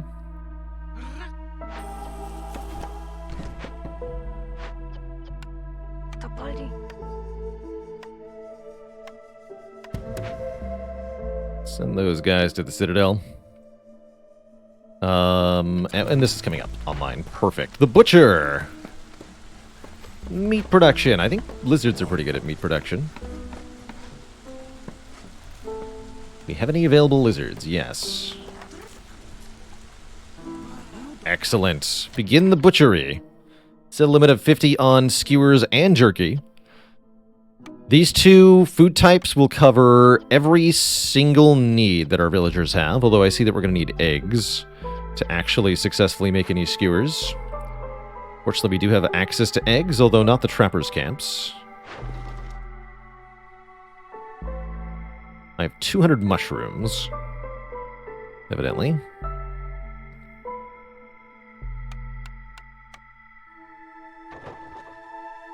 Sell that. And fulfill this order, finally. 10 fabric and bonus meat production. And a few more people immediately. I have 11 more amber, if you've got anything for me, Zorg. Doesn't feel like you do. We didn't turn on the copper extraction. Thank you for the reminder. We did not. Let's grab that. You were 1000% correct. We did not do that. I'm going to build another mine. Normally I can't have more than one at the same time, but here we can. And let's also allow coal to be burned in the hearth again as well, lest that mistake be made.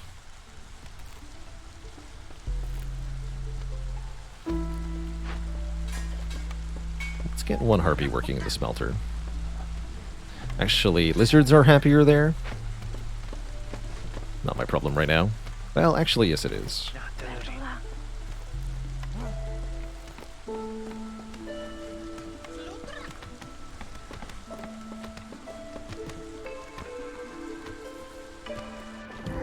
Cool. Alright, here's our dangerous glade. We have a corrupted caravan. These are nasty. Send contaminated goods, which we don't have. Or cleanse, which we do have.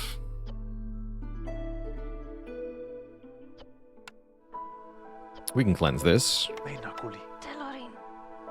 And that'll give me a point of rep, too. That's excellent.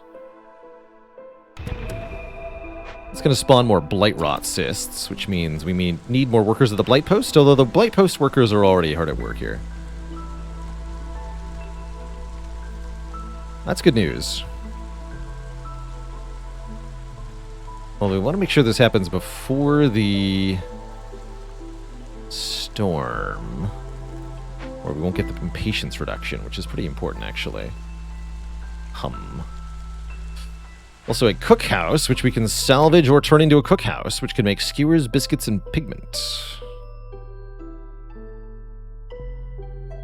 Doesn't really help that much, one way or the other.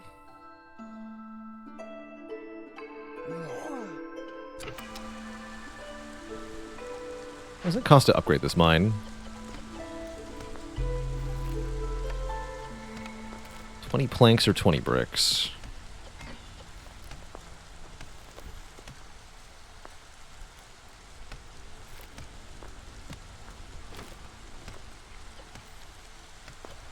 Let's get some more stuff.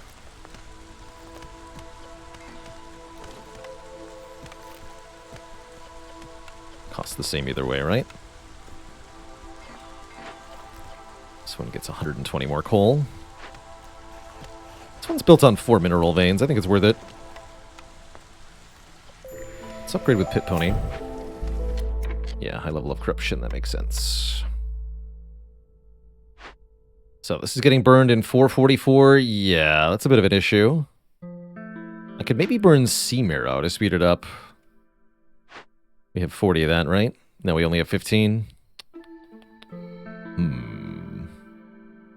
King Smurf, thanks for the 30 months of the Prime sub.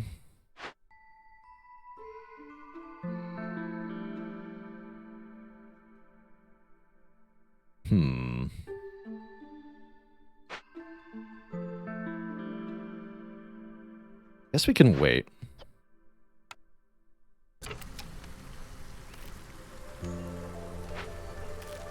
Well, that's going to spawn more stuff, which is perhaps concerning.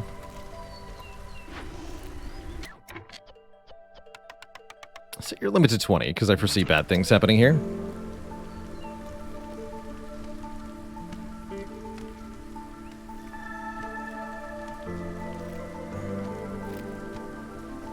Food is doing okay. Mostly lots of mushrooms. Fuel is okay.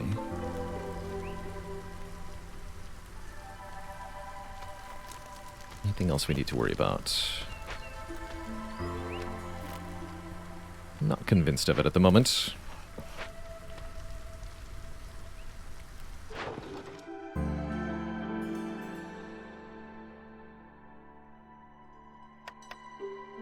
Don't think that's worth it.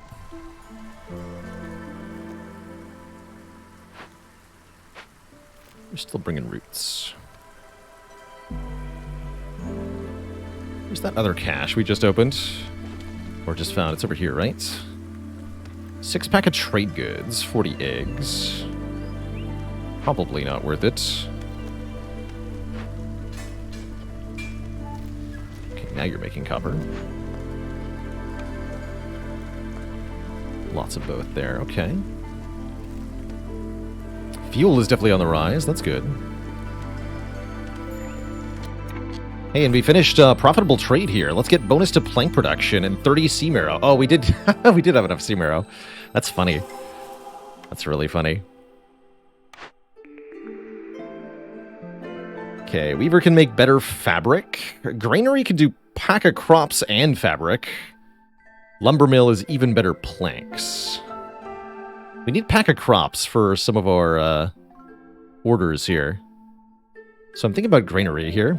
Let's do granary.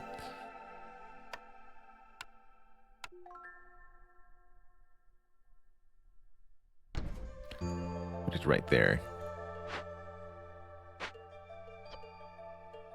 That corruption rate is deeply concerning. 300%. We might be toast here.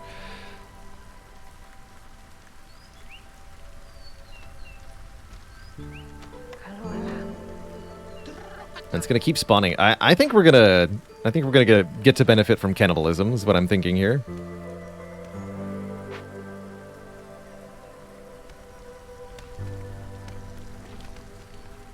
Alright, because the number of assists are spawned based on the hostility level. Oh, that's what I did wrong. Alright, we need to cut less wood, starting right now. Let's get down to hostility 3. Lest this all be completely... Actually, we can go down all the way to 2, even better. Okay, let's stay like this for a bit. This ought to help. So, pack of crops, limit 25. Pickled goods, limit 50. Fabric, limit 30. Good luck, everybody. It's a human thing.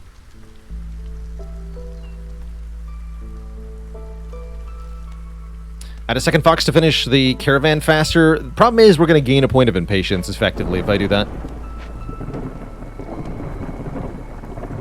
I don't like that at all. We are deliberately timing the caravan, currently.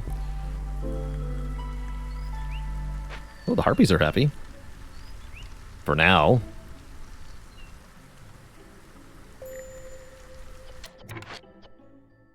Excellent.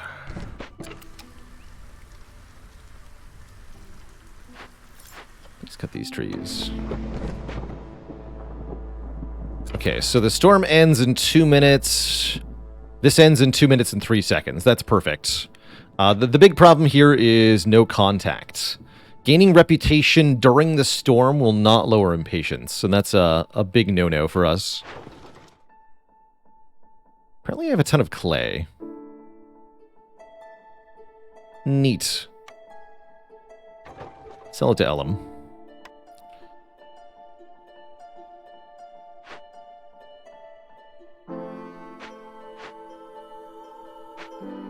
Okay, a lot of unassigned people currently.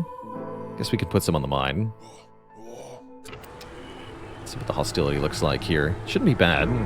Yeah, everybody's still in the positives. That's a good sign. But you can see all the cysts are here. I don't know if the hearth is going to be okay. Honestly, we're gonna find out. But I expect that we're gonna have a really, really, really bad time. And we're about to gain a ton of meat.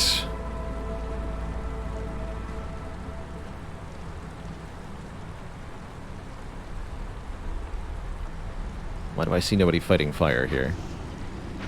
Oh, there they are. There it goes.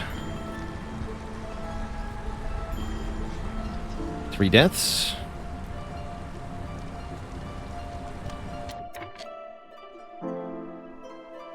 Ouch. Thankfully we had extra people, but ouch. Yeah, it is a very fast-filling corruption bar. Looks like it's going to fill up again as well, which is pretty bad. I really underestimated this event. Unfortunately. That was my bad.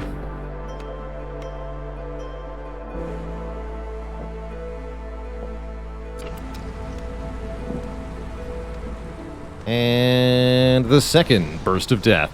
So 6 villagers killed outright.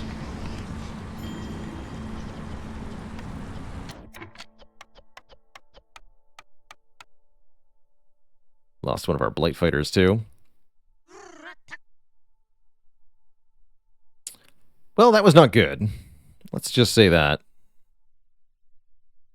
That was definitely not not desirable.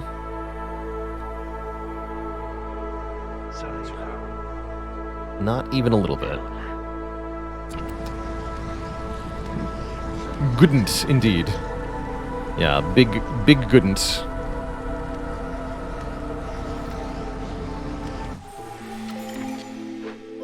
Okay. Wow, and we get high-level corruption again, because it looks like some more spawned just at the very end there. This is just about done, so we're about to gain 1 impatience removed, and 1 point of reputation. Tavern is nice. Bathhouse for treatment. We wanted brawling, right? This still gives 20 global resolve, or sorry, 3 global resolve. If 3 people stack it. So I'll take Tavern. Big expensive building though. And another keystone. Bed and breakfast, 10 amber every time a trader arrives. Or there's meat specialization again. Let's take meat specialization. Bonus on the meat. Nice to meet you. Okay, and Lizard Resolve is about to be where we need it to be, so we're going to be able to do the Clan, the Happy Lizards, and Happy Harpies all in short order here, which is also very helpful.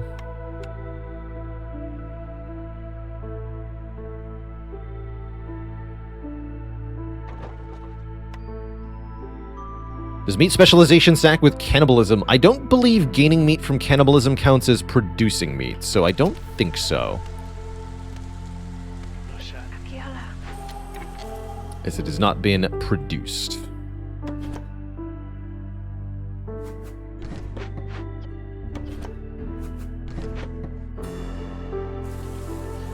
Chop into that glade. Maybe we'll die, maybe we won't. It's fun.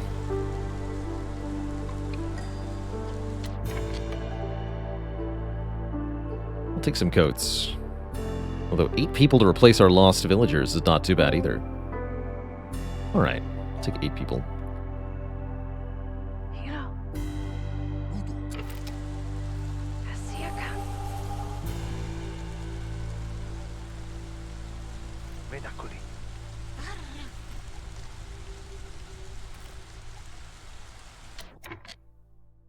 Okay, so let's do lizards first.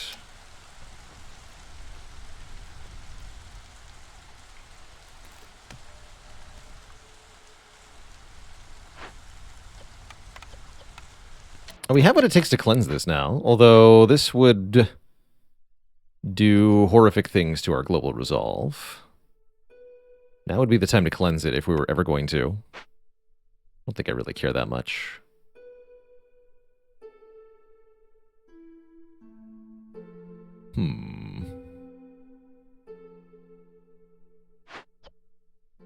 We have 15 tools.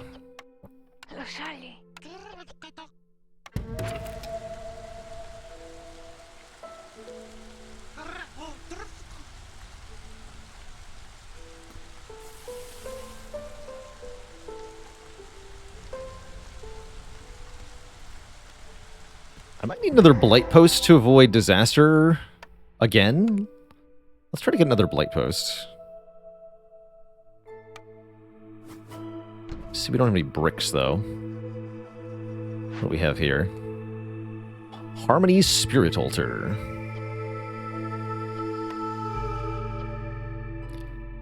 Burn down to gain fabric, tea, and pottery. Or add 2 to global resolve. By calming the spirits. That sounds lovely.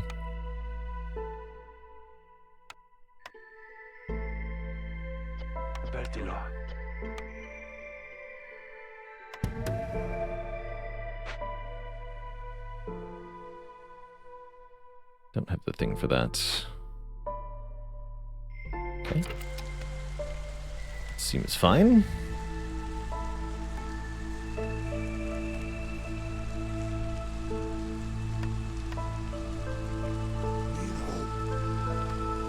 Okay, we can cash these in now.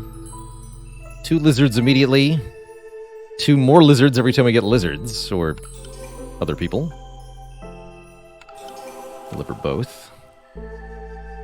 Then favor the harpies. The harpies are pissed for some reason. Why are the harpies pissed?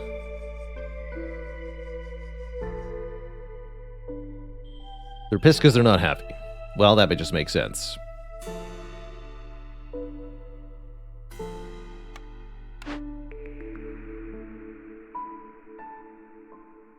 Brickyard can produce bricks at 3 stars.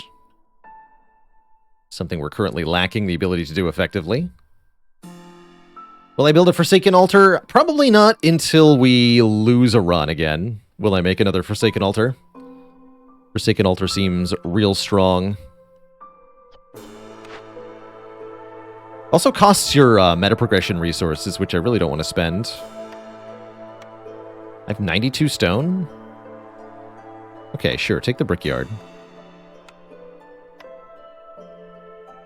Takes 12 planks to make. Apparently we have no planks. Carpenter, what gives? Too busy making tools, apparently.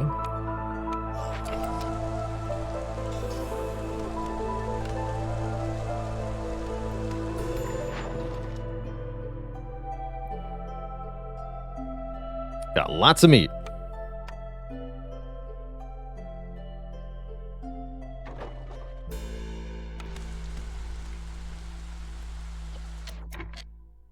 Okay, Stonecutter's camp is done.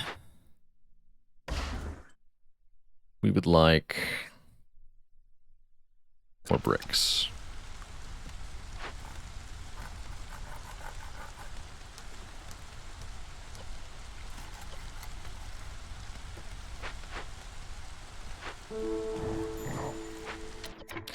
Sir Renwald Redmayne, officer of the Royal Trading Company. May the storm be gentle on you, Viceroy. Hey, we can buy some more bricks. Although I actually have a ton of bricks, apparently. I'll take the planks. We're out of planks. Builders can carry more, whatever. Forum and bathhouse. Interesting.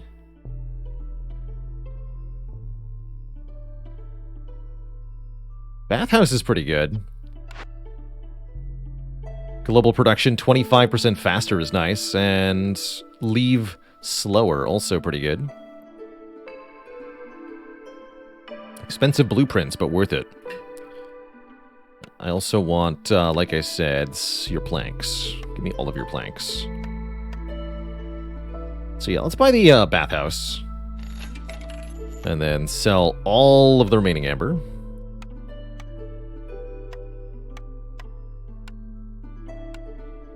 Perfect. Thanks, buddy. What are we at minus hostility wise? We're at minus 105 hostility from protected trade. That's a lot.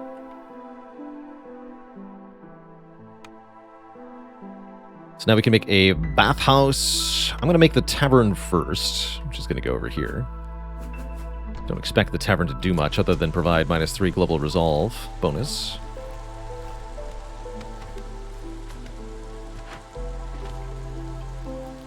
Oh, shoot.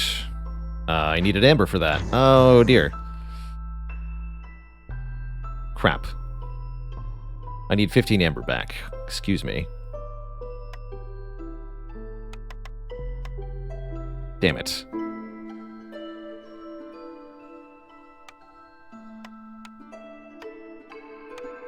And sell 10 of this.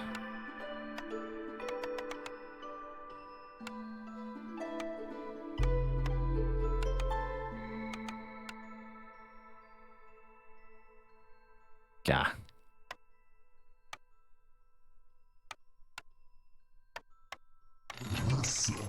Thank you. Sorry about the misunderstanding.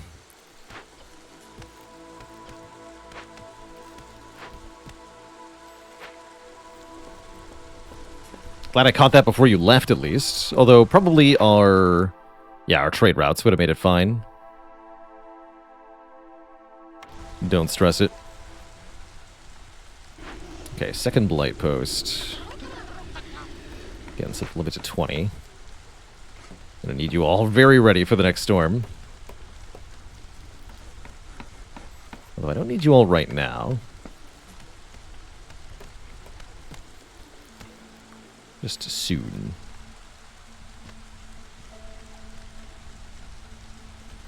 We'll get Harpy resolved to be better. We can make them houses, sure. That alone is not enough. Can make clothing for them. That's a good idea. They do like clothing quite a lot, actually. Training gear from the Tinkerer could help us set up brawling. Brawling would be really good. Although that doesn't make the Harpies happier. It doesn't do it right away either, so I'll take the clothier. Somehow I still don't have enough planks.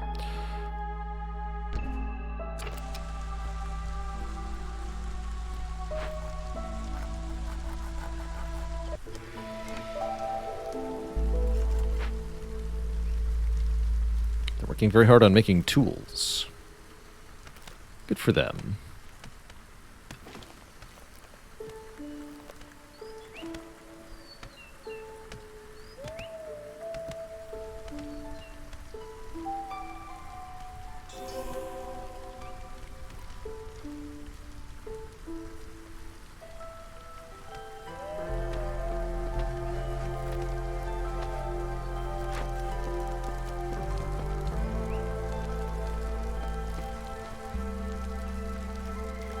Service building in here? There's not really room for it, huh? Can upgrade this one, though. Oh yeah, this has the requirements. Okay, we're gonna upgrade this. Decoration-wise, we're even most of the way there.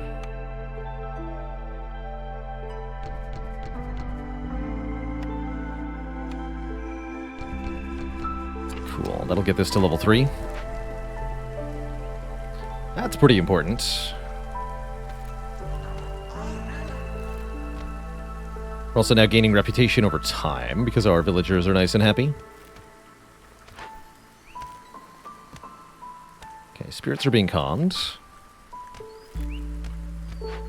Storm happening pretty soon. Fuel looking great. I think we're okay here, Twitch chat. That's right, we can use our water on the carpentry. I forgot about... Yeah, I forgot to reset that a while ago. Let's hook that back up. What about the blight post? No, blight posts can't be connected to the water. That just makes sense. It would be kind of silly if they could. Counterproductive, really. We got another pointer up here. Smithy, Supplier, Explorer's Lodge. Yeah, there's brawling. I'll still take it, but... kind of sad. What is the Crown Chronicles? +1 to global resolve for every rebuilt or salvaged ruin. Expected gain 1. Noted.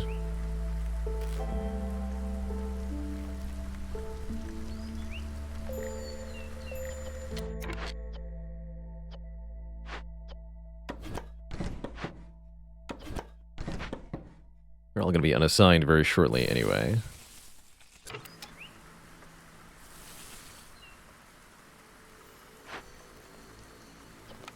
Tools again. 2 minutes 46 seconds. Yeah, that should work. Don't do that too early. Alright, unassigned woodcutters.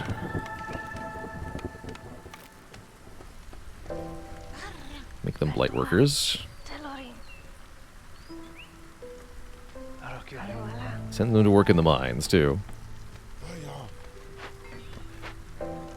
We handle hostility 3? We should be able to. We look pretty happy. That means all the stuff's in effect, though, including piercing winds and double hunger. Which doesn't seem like that big of a deal.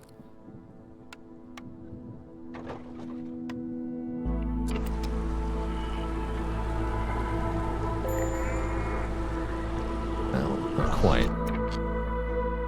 Still have a Fox Hearthkeeper. Perhaps a bigger question is, will we be able to avoid the hearth being corrupted with 2 blight posts and 6 blight workers here? Will it be fast enough? I don't know. This resolve falls very slowly. We can favor the harpies if we need to. Okay, watch it fill up. Get a slight decrease every time they finish destroying something.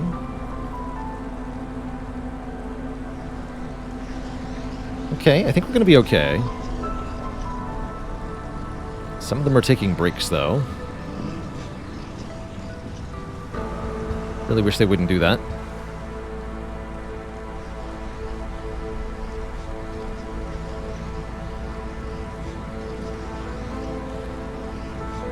Harpies are leaving. Okay, this looks like it was just enough, question mark? Just enough. 88 meat. Sell it.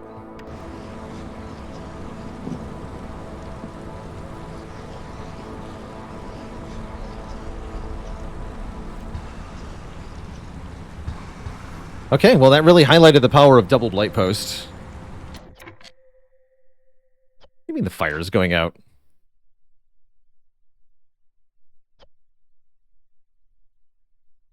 Explain how.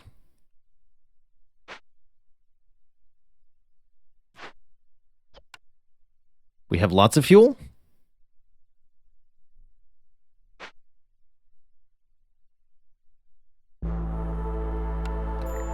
Don't think I understand. Okay, yeah, it's fixed. And the storm is over. Okay, that was good. That was good. That was a really good storm. That definitely could have gone really badly for us, but it didn't. It did not. 10 jerky for every pie produced. Boost global resolve by 1 for every 3 levels of standing with other settlements. Expected gain 2. Yes. I would love another global resolve boost. That should allow us to get the Harpy Resolve high up enough now. And more besides. Cool. Okay.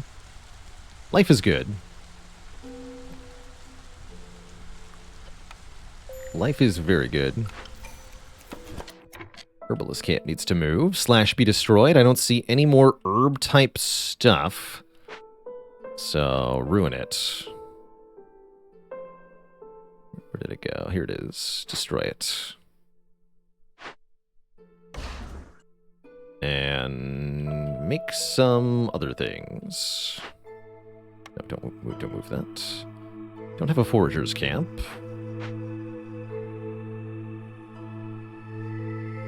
Let's make another trapper's camp.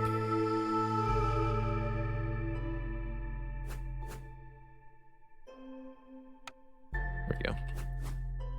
Odd that it didn't highlight those. Don't have the large trapper's camp, though. More newcomers. Increasingly large numbers of newcomers. Increase our hostility substantially with their sheer numbers.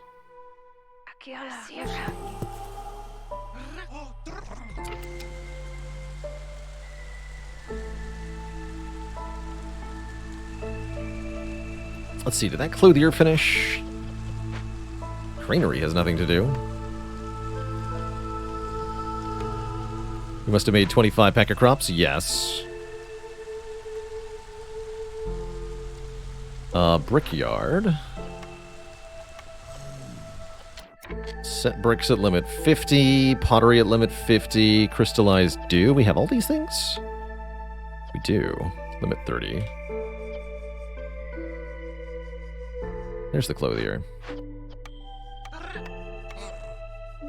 Cap the coats at 50, the water skins at 50. Don't even make scrolls.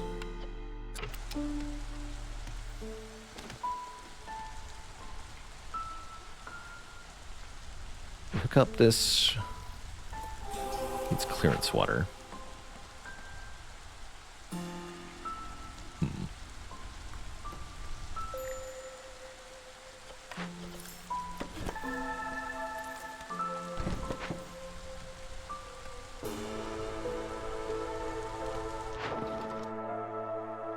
Oh, I see. Hostility level went down because we completed a trade route.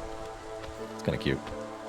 I might want to break into that Forbidden Glade just for funsies here. I see we're pretty close to triumphing in this situation. Although we still need some more ways to gain reputation. Where's that Forbidden Glade? There it is.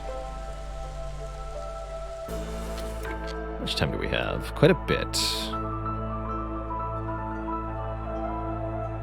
How willing am I to suffer? I am.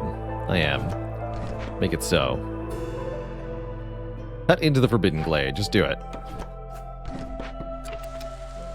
Don't think about it. Simply make it so.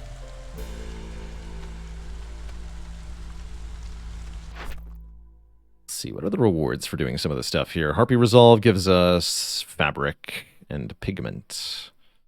That's kind of whatever. I would like to deliver 25 packs of building materials, which I guess I'm going to need the crude post for, huh?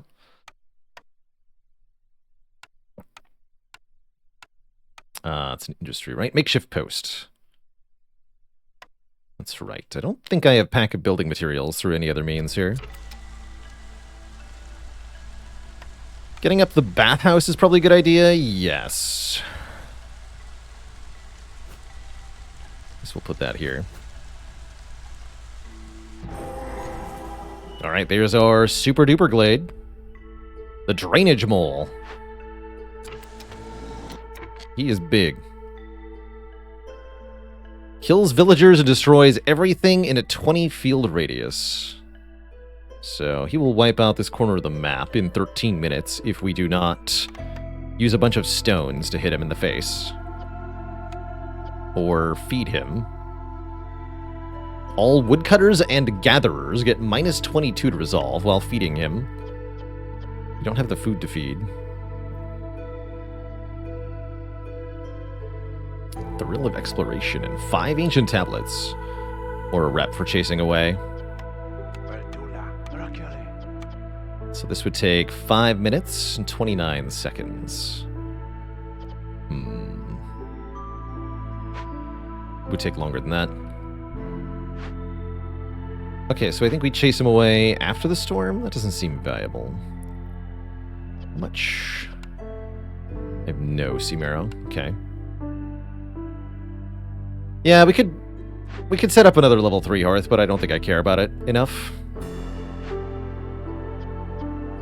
Also just let the mole do his thing. None of this is really that bad. I mean, other than losing the mine.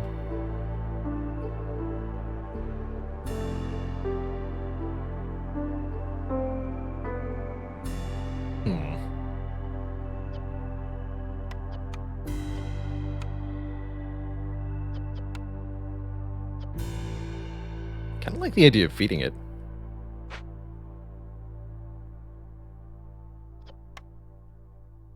But I only have mushrooms to eat.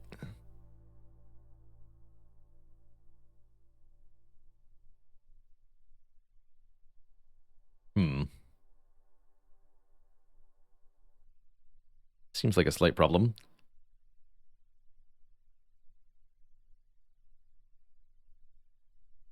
Definitely seems like a problem.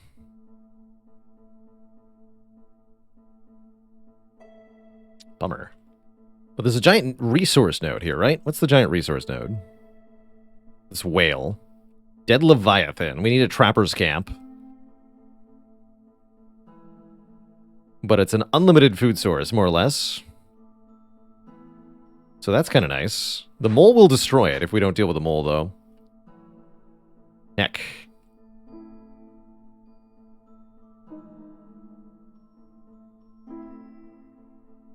What's the worst that could happen? It's fine, right? Just chase him away. Use the tools, it'll be faster.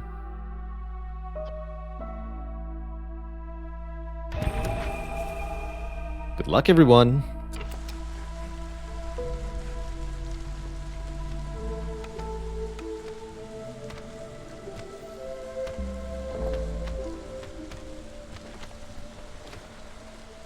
That's right, population is a resource and so is meat. Alright, we don't need 2 blight posts anymore, do we? I don't think so. I'm gonna delete one. Can we back the planks and bricks from that? Thanks. Trapper's camp. Rolling and religion, huh? This is where it makes sense to reroll. These are not that useful to me.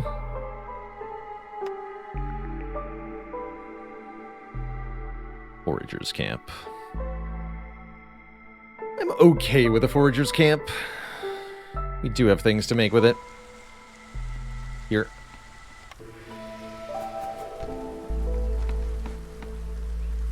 And here's that makeshift post. Just pack of building materials, please. Set the limit at 25, and yeah, it's gonna be bad. Don't worry about it.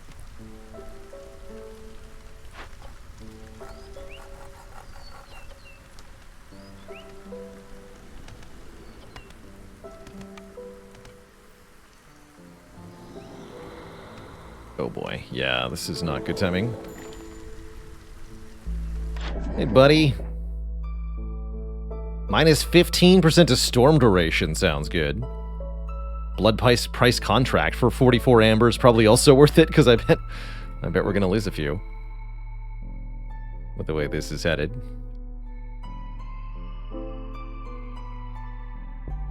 We do have an explorer's lodge, so buying training gear is a good idea.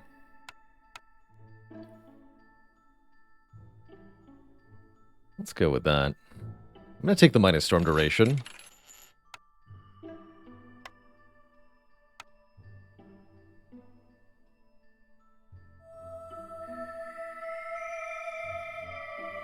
We also now have a need for scrolls. Okay.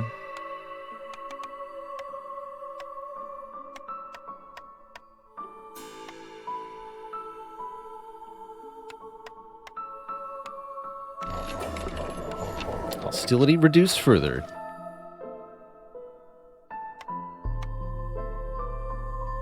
Perfect. Sell off those extra crops that we made by accident. So, bathhouse. Yes, we want 3 people in the bathhouse. Definitely. Did I make the Explorer's Lodge? I'm not sure that we did. Certainly don't see it.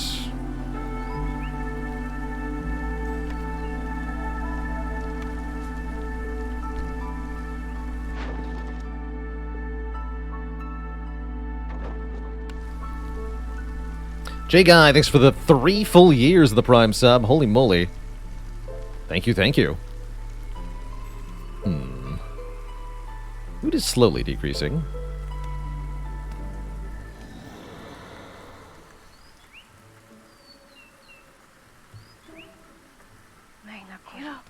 Actually, no, you're not better at forging. It's still fine.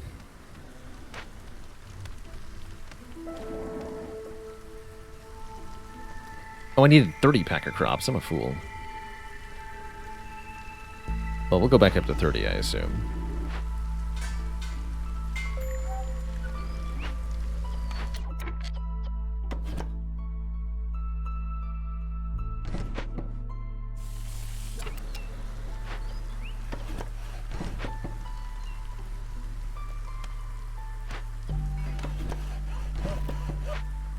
Wait, I have big food over here, too. Make another one of these.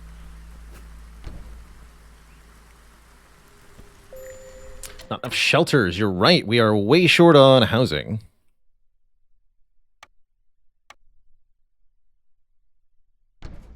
And the materials to make housing. And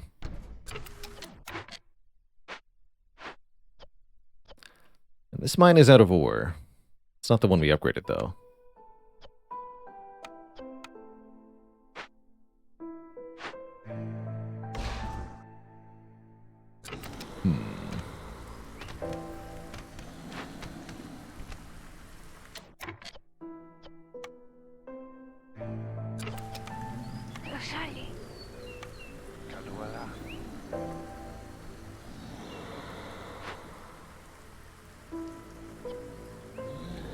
This mole is going to be a big problem. We're going to have so many stacks of hostility at the forest until the mole is driven off.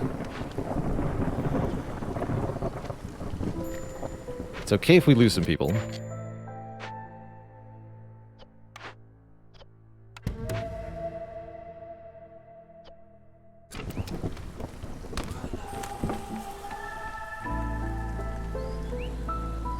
Hostility 6. Still seems like a problem to me.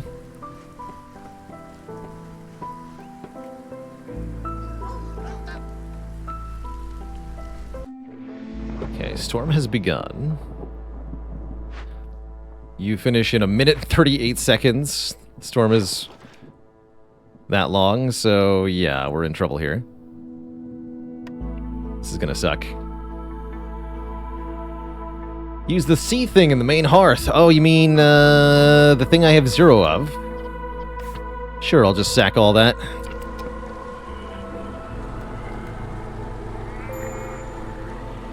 Easy peasy.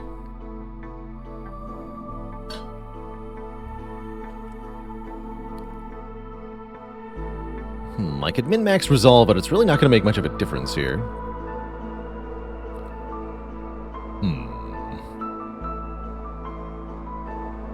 Trouble. We have 3 people in the bathhouse, right? So sad villagers will leave slower. That's going to help.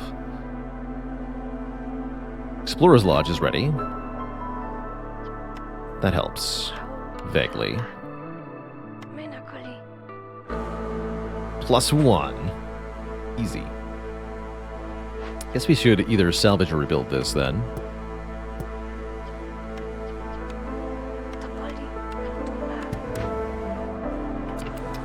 Alright, good luck everybody. May you perish slowly. Oh right, and die slowly from the lack of housing. Ah, crap. Because these aren't finished yet. So, instantly 2 fatalities.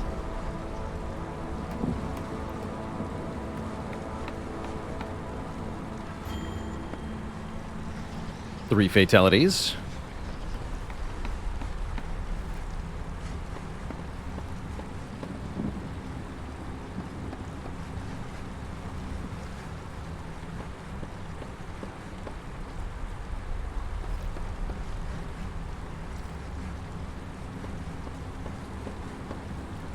Harpies are ready to leave.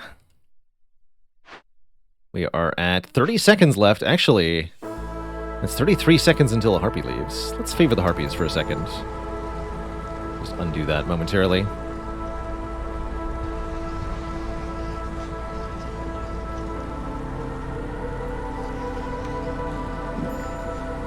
You know, I think we actually did it.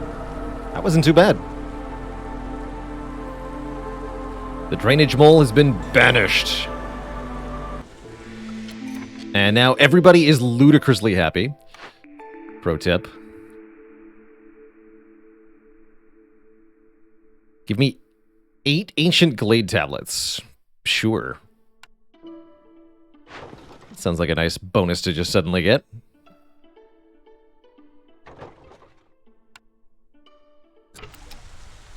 Okay, well that wasn't bad. Now we're gaining 1 reputation per minute. Fun fact. Although it looks like we need some more wood.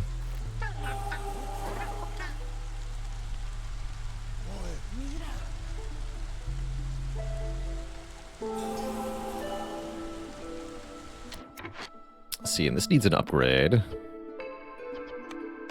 Which I can give to it. Alright, keep working.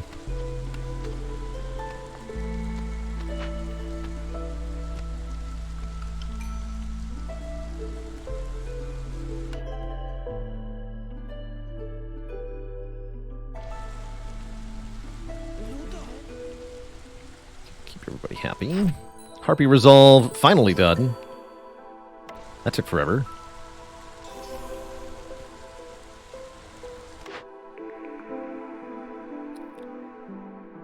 Tinkerer can make training gear.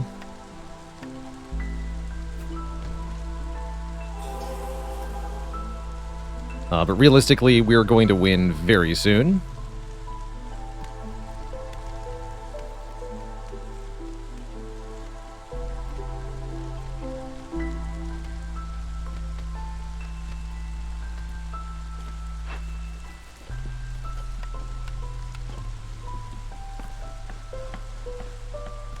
As soon as I either build a market or no, as soon as this fills up, which is literally right now. Yeah, resolve through the roof there for the glorious victory at the end. GG, Twitch chat. GG. Won a game on Prestige 11 or higher. Didn't I already do this? I'm sure I already did this. Either way, GG's. We can now end the cycle. And we're in first place, too. The Blightstorm is almost here, so no further expeditions can embark. Select the compass icon. To finish the cycle, this will be our last time looking at this particular screen, as it is due to be replaced. Next major patch on Thursday. Really looking forward to seeing what exactly they do with it.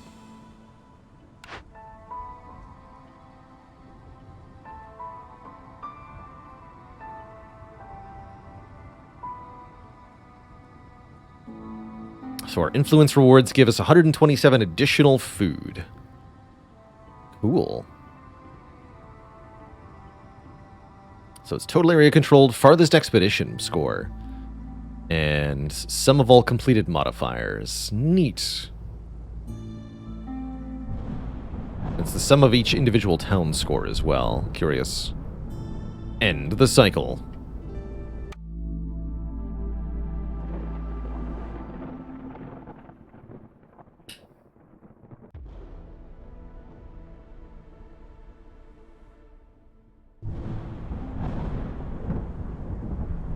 New cycle begins. Although I don't think it'll be on this map. What we are going to do is spend all of this food at the Smoldering City. We got tons.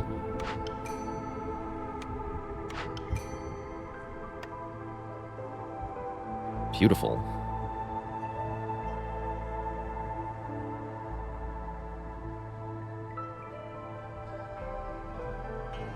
Win a game without opening any caches found in glades. Cute.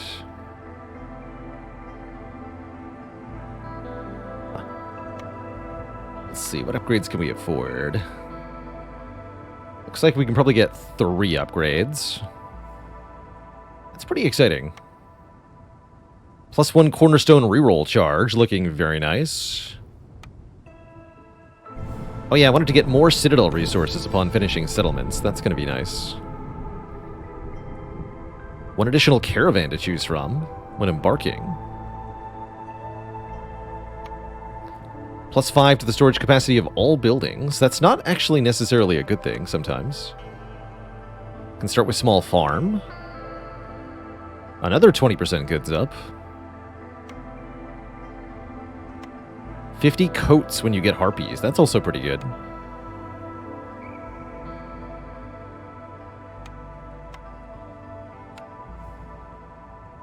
+1 blueprint per sale. I'll take the bonus cornerstone reroll.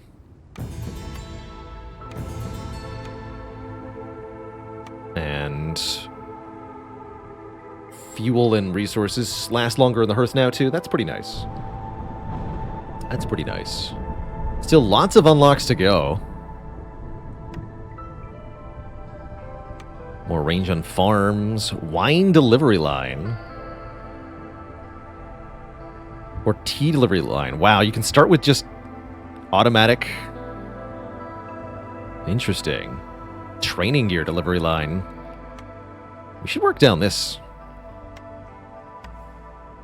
Training gear and ale delivery line sound really good, if I understand what they do correctly. That's training gear and ale per minute? Seems good. Seems good. Either way, Twitch chat, that's all going to have to wait until next time we return to Against the Storm, which will be on Saturday. We're going to be checking out the new update. I think I've got a little bit of time left in the stream today. Why don't we play a little bit of Brotato with the new update before winding down here. Before we switch games, I am going to take a quick break, refill the legs, stretch the water.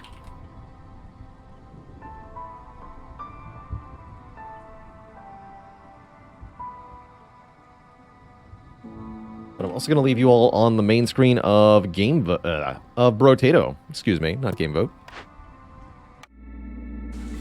It's Spud time, that's right. What a delightful time Against the Storm is. Truly delightful.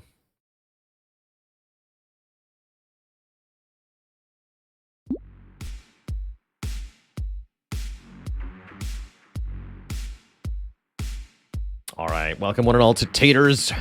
We'll be playing some random runs here, just having some fun, winding down the day. Before I do that, though, it's break time. I'll be back in 5 to 10 minutes. When I return, Spuds.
Alrighty, folks, we are back. Thanks for hanging out. It's tater time, and I think we're just going to play some random taters. Primordial says, any advice for Jack? Enemies have more damage. There's less enemies, but tougher enemies. I don't think Jack is supposed to try to actually kill your elites. You really want to just avoid them if you can, while killing the other enemies of the wave. Lots of speed, lots of healing of some kind, be it lifesteal or regen. Definitely goes a long way here. Why not try to Danger 5 the new characters? Oh, there'll be plenty of time for that when the game actually comes out for real. Probably be wiping the progression we've had and start anew with a fresh save file. Let's see, am I able to reset here somehow?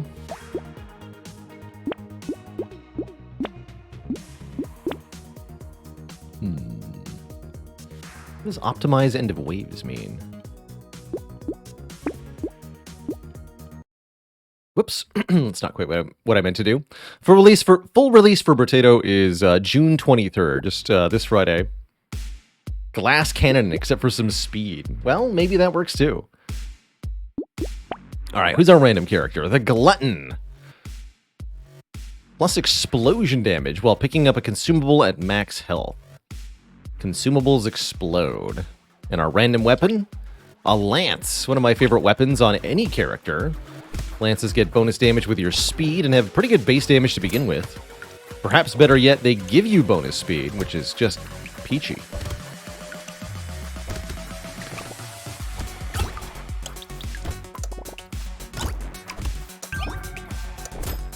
Not very good attack speed, though.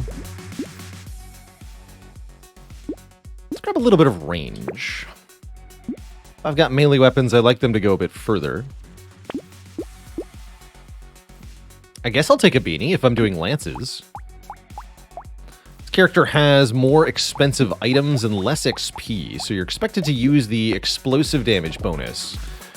Or at the very minimum, the exploding health pickups to your serious advantage. This character does work best with an explosive weapon of some kind, which lances notably are not.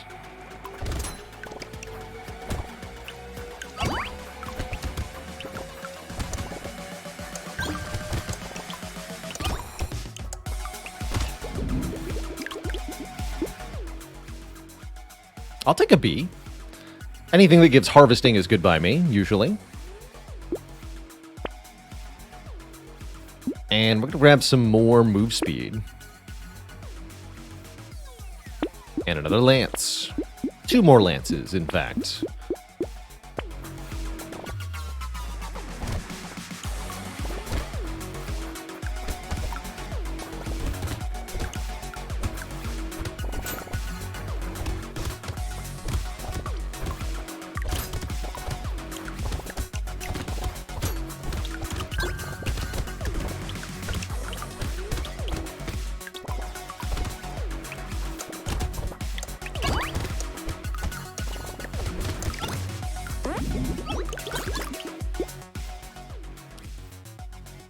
Chance for double materials sounds good. Bonus to luck is also pretty good. This character does have a big luck up to start, which can help with their penalties. Let's reroll this. Grab some regen. Grab a lance. Probably grab a landmines. These benefit from our explosion damage up. Double landmines. Killing a tree spawns a turret.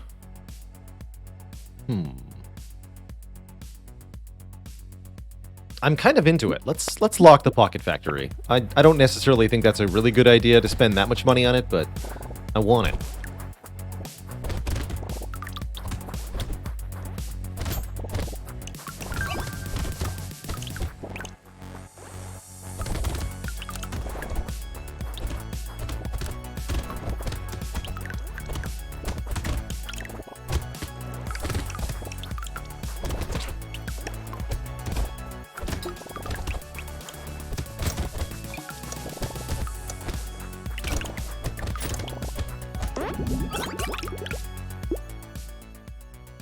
I wish I benefited much from either lifesteal or range damage. Is this a pre-release of 1.0? That's my understanding. I don't know if any additional changes will come with the full 1.0. I wouldn't expect anything. Oof. Alright, I'll take 5 harvesting, although I won't like it. Do one more reroll here. Yeah. Take one more Peaceful Bee. This explosion's based on our melee damage, right? Yeah. Still taking this. Cool.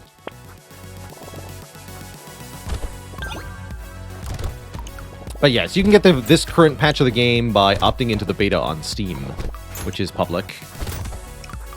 Just need to go to the betas tab on Steam, opt in, or you can wait 3 more days. Ow. Wait, my face though.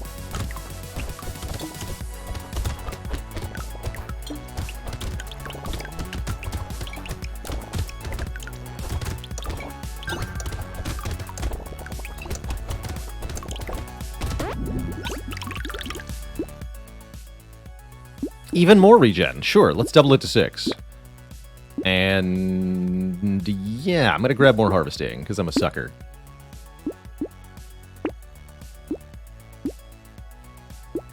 Let's just go. 6 lances. That means we're getting 12 move speed just from having 4 lances. We also get 3 armor and 6 dodge for 6 medieval weapons, which helps us survive quite a bit here.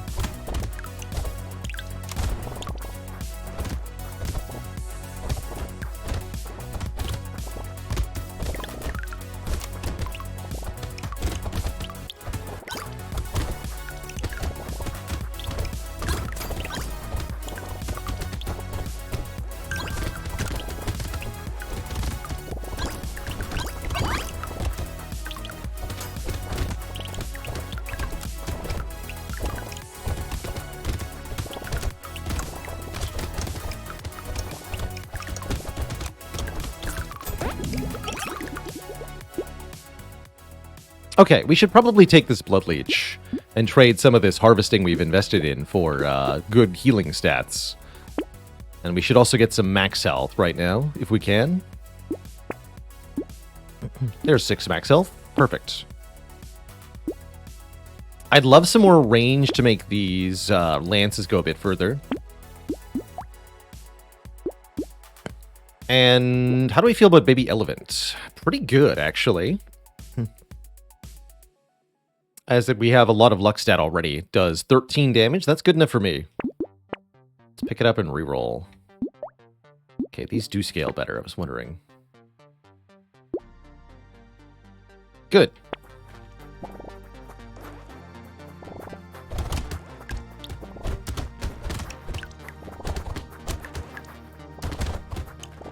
Attack speed might be a good next investment. Although I'd be down for a little bit more max health still.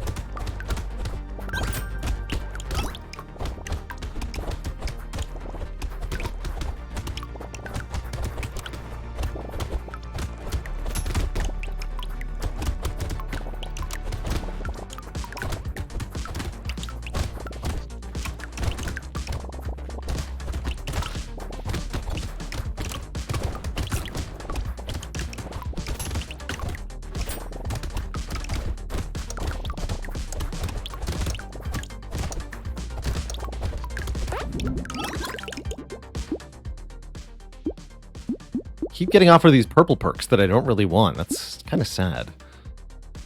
6 dodge is okay.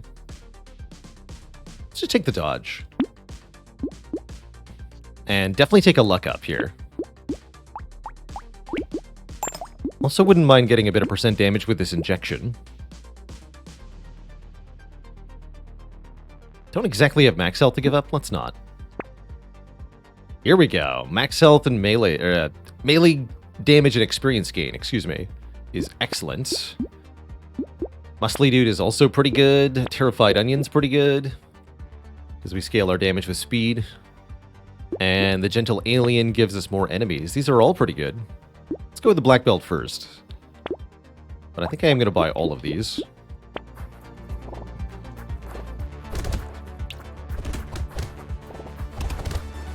Pokey pokey.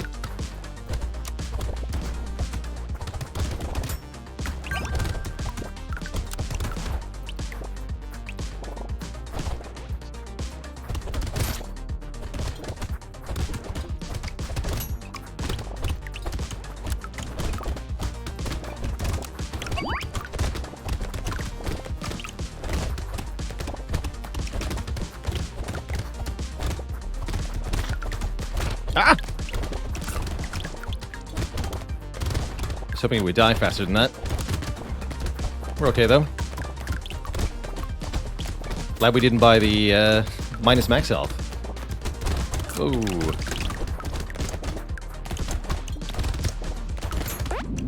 All well. That was terrifying. Let's get some alien eyes. That's free damage. And I would love some more move speed, which is also damage. I'll take it. What I'm probably not going to take is a rock. 6 melee damage, however. That I will take. That's going to make our health pickup explosions do more damage, too. As those scale off of our melee damage stat.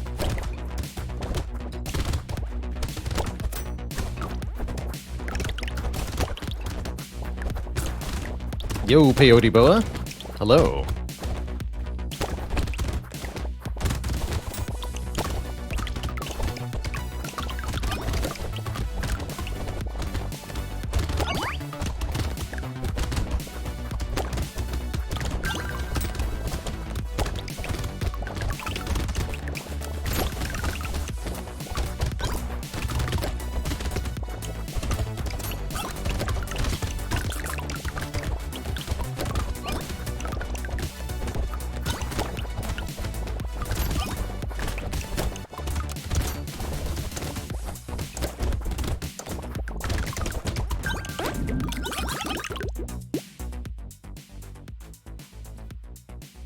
And 2 more melee damage for -1 regen. It's only 20 materials. I'll take it. Sure. This is level 10, so it's a guaranteed purple perk.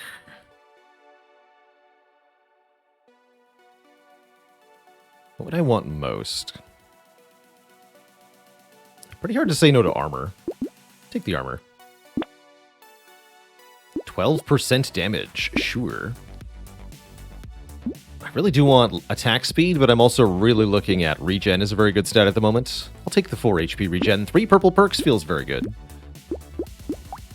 And so does another blue jousting lance. Here we go. Life's good. We can further up our dodge chance with some of these items. Blindfold and gambling token. Let's take the token. We're now at 28% dodge.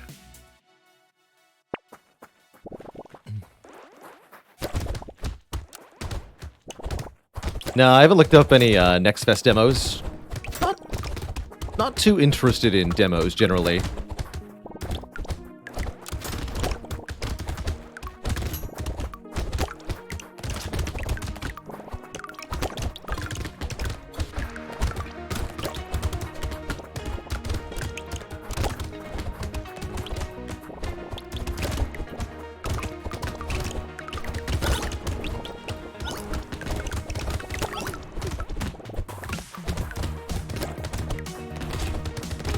Definitely need more attack speed at this point.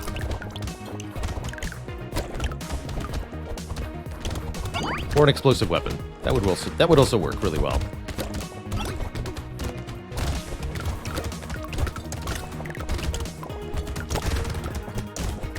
What games am I most looking forward to coming out in the next few months? My number one is probably actually Armored Core 6. I think that's what we're on. The new Armored Core is definitely my personal number one. Hades 2, also, in terms of games that I might stream, is definitely probably the top contender.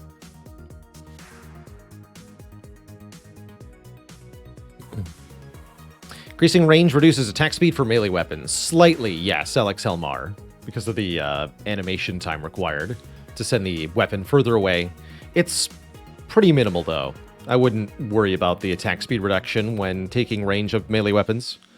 I think the melee weapons are almost always better off with some more range. Oh yeah, Baldur's Gate 3 coming out to 1.0 release. I'm also really looking forward to.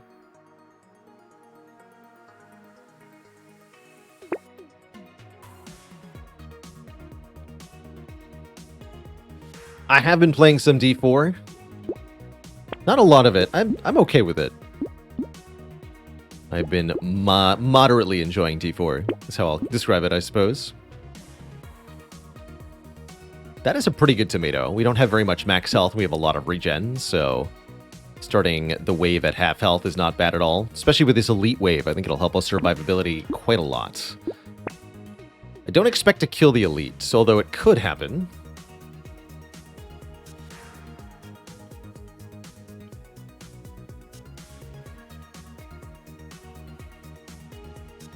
Just gonna reroll here. Lucky Charm. 30 luck. That's what I want. Lock the metal plate, too. Probably also lock Recycling Machine for this character. Oh, dear God.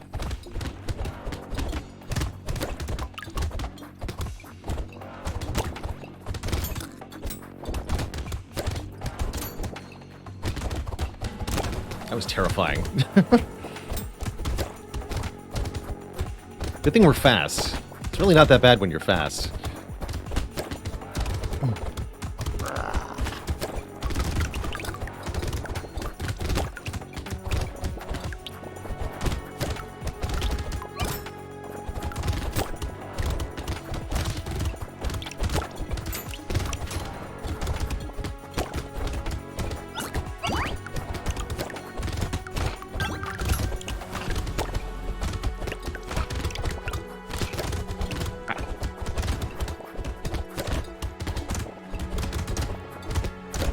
Wow. That's tough. Trying to evade his charge puts me exactly at the range of the circle attack. Trying to avoid the circle attack gets me hit by the charge. Didn't quite know what to do there. Named Barbu, thanks for 29 months. Who's next? Loud.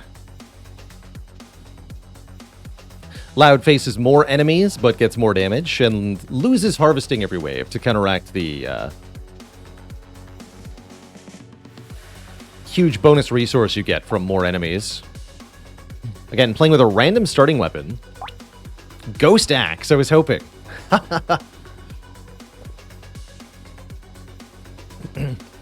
Here goes. Ghost Axe scales damage as we kill more enemies with it. Theoretically, a pretty good weapon for Loud.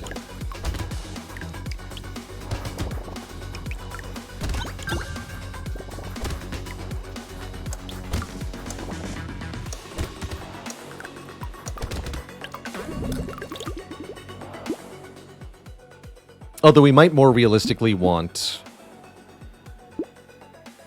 Let's fix the harvesting for a second. Might more realistically want Ghost Flint. Here's one.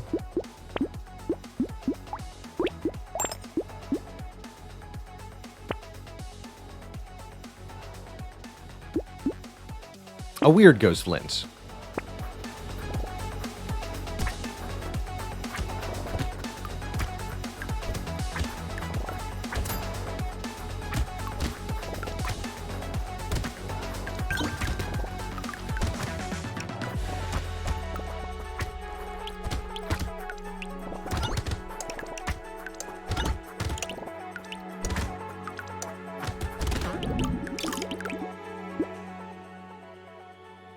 And some more attack speed, which we're clearly struggling for. More enemies. Even more enemies.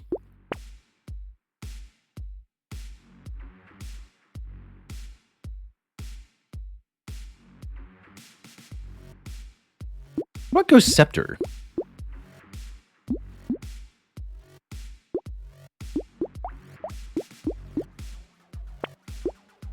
Let's add one.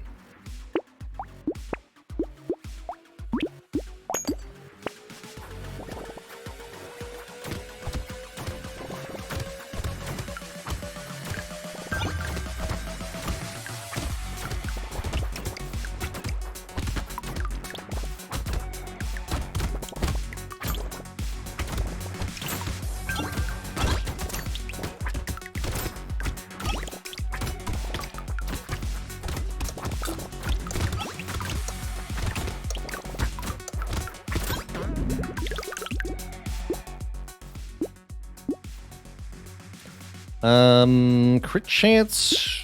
Continue to fix harvesting. You don't get the constant returns of normally getting this stat, but it prevents us from losing more resources at the end of each wave. I think I'm going to take the reroll.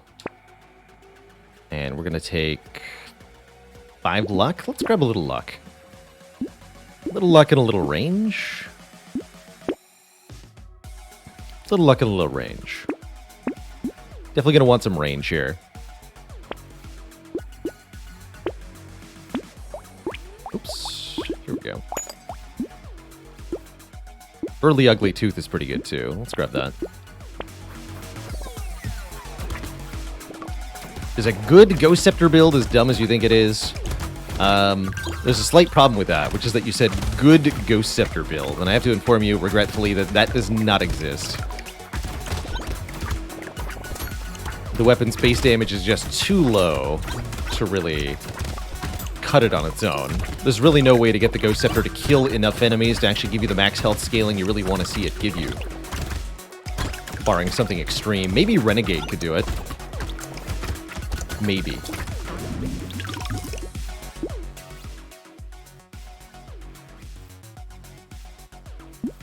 Grab some max health and melee damage. Melee damage makes these slap a lot harder. Let's take melee damage. Demon. That makes sense. On Demon.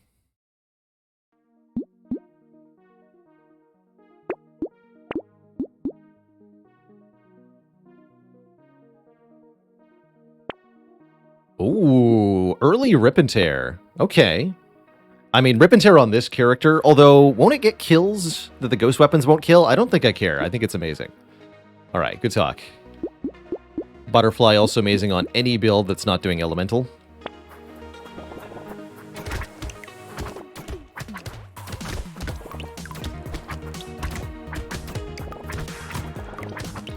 The ghost character starts with plus 10 damage to ghost weapons, is what they start with.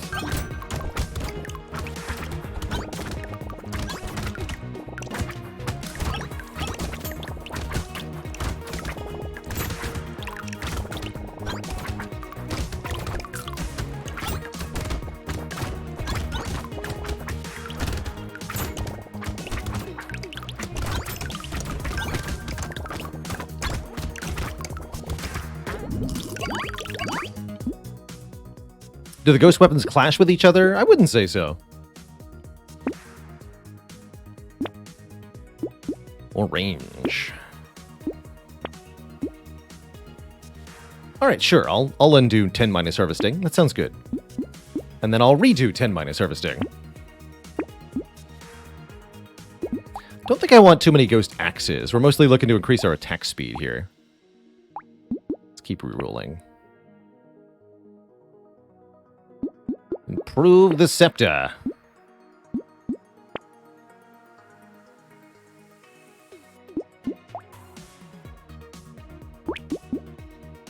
And buy another gentle alien, because hell yeah.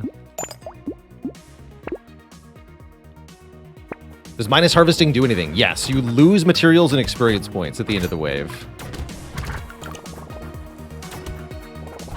I think it can even unlevel you if you have negative harvesting.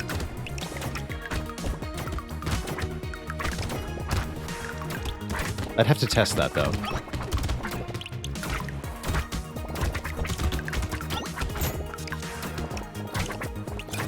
But closely watch our experience meter at the very end of the wave.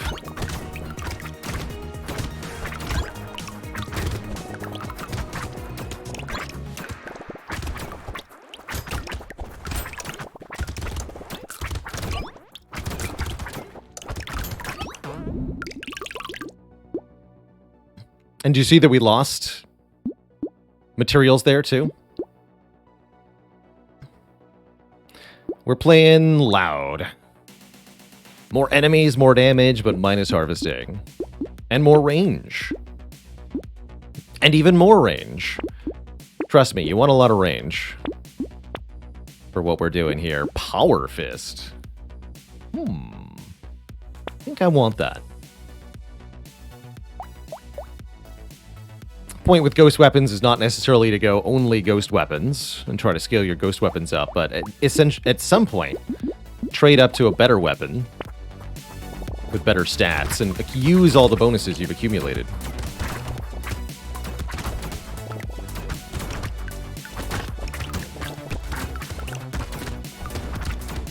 Doomtrain says, according to the wiki, you cannot lose a level. Thank you for checking. Assume I was mistaken then. That's a... Oh dear, what on earth just happened? Help! I don't understand it, and I'm terrified.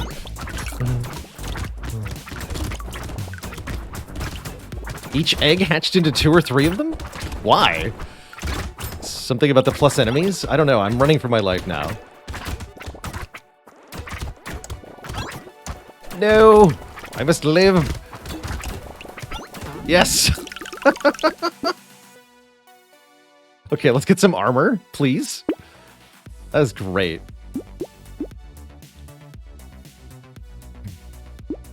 I guess if your enemy percent is high enough that the eggs can hatch into multiple big enemies, that's really terrifying. It's a terrifying fact. Alright, I'll take this ghost axe. Keeping this power fist in the shop for a bit. Yeah.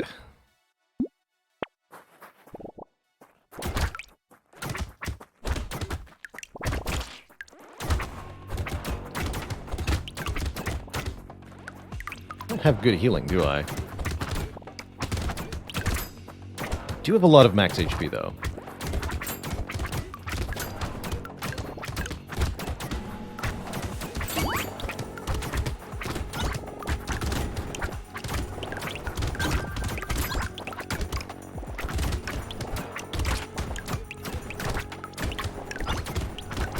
Whoa. Your speed is hurting.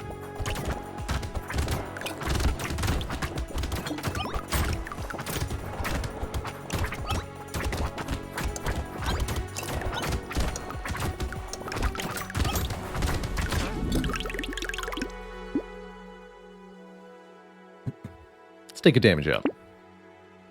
And a range up. Best of both worlds. We have minus 2 HP regen. That's not very good.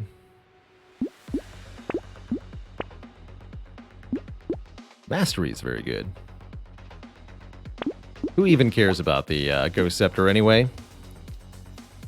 Sharp Bullet is odd.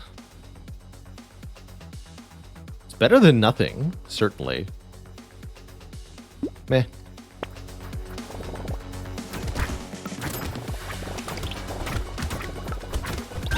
It's wave 9 time. Heck yeah. 60% additional enemies wave 9 time.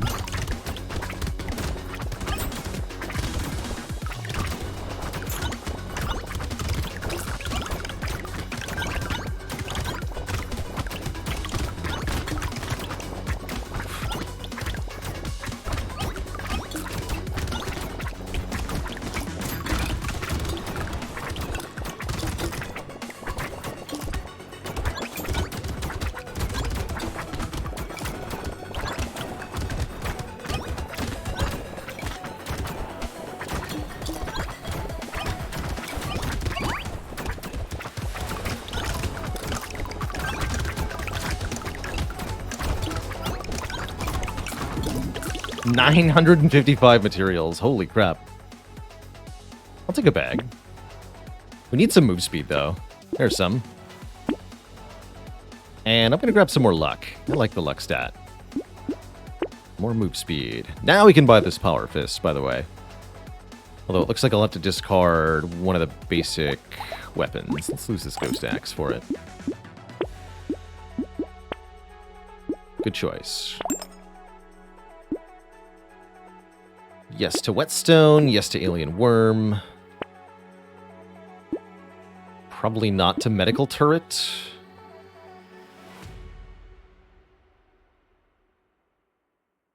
Yes to peaceful bee. Yes to recycling machine. Yes to a better ghost flint. Yes to glasses. Yes to piggy bank and a reroll. And a butterfly. And I think from there we stop. So note that we now have over 100 range stat, which takes these daggers from a base of 170. Interesting, their range goes up as they level. To 236. We can attack enemies quite a bit further away, and more at the same time, with our melee weapons, which is very important, actually.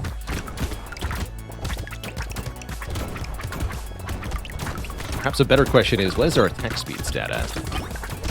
Just keeps going up. Attack speed at 64%. And climbing.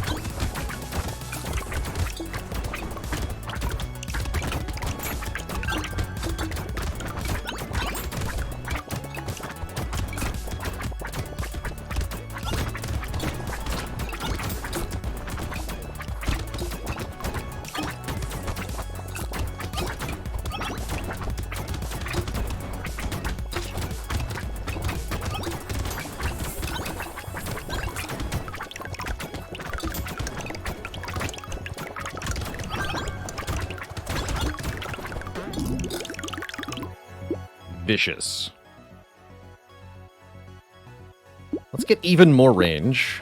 I'm telling you, Twitch chat, it's all about the range here, and fix our armor. Luck up, also very good. Luck, yes. Range and attack speed, yes.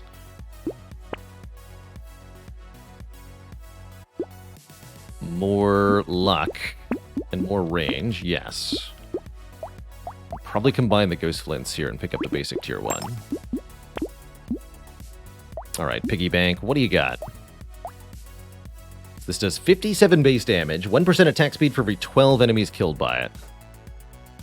So far we've gained 61 attack speed from the items that formed this. What's your gimmick? Oh, I see. Well, that's quite a gimmick.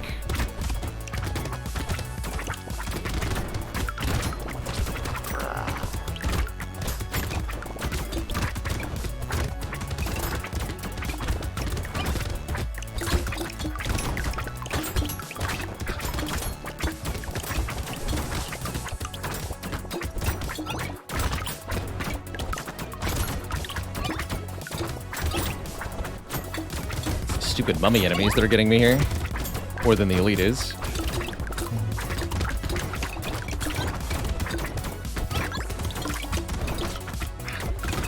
So close, come on.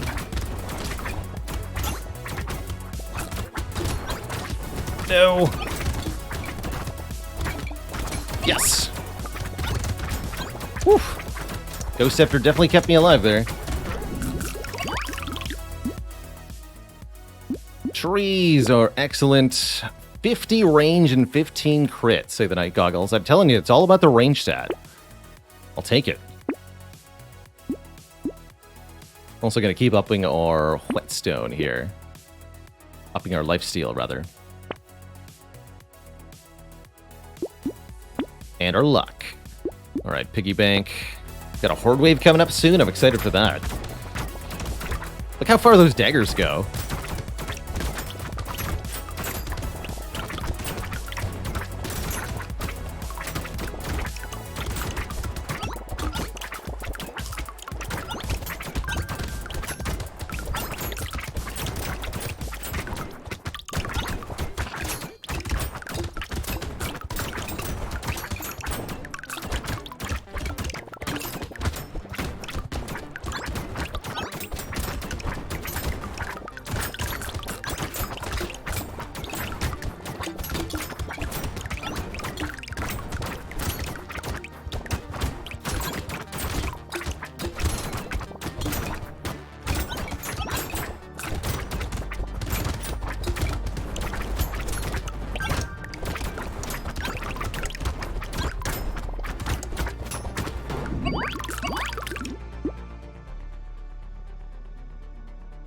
Sure.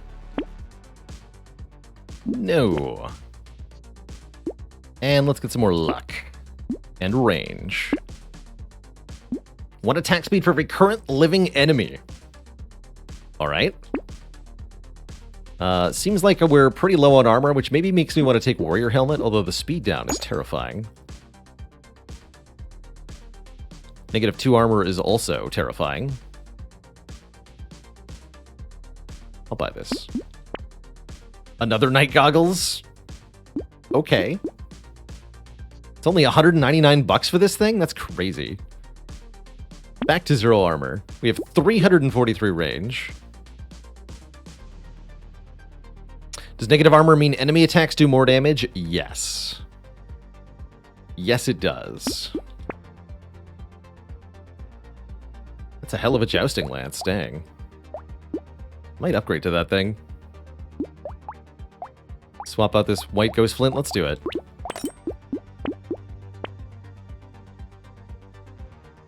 Power generator. Lock both of these, buy this. Piggy bank, make me some money. Let's go. God, the lance just like flies to the middle of the screen. That's great.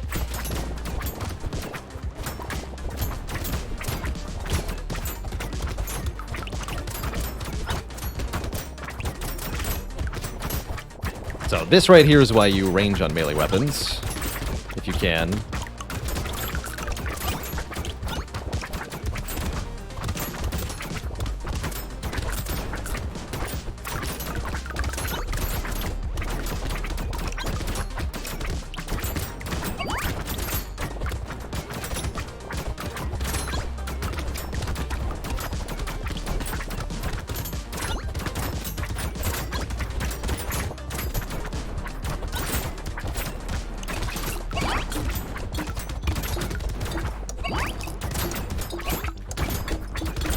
Boom.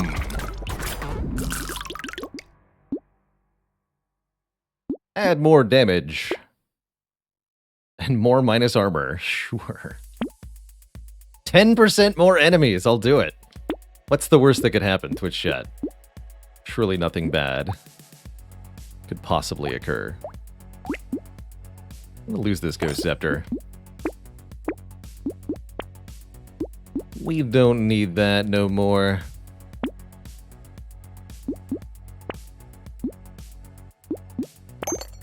Not when I've got a red Ghost Axe. Ready for the Horde. 25% lifesteal. Here goes. We have 343 range. How will the Horde fare?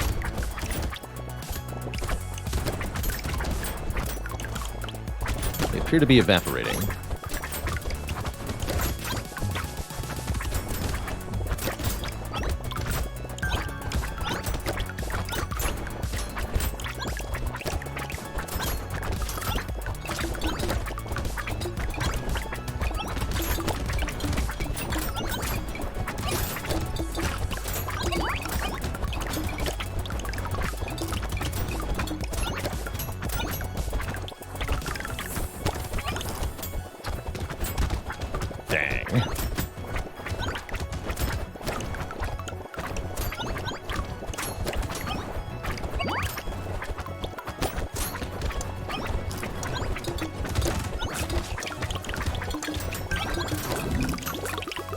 Oh boy, that is a lot of damage output.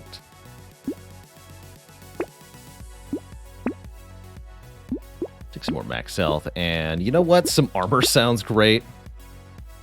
I'll take a Clover. Luck and dodge. Damage and lifesteal, and you know what? Some more dodge. 36 dodge. Another mouse. Even more enemies. Have I made a terrible mistake? Let's hope not. Let's hope not.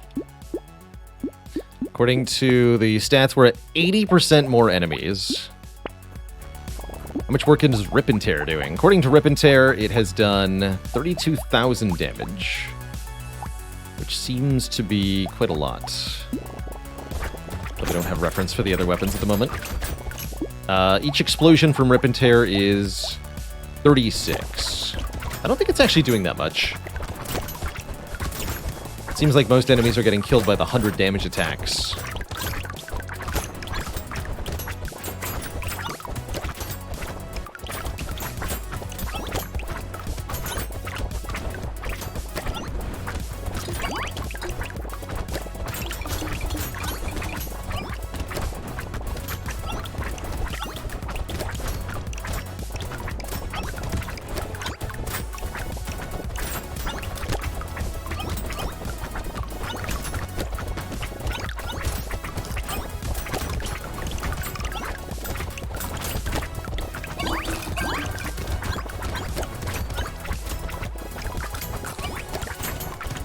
Actually, let the eggs hatch. Slaughter them like lambs. Oh, they didn't even arrive. A free wolf helmet. Or 136 materials. I'll take that, actually. More range, yes. No. No. Yes. And more range. Bring it into the 400. 185% additional enemies. Obviously, this says range on it. I'll buy it. This also says a range on it. I don't think I want it. Give me more damage and lifesteal. Currently at 161% attack speed, 142% damage. 438 range. Seems like a good stat. Never seen a dagger that had a range of 399. That's about the range of a pistol normally.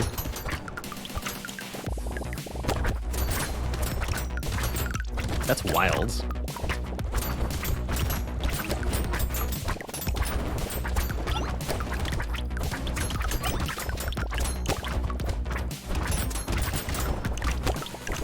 Oh, yes.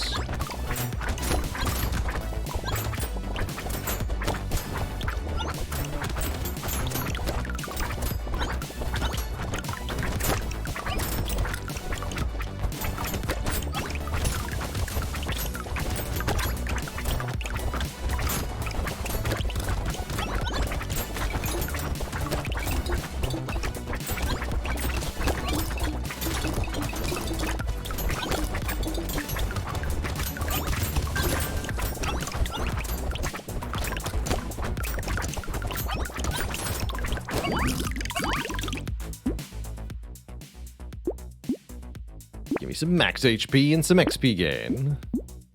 And some speed. Sure.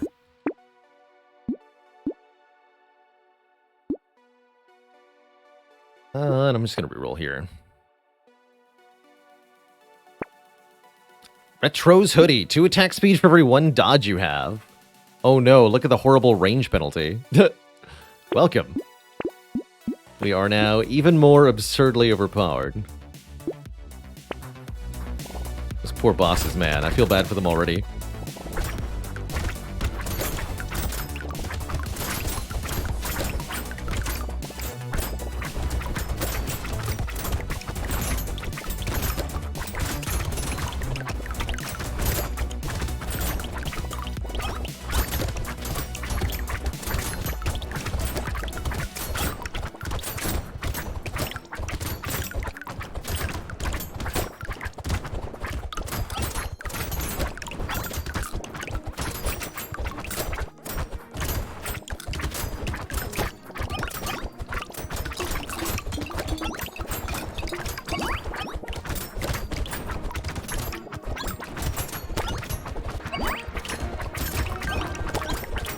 Run really got out of control. Holy moly.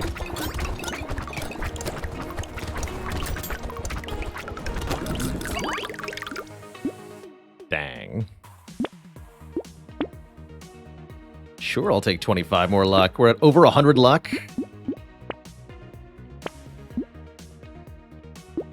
Over 50 dodge chance. Another Power Fist? I like it. Let's upgrade the Power Fist to red. And that knife actually seems like an obscenely good weapon. Let's lose the Ghost Axe.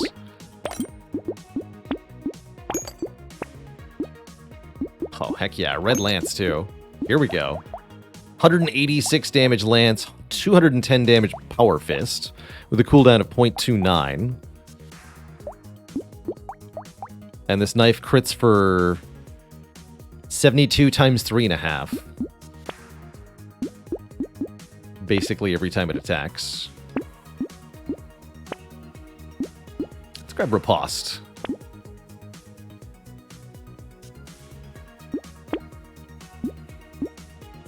Alright, this poor elite is about to die so fast. I don't know what your gimmick is. There's apparently a lot more elites than I have seen even. That's cool. I've never seen this guy before. Oh my god. There's so many enemies. Help!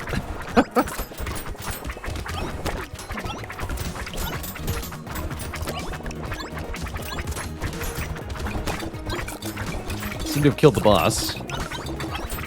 relative to my enormous range stat.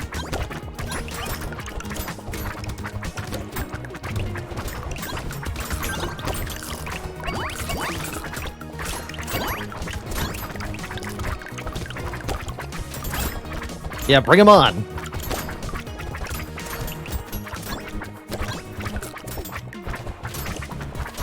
Hatch all you want.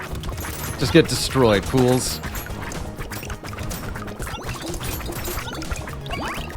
Easy.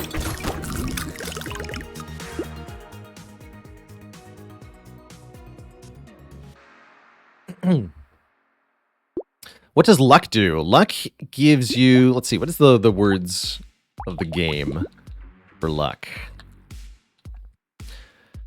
You have 139% more chance of finding items or consumables when you kill enemies. Increases the rarity of items in the shop and level upgrades. That's pretty well said. It's exactly what it does. I'll take this one. And let's get our dodge as close to cap as we can. We have Retro's hoodie, so more dodge equals more damage. Second jousting lance, huh? We can get rid of the Ghost Flint 3 for that? Sure. Who needs armor? Not me. Too late for the extra stomach. But unlimited free rerolls. Now that's more like it. I'll buy one metal plate, I guess. Oh, heck yeah. Red knife. We have 6 red weapons. And there are now 90% more enemies. I wish projectiles gaining a bounce was any good here. I have no projectiles.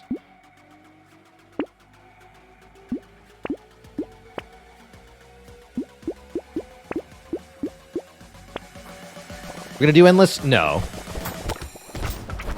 No, I've got time for one more run and then I'm gonna go get dinner.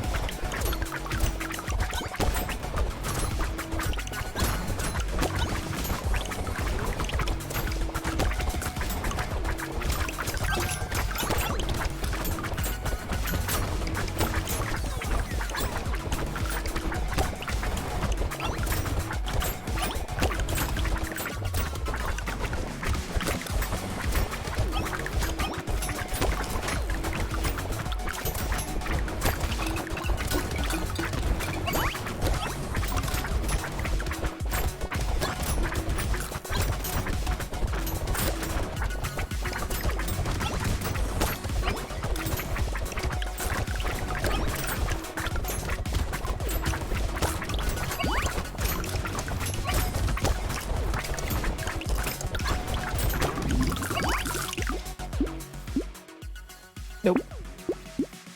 Yep. Nope. 20 more attack speed, I'll do it. Get a Retro's hoodie and Estes couch. That's pretty amazing. These lances have 450 range. That is a ranged weapon. And we might as well spend all of our cash here.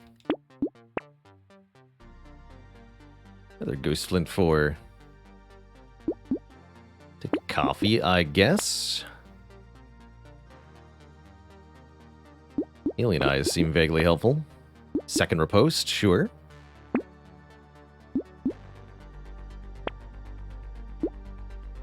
More dodge, more attack speed. We're at 390% attack speed. It's amazing. Triangle of Power seems good.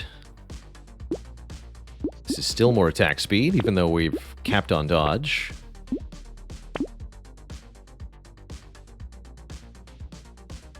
I'll take a glass cannon. I'm feeling it.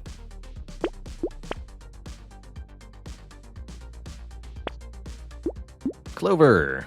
More attack speed. A red pruner appears. So cute. Alright, that's all we got. Let's go. Wave 20.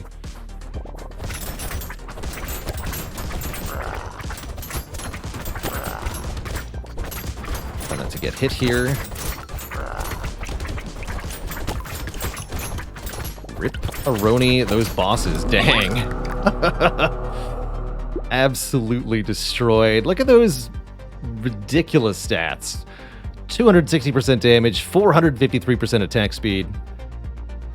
50 crit chance. Holy moly. And 400 range, too, to really give it to him. I've rarely had a run that felt that strong, but that was great. Ghost weaponry on loud, highly recommend. Highly recommend. Have we won with Fisherman yet? Not yet. Although I haven't done too many runs with Fisherman. It's 3 or 4 attempts.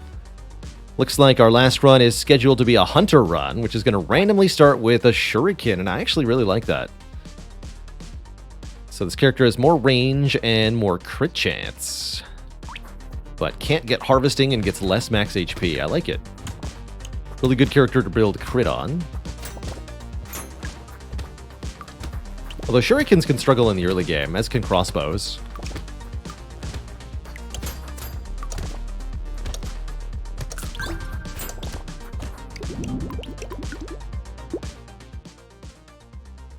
Let's grab some early crit chance then, if we're getting crit chance ups. And we should roll for some good weapons. How do I feel about adding a Shredder here? Let's do it. What if I do guns and shuriken? Let's try it.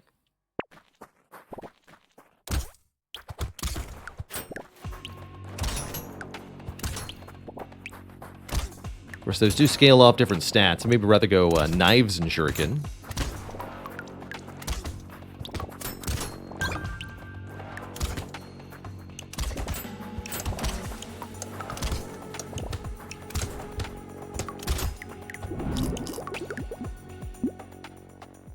More crit chance. Let's go.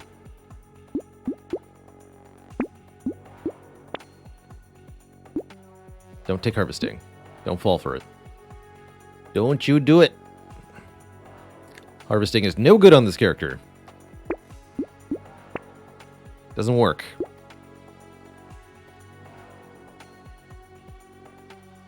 Note that max health modifiers go both ways. Don't think I want a flamethrower, although that is cute. Is the Shuriken Bound's infinite range? To my knowledge, John the Fawn, yes. There's no limit to the range of bouncing projectiles, regardless of your range stat.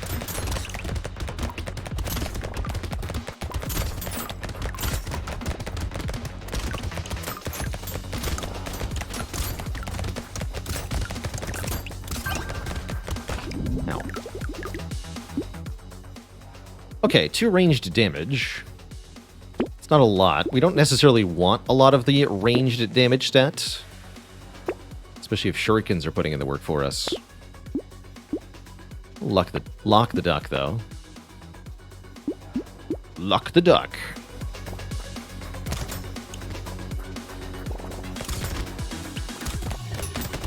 Luck is definitely a stat that's better off acquired early.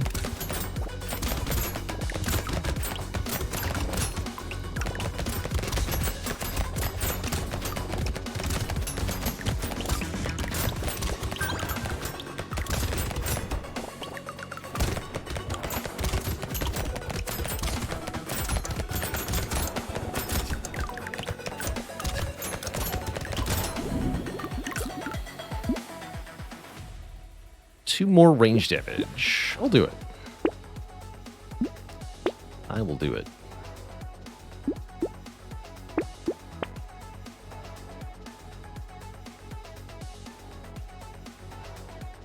Bag is okay.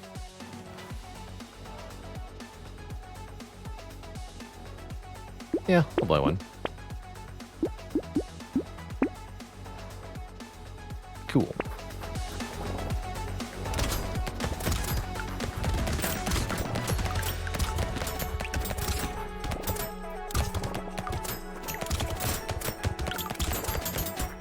At the moment, our crit chance is 57.5 on the shurikens. Definitely a lot of room for improvement there.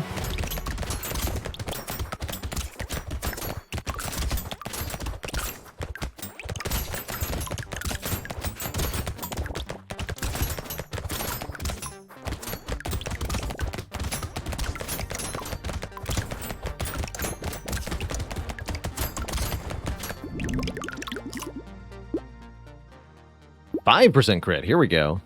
Even more crit. And a purple lance. Yes. I'm just going to go ahead and take that. Seems pretty good. There's also that knife I potentially wanted. Muscly dude's not bad. Bit more max health is good. The minus range is disappointing, certainly. This character gets damage from range. Let's not do range down. Let's do one reroll, though. Improved tools are a very expensive 10% attack speed up. Let's lock up Bat. Bat is very good on this character because we cannot get harvesting modifications. And again, those go both ways, so no harvesting ups are allowed, but also no harvesting downs. We get the life gain, but no penalty there.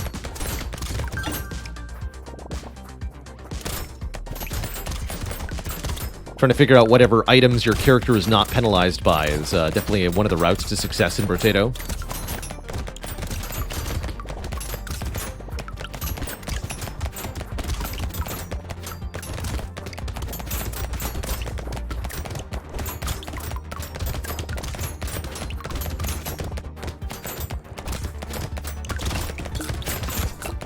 That's not quite what I meant to do.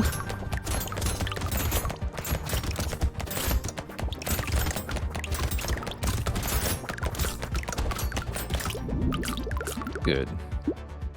7% crit chance. Sure. Just every level, crit chance, crit chance. And I think I'm going to take max health over armor here.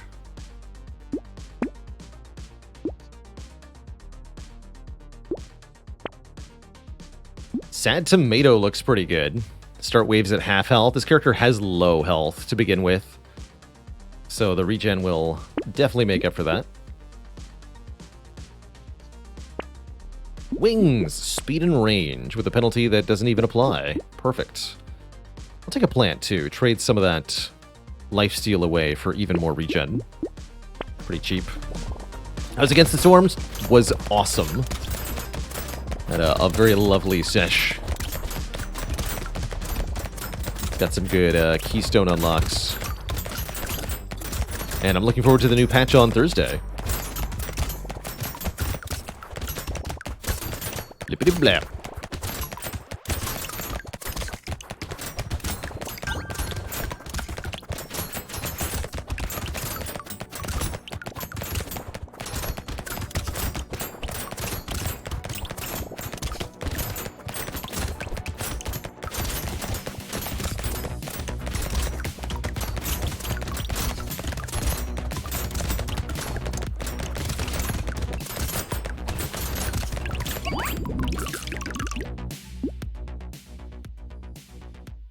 More health from consumables where you have a little bit of luck. I'll take this. I'll take 5 more crit chance. No such thing as too much crit chance. I'll take that since we just took the health from consumables up. So we have even more regen now. Perfect. So we're at 40 base crit chance. That means the shurikens are at 75 and 78%. Interesting. Guns are at 40-ish%.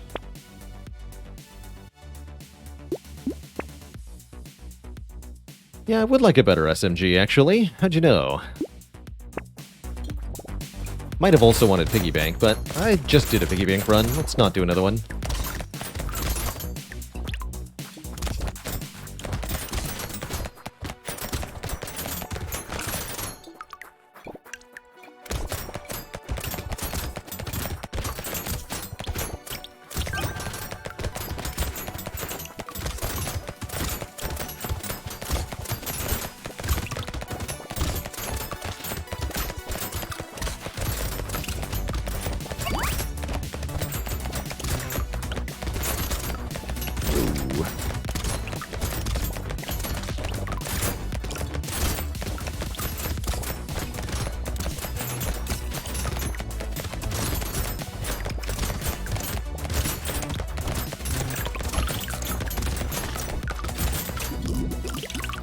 A little scary. Hey, look, more crit chance. You'd love to see it. You also love to see either a move speed up or an armor up. I think in our case, we actually do want the armor more than anything else.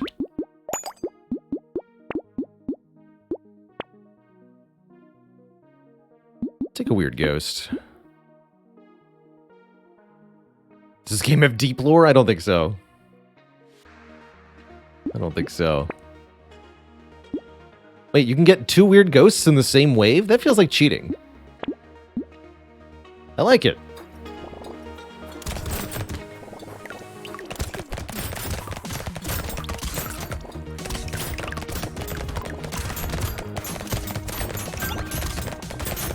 That definitely feels like cheating.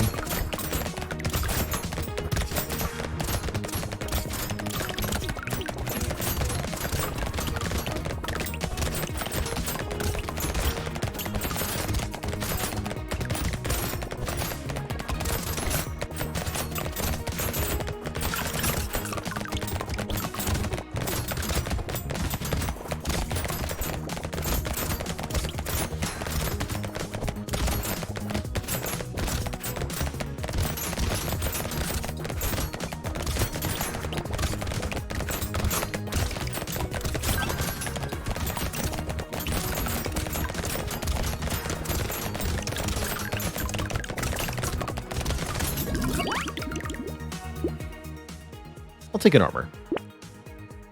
And a speed up. Ooh, and damage percent or attack speed percent? I'm going to take the damage percent. Although I do think we want some more attack speed shortly.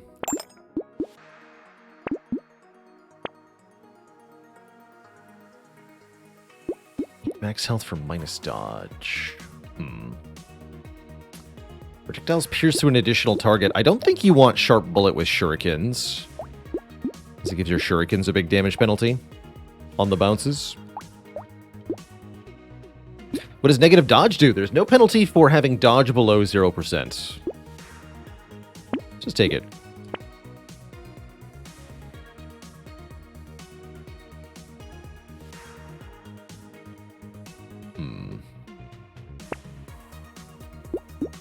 Purple SMG. Sure. So this is now base damage 8 with our current modifiers. That's pretty good.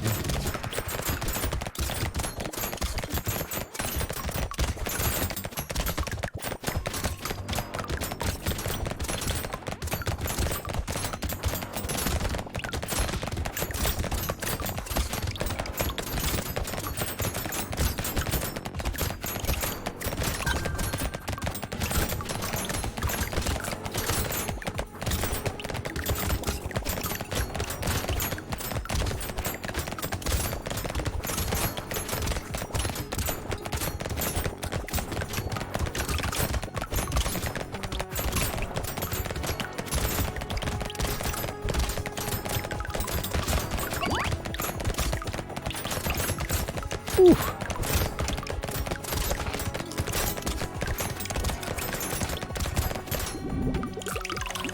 That was a tough wave. Post doesn't do a whole lot, but does give us 2 melee damage stat. I guess I'll take it for that reason. Could take 3 lifesteal, but with so much regen, I feel like we're better off taking something else. Grab armor. All SMGs? Always has been. Coupon, Tentacle, those are good. 9 damage on the SMGs. It's Horde Wave time. Will we survive the Horde? I'm not so sure about that. At least we can kill the mummies pretty reasonably.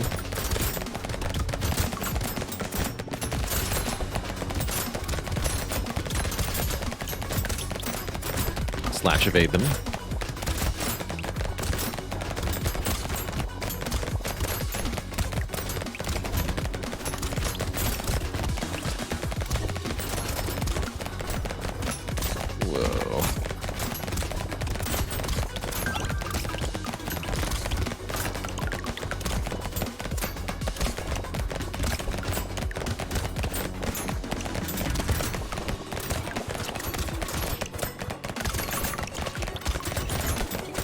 No, don't kill me. Good. Gen is excellent. Definitely lacking a little bit for the damage, though. Let's grab that attack speed up. Question mark, although 5% more crit is definitely still in the correct direction here. I'm going to take the attack speed. There's the crit. Sunglasses. Excellent. Let's also get bait and ritual. And Little Frog doesn't do anything. Peacock. Peacock plus bait? That sounds terrifying. Just gonna lock that.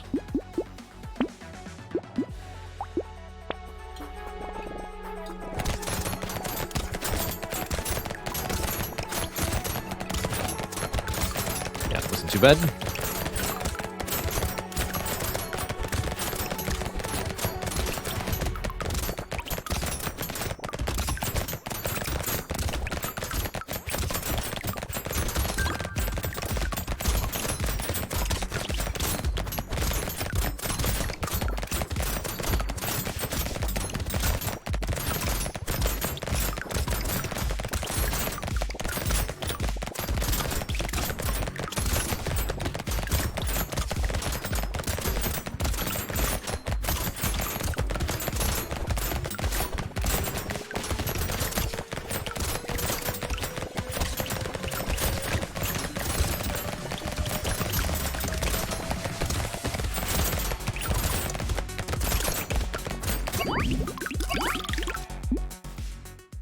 More piercing damage. We're not doing piercing damage.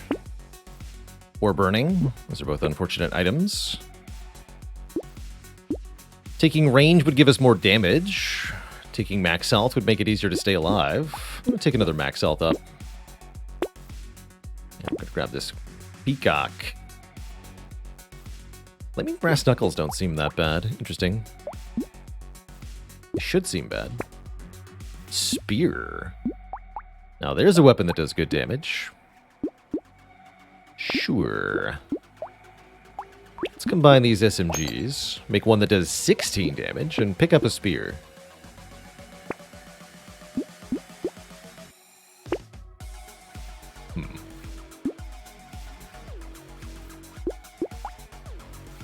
Recycle this for a shredder as well.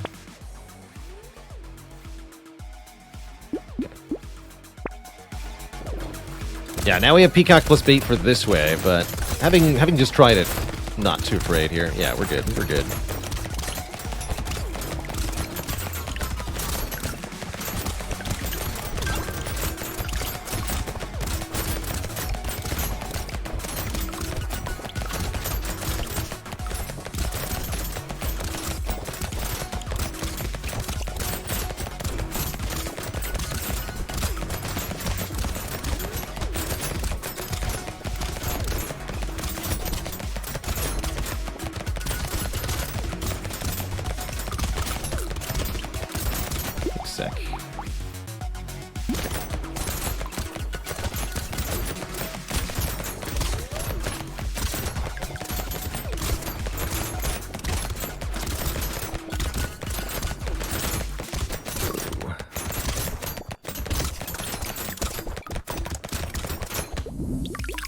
Oof.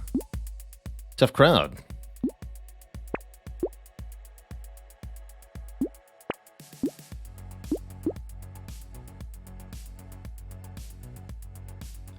I think we need some more regen.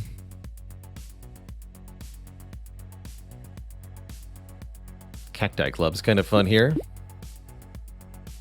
Feels like I really didn't earn much money on that wave.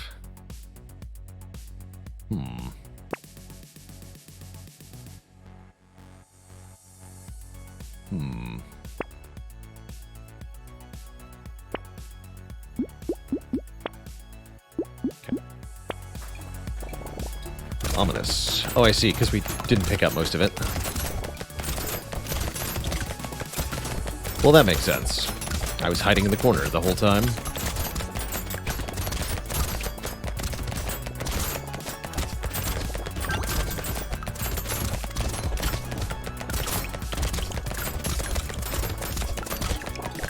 Now we get to be massacred by a horde. Look forward to dying bravely. At least the spear is helping.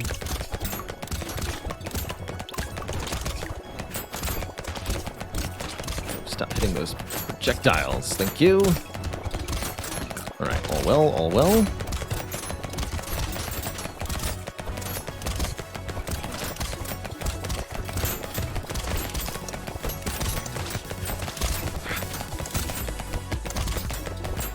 Alright, well I still didn't pick up anything, but we got some of it.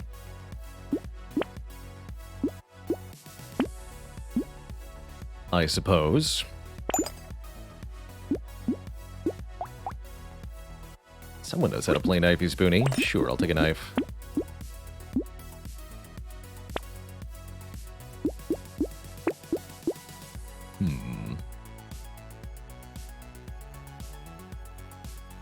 Shoddy actually has double damage crits. It's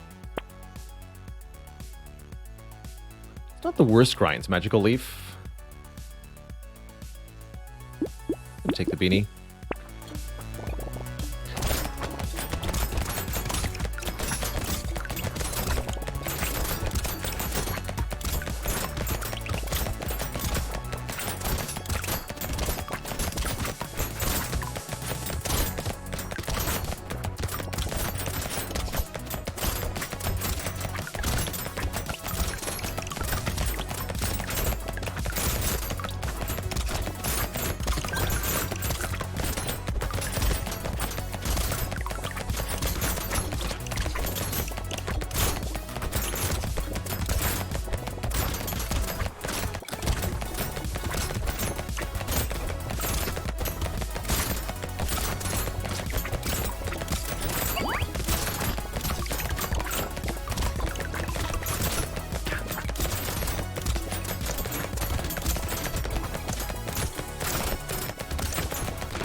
Nope. Yep. 15 attack speed. Here we go. And more regen. Shackles. Cap our speed at 27 to gain 80 range. 8 HP. Engineering doesn't matter, but that other stuff sure does. Actually, if I'm going to buy that, I'll take the incendiary turret and the landmines too. I just want a little more speed. This gives us a crit chance down, but I'm okay with that.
There we go. Okay, if you give it to me for free, I still don't take it, actually, because I have crit chance modifiers up, harvesting modifiers down. Get out of here. Take some range instead. Although I want to reroll for move speed. 3 armor, that'll do. Okay, let's just take the shackles, lock ourselves to 32 move speed. That's not a lot, but it is enough, certainly. Don't like wisdom very much. Silver bullet sounds okay. Head injury is counterintuitive on this hunter character. No, just go wave 17.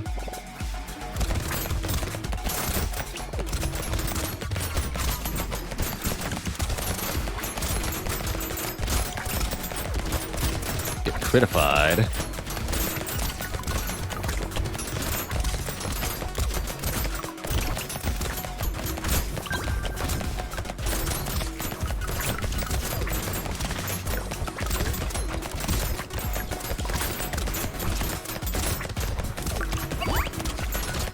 Whoa. Don't get cornered.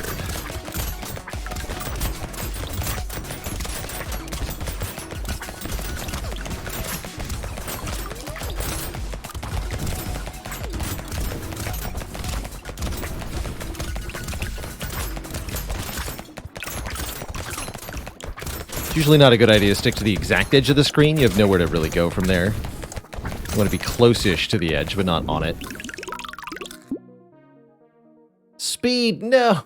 I can't take this. It doesn't do anything anymore. Recycle it. Recycle it. Lifesteal sounds okay, though. Let's take lifesteal. Take more lifesteal.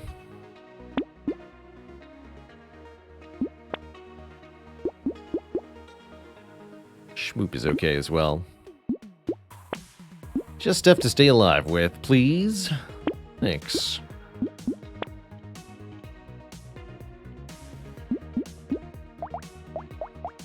Does speed down still impact? Yes.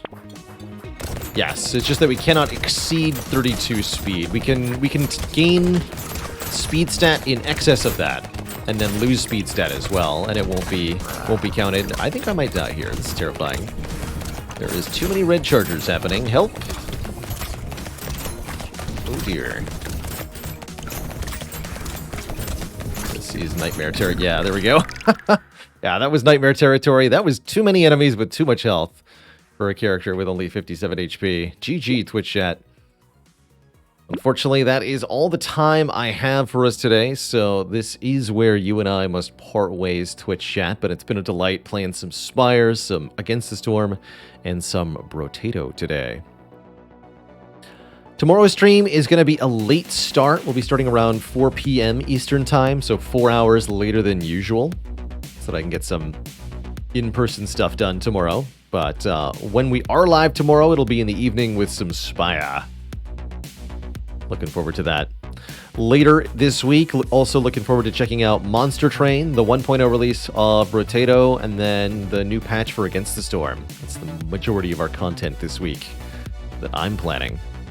See you later, Neslop, Zavarin, Noah, Robson, the Prophet Kane, Balthazar, and everybody else. Thank you so much for watching. Have a wonderful evening. Till next time, toodaloo, my friends, and good night.